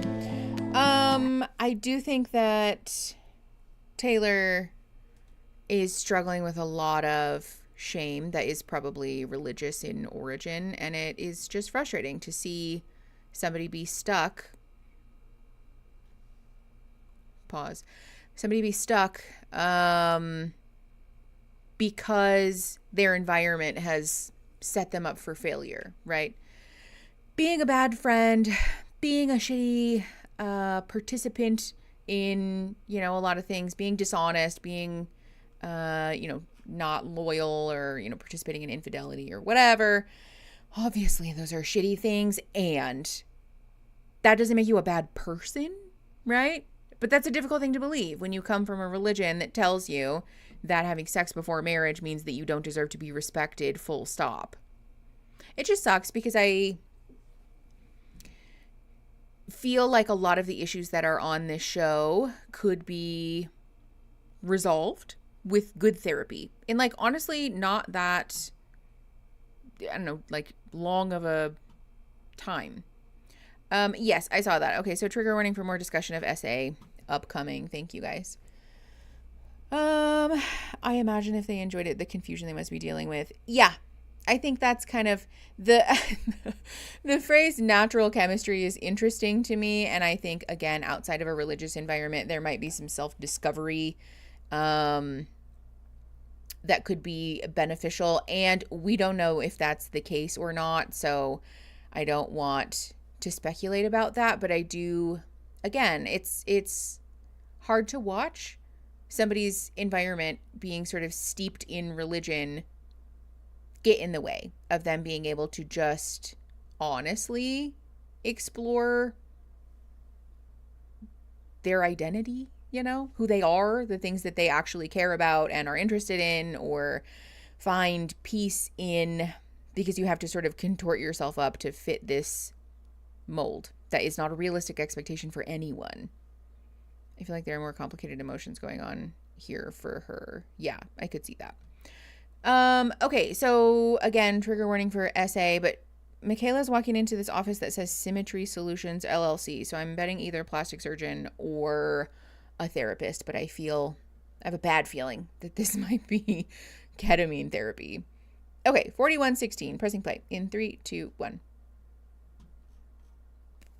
Oh, sorry. How the heck have you been?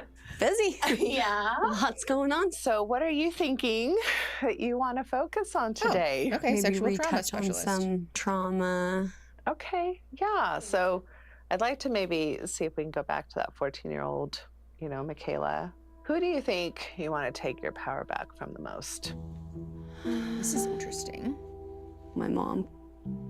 I think it's also maybe just becoming comfortable with keeping it in for so long and shoving it down, and the fear of bringing it up as well.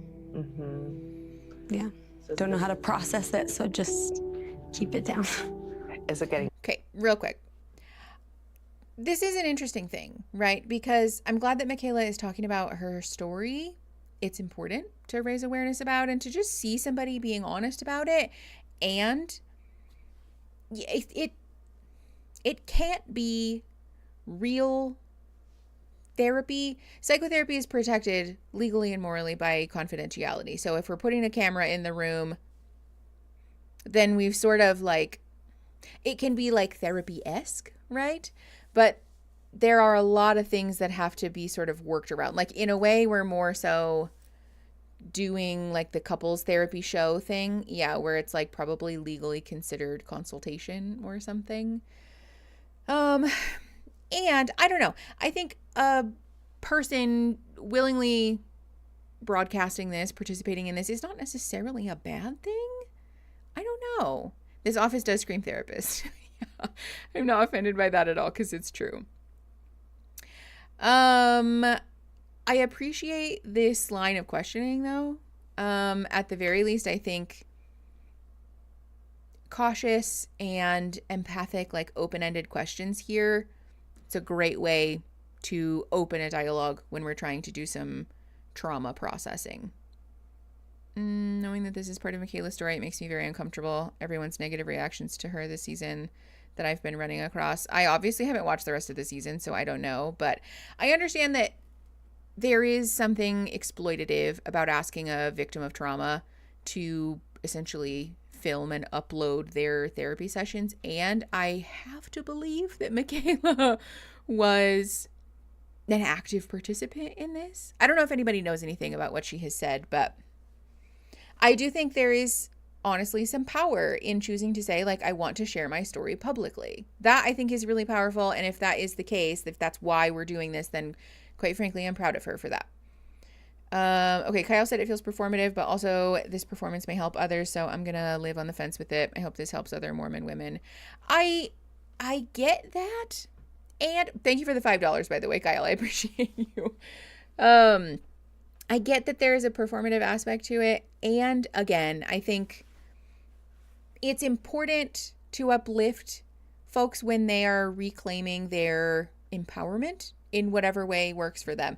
I would assume that not every therapy session she has is getting recorded. So I don't know. I don't have a problem with this, honestly. I know that's probably going to be an unpopular opinion, but I do appreciate the fact that she seems to want to talk about this publicly and to share that for people. I think it demystifies a lot of what is a very intimidating process for some folks. Okay, let's keep going. 42 minutes even. Pressing play in 3, 2, 1. Harder to keep it there. Are you noticing it have more effects? Definitely have more effects, I would say. Notice it spilling out into different relationships or different areas.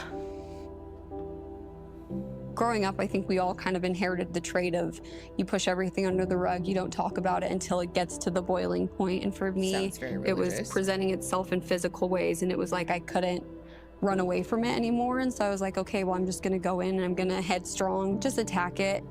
I still get like triggered by it, and I still have the trauma response.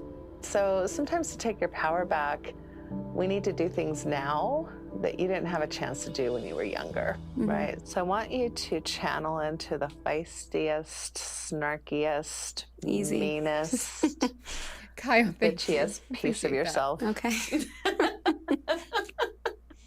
I'm gonna represent the person that was abusing you.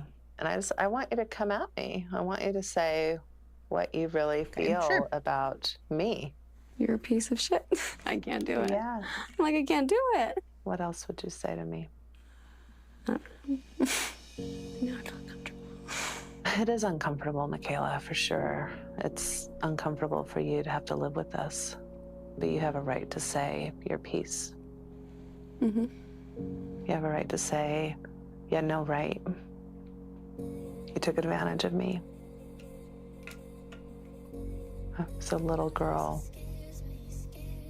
and you hurt me in a way you had no business ever putting hands on me.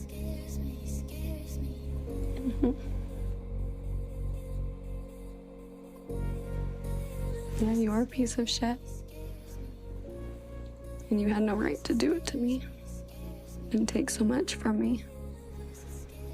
And I feel a lot of hate towards you for it. To just not. This seems like genuine emotion. Hold on. Amen. Pause. Eames, thank you for the 5 memberships. Nice timing for a break. Ashra, Lady Goldsun, Brittany, Sabala, and Ayla, thanks for joining the McNugs. Or thanks to Eames, rather, for inducting some folks into the McNugs, and thanks to y'all for being here.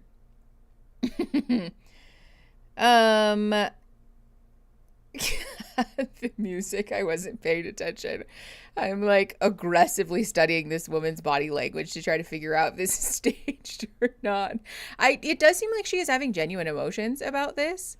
For what it's worth, for the sake of educating, the like role play aspect of this is not uncommon in therapy. It's sort of the empty chair thing, right?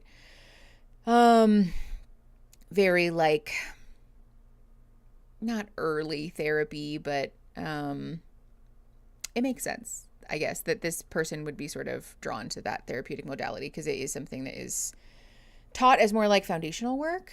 And it can be actually incredibly transformative. This is one of those things too, for what it's worth, this therapist modeling the language can be very helpful, and also not reacting to our clients' discomfort can be very helpful. Sometimes when people, they're like putting that toe in the water, right? They feel very uncomfortable, they feel embarrassed, they feel very perceived in trying to say these things out loud, and we'll make a joke, right?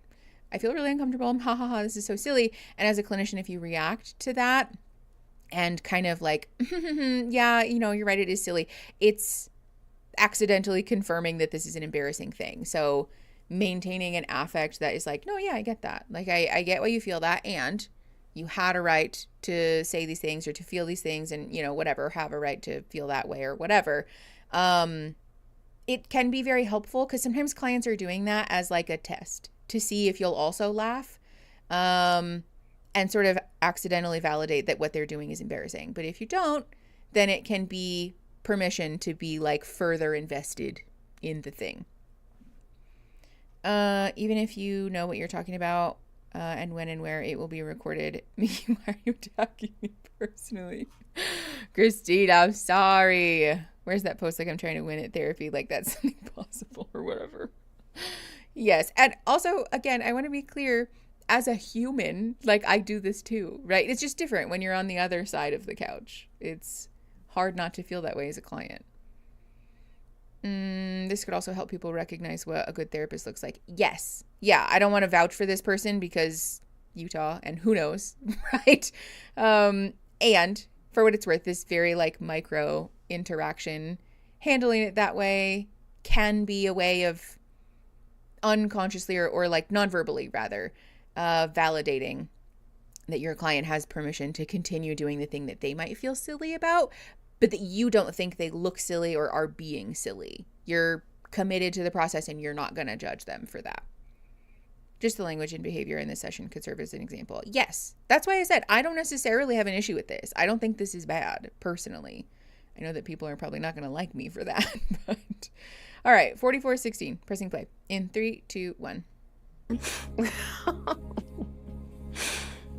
Amen. Amen.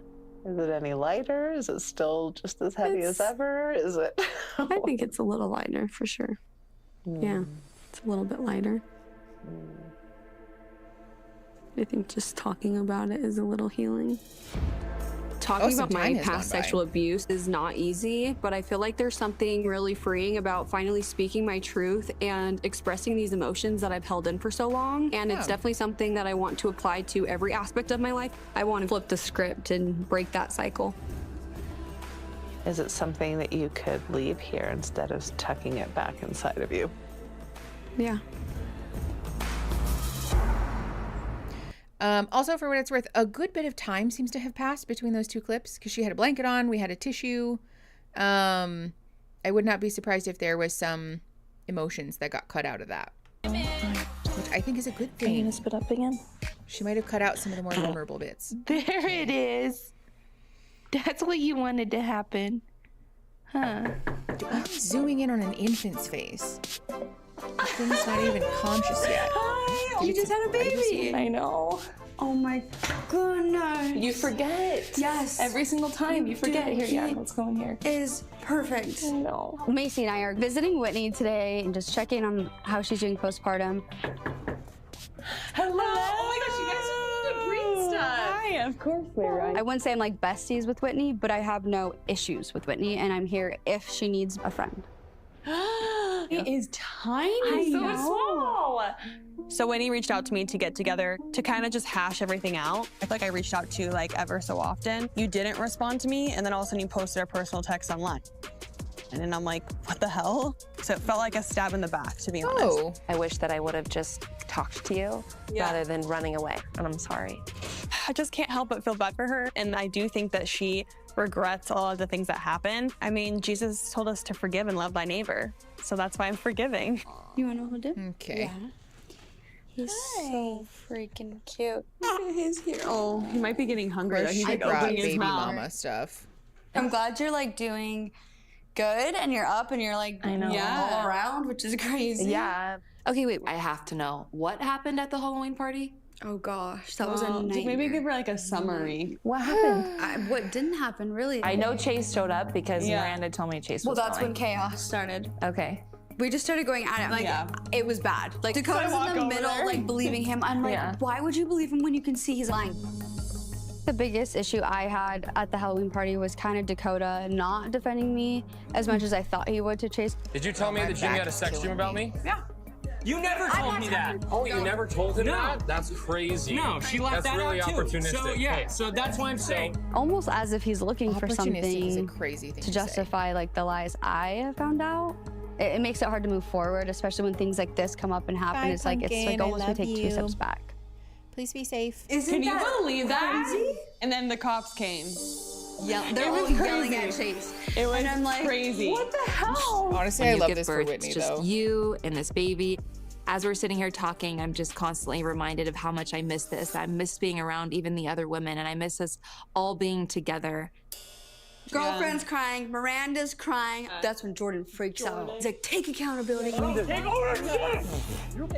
Take ownership right now. That's what I did. I said, no, take ownership. That was wild.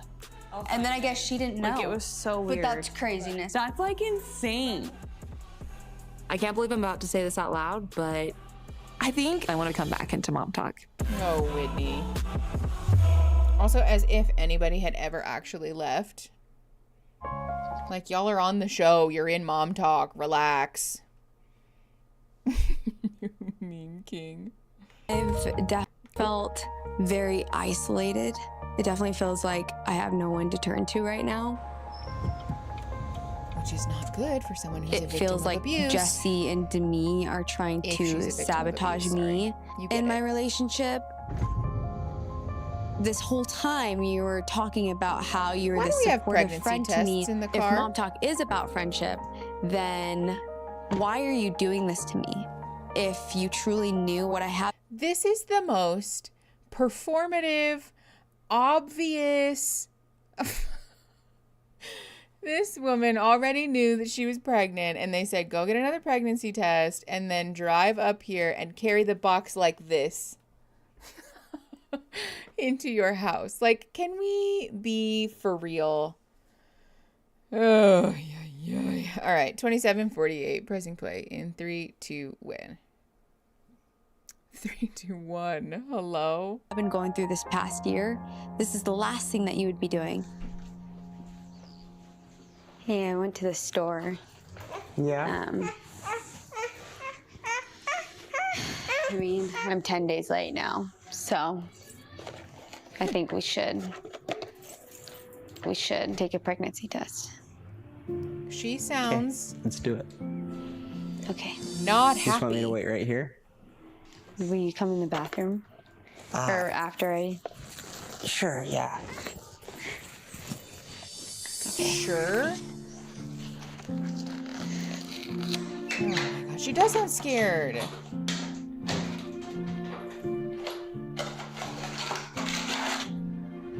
Do you want to look at it together? Yeah. Just leave the baby there with keys. Jesus. Oh, she is so upset. She is so not happy about that.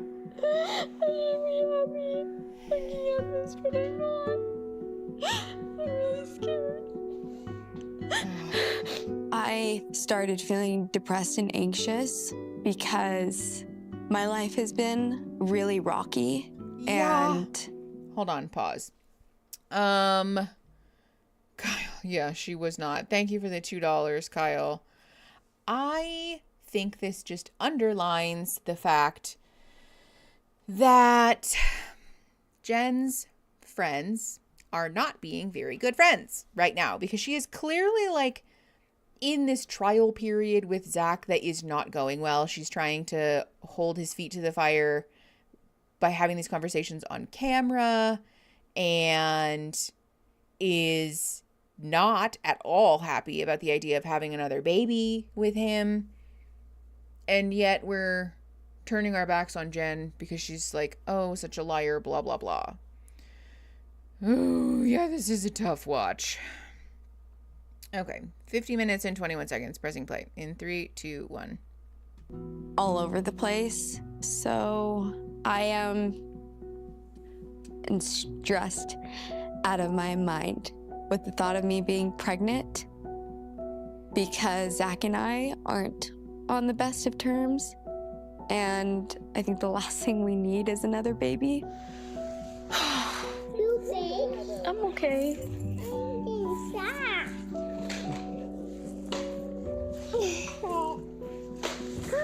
Ready to look at it? Yeah.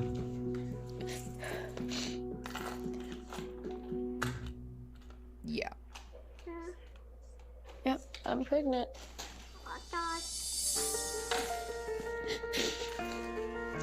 Oh, this is really sad. Yeah, I'm just scared because I'm not the person I want to be before bringing in another child. So I'm sad for this child because I don't even know where my marriage is at. And so I think the fact that we're doing this with the children in around this is moment, I've kind of come to again, my not breaking good. point. For what it's worth, I know, a lot of you guys are talking about, like, why are they not using some form of birth control? It's entirely possible that that's a religious thing, and, like, a coercion thing. I do think, generally, if you're not in a good position or a good spot in your marriage, obviously we don't need to be having sex with the possibility of getting pregnant. And I do think there's some aspect of like religious or relational coercion that could be happening in fairness. But the spectacle of all of this is just, imagine knowing that your parents found out they were pregnant with you and then sobbed about it on TV. Imagine this child realizing that they were like the most unwanted pregnancy.